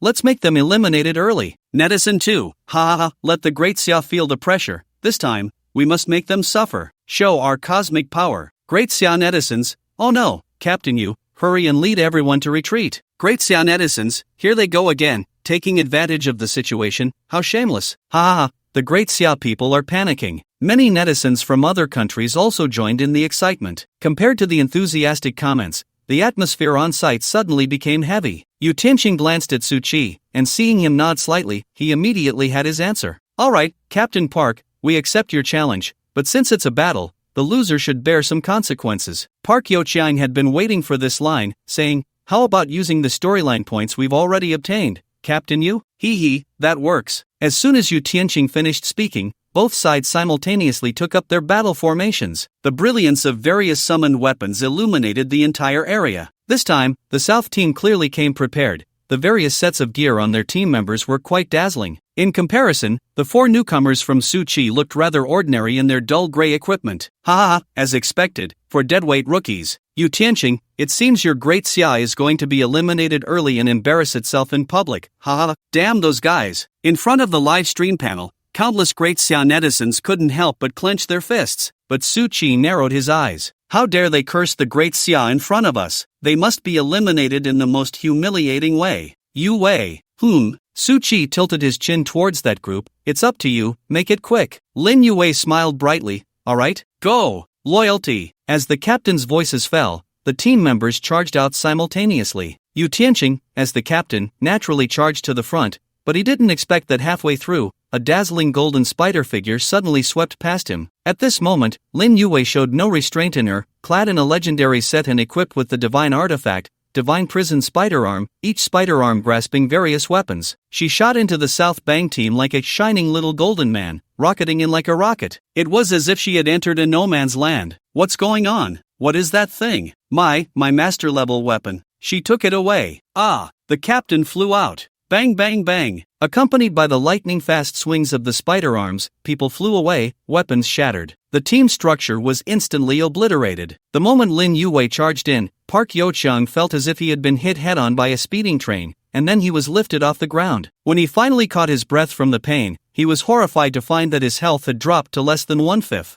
No, it was just one hit. Wasn't that a train coming at him? This was still Lin Yue holding back. Otherwise, at the same level, with 10 times true damage and critical hits, it would have been enough to kill him multiple times on the spot. Bang bang bang. Park Yochang watched in terror as the golden spider arms flashed through the crowd. In the next second, his teammates flew out one by one, collapsing to the ground in a sorry state, many of them fainting on the spot. The entire battle lasted 2 minutes. After so long, Park Yochang finally noticed Lin Yue's panel data, his face turning pale. 2 billion health? Legendary set plus divine gear? Did this come from a special training camp? Only then did Yu Tianqing arrive late, wanting to proudly place his hands on his hips, showing what a 2-minute speedrun meant. Captain Park, are you going to admit defeat? Bang! As he spoke, he slammed his spear down heavily. Cough cough. Park Yochang's face was devoid of color, his chest armor completely shattered, and his injuries looked serious. I admit defeat. Wow! As soon as these words were spoken, the live stream erupted in chaos. The South Bang viewers never expected that what should have been a one-sided slaughter turned into their pure humiliation. The bullet screen was filled with a cheerful atmosphere. Dasha viewers, total time, 2 minutes. I declare this a new record for South Bang. TSK, I said not to fight, but you insisted on it. Now that we really fight, you're not happy. Dasha's one-sided bullying can't hide the decline. The Cosmic Nation is out of the game right from the start. Awesome, it's a poet. So refreshing. Ha ha ha. South Bang viewers, this Park Yochang should be sent north to meet the general. It's all his fault. He made us the first to be eliminated in the dungeon, losing face. The whole team swam back from the Pacific. Clang clang. The metallic clanging sound echoed as the spider arms supported Lin Yue's body as she walked over. Then, she controlled the spider arms to extract the plot items from Park Yochang. The latter could only watch this scene in pain. After obtaining the plot items from South Bang, Dasha's ranking directly tied with Big Bear for second place. Park Yochang stared at Lin Yue. Who are you? Lin Yue didn't even glance at him. None of your business. Park Yochang's eyes widened. Not even worthy of knowing her name? He was even more broken. As Lin Yue walked back,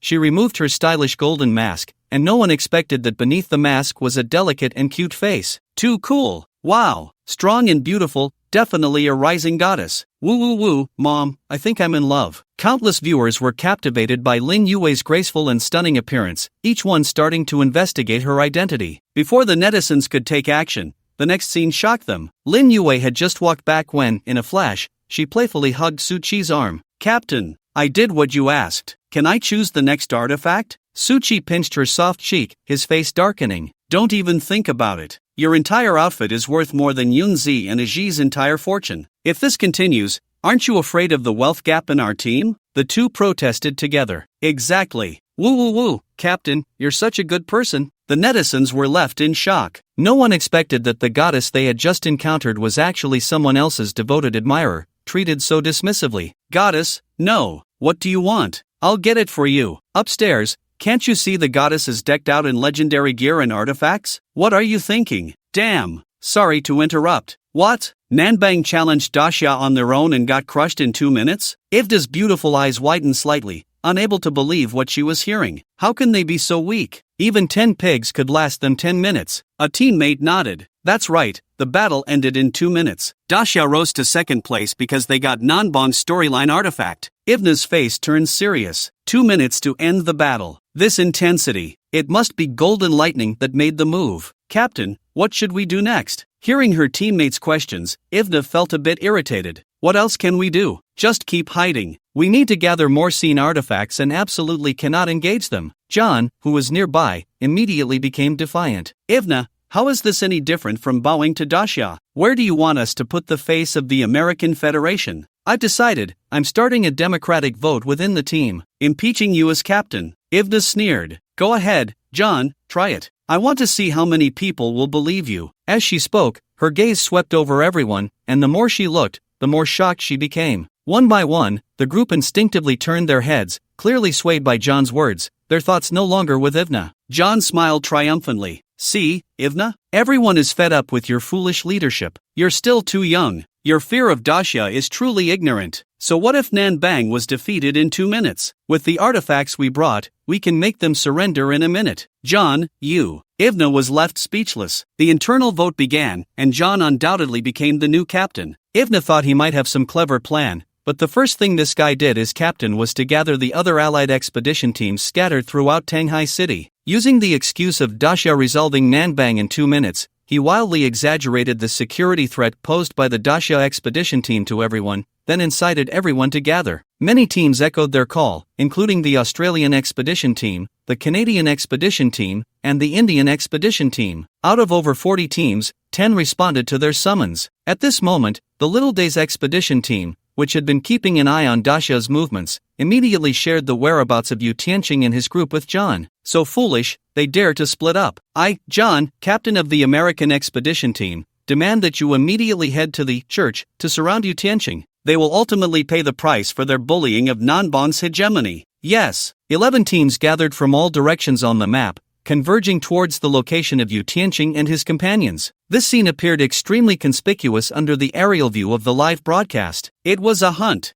targeting the Great Xia exploration team. In response, netizens were clearly divided into two factions. South Korean netizens, good hunting. Great Xia must pay the price for its hegemony. Great Xia netizens, damn it, they sent the old ones after the young ones. Why does this tactic feel so familiar? American netizens, you Great Xia bully small countries. You are not democratic. Great Xia netizens, you might not believe it, but they came over on their own. Otherwise, even with 10 pigs, we couldn't catch them so quickly. Ha ha ha. Suchi and the others naturally learned about this news, and as he looked at the flood of private messages popping up on his panel, he felt a warmth in his heart. It turned out that everyone had been paying attention to him. There were messages from Li Chang, Yi Linglong, Linin, Zhang Ji, Xin Yuansheng, all urging him to escape quickly. It wasn't that they didn't have faith in him, but once a real fight broke out, Suchi would inevitably have to perform publicly. The risk of exposure was too great. Although Yu Tianqing was the leader, he didn't rush to make a decision but instead asked, Junior, do you think we can fight? Noticing that everyone's gaze had fallen on him, Suchi smiled and replied, in principle, we respect the actions of all countries in the instance,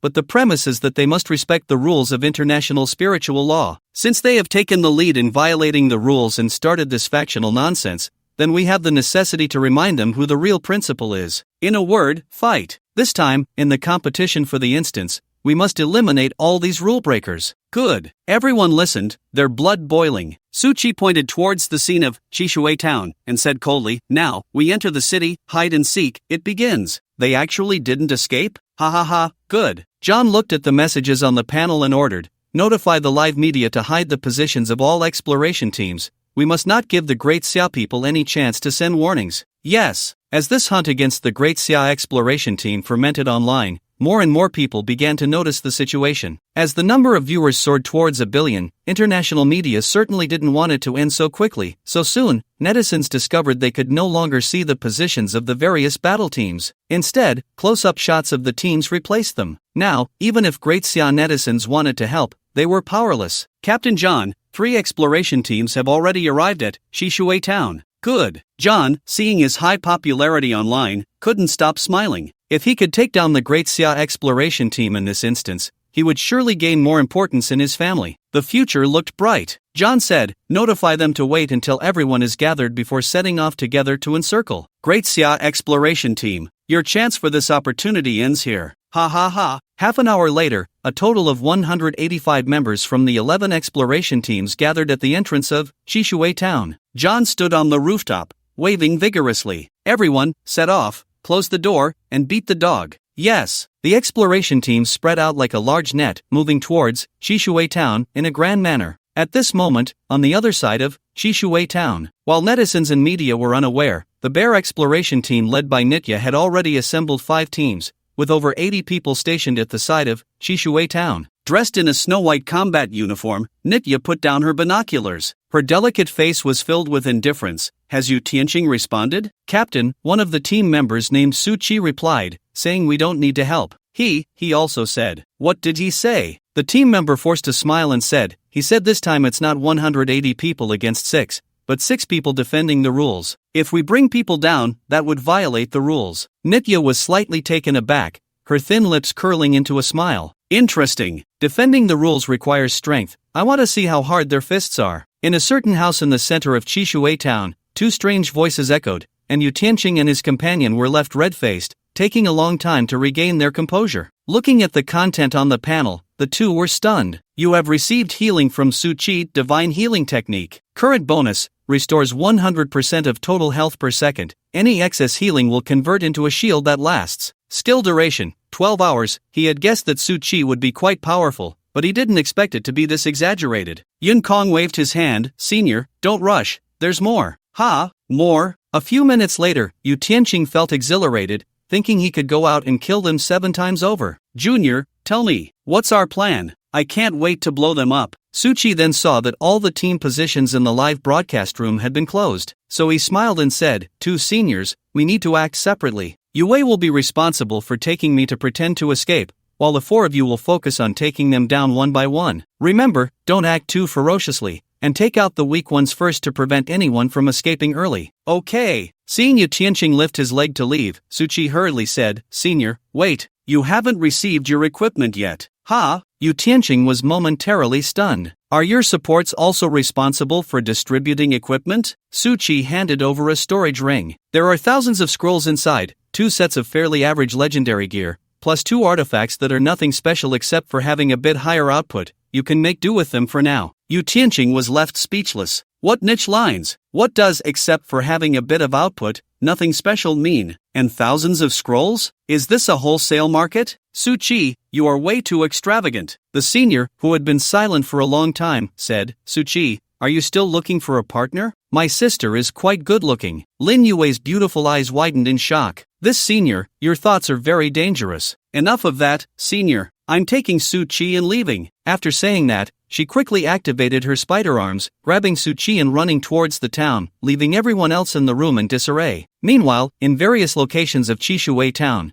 the exploration teams were advancing in a carpet-like encirclement. In John's panel channel, messages popped up one after another. The Yamato Island exploration team has arrived at point 4. The Indian exploration team has arrived at point 9. The Canadian exploration team has arrived at point 9. What the hell? Third brother, did you go the wrong way? Are you reliable or not? Indian exploration team, oh, no problem, we're heading to point 10. Australia, I'm at point 10. John looked at the lively scene on the panel and couldn't help but facepalm. How could there be such geniuses in this alliance? Forget it, as long as there are enough teams participating, it shouldn't be a big deal. At this point, Ivna knew there was no room for negotiation. She just had to do her best to assist John in commanding. All units, listen up, advance in formation, maintain a good distance, and support each other. Received. Yes. Seeing Ivna so nervously watching the encirclement shrink, John couldn't help but laugh. Ivna, you're still too young. There are only 6 of them. We have a full 180. 180 against 6, the advantage is on my side. I don't believe they can stir up any more trouble. Just as this guy finished speaking, a call came through from the Philippine expedition team on the channel. Yu Tianqing has appeared.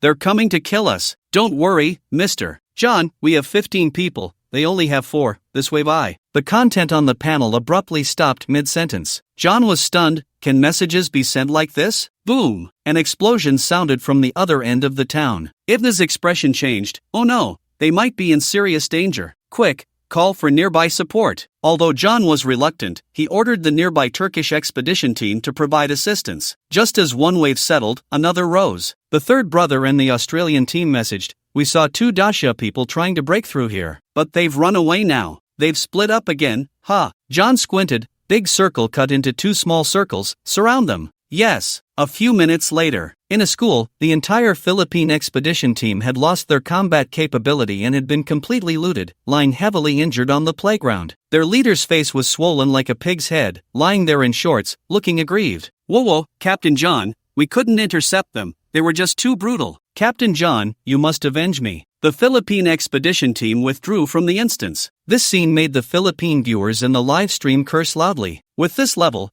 what are you even doing here? How did you get speedrunned again? Just go back to gnawing on your bananas. John's forehead throbbed with anger. Useless. They couldn't even last 10 minutes. If they could have held out for 10 minutes, at least they could have waited for 2 teams to arrive and dealt with the opponents together. Now, great, they let Yu Tianqing escape right from the start. Watching the viewers vent their frustrations at him, the Philippine leader hurriedly tried to defend himself. They must have used a scroll. I saw it with my own eyes. Captain John, the other side is all heavily injured. I saw Yu Tianqing's legs shaking when he ran. He must have used a scroll against us, and now the aftereffects are kicking in. John nodded at the message. That made sense. Otherwise, how could they have been so decisive twice? This was at least a forbidden spell level scroll. Yu Tianqing's escape meant their first encirclement had failed, and on the other side, Su Qi and Lin Yue had also managed to escape effortlessly. The first encirclement, at the cost of 1 team, was declared a failure. Receiving the news, John quickly changed the plan. Retreat. All teams, withdraw immediately. Block the town's exit. Yes. Watching the Canadian expedition team retreating, Yu Tianqing frowned. Yun Kong nervously said, "They're leaving? So cowardly? Senior,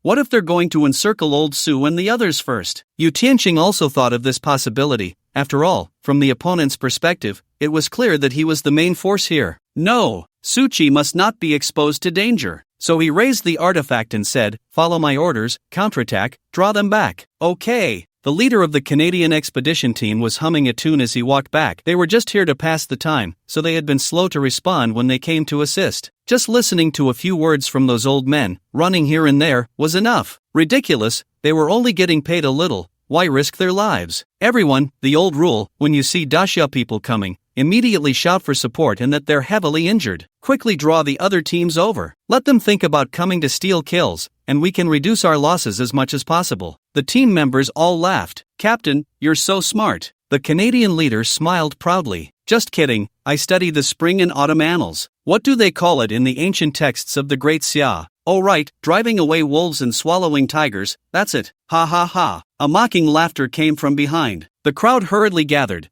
watching Yu Tianqing and his companions emerge from the darkness. They were instantly dazzled by the brilliance of the gear and artifacts on the 4 of them. Good grief, how can this group be so wealthy? Looking at Yu Tianqing's fierce expression, coupled with their pristine condition, the leader of the geese had already cursed the people from Fabine 1,000 times in his heart. You call this heavily injured? They look even better than when they first entered.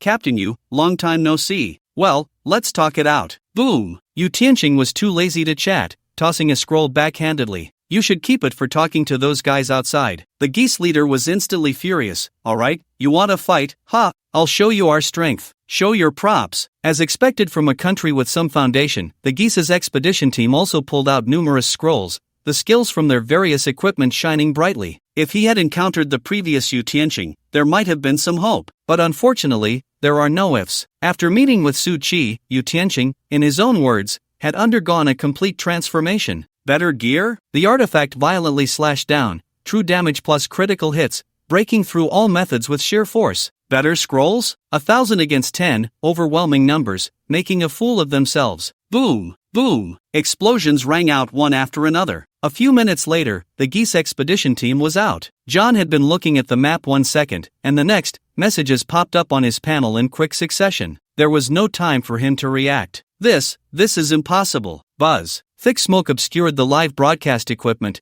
and before the geese leader could regain his composure, a sharp artifact was pressed against his forehead. The latter turned pale. You Tianqing, don't go too far. Yu Tianqing sneered. It's just a spar, a few casualties are normal. Send a message to John. What? Just say, we're all heavily injured. The geese leader couldn't help but laugh out loud on the spot. All right, we've finally met real competitors. Again. Heavily injured? Why are there so many heavily injured? John stared at the messages, and even he, no matter how foolish, knew that these messages had completely lost their reliability. The information from the Great Xia expedition team now had to be marked with a big question mark. Faced with such a situation, he was at a loss and could only turn to Ivna for help. After a moment of silence, Ivna said, John, we have no way back now. 2 teams have been eliminated one after the other. If we announce the end at this point, even if public opinion won't do anything to America, we will completely lose the attention of our teachers and families. You should understand this better than I do. Ivna stared at John. We only have 2 choices, either we succeed completely, or we fail miserably. Of course, I will not allow the latter option. So, I have a plan now. The only problem is, it requires sacrificing one guy. A few minutes later, John smiled and nodded, ordering, Team 1 and Team 2,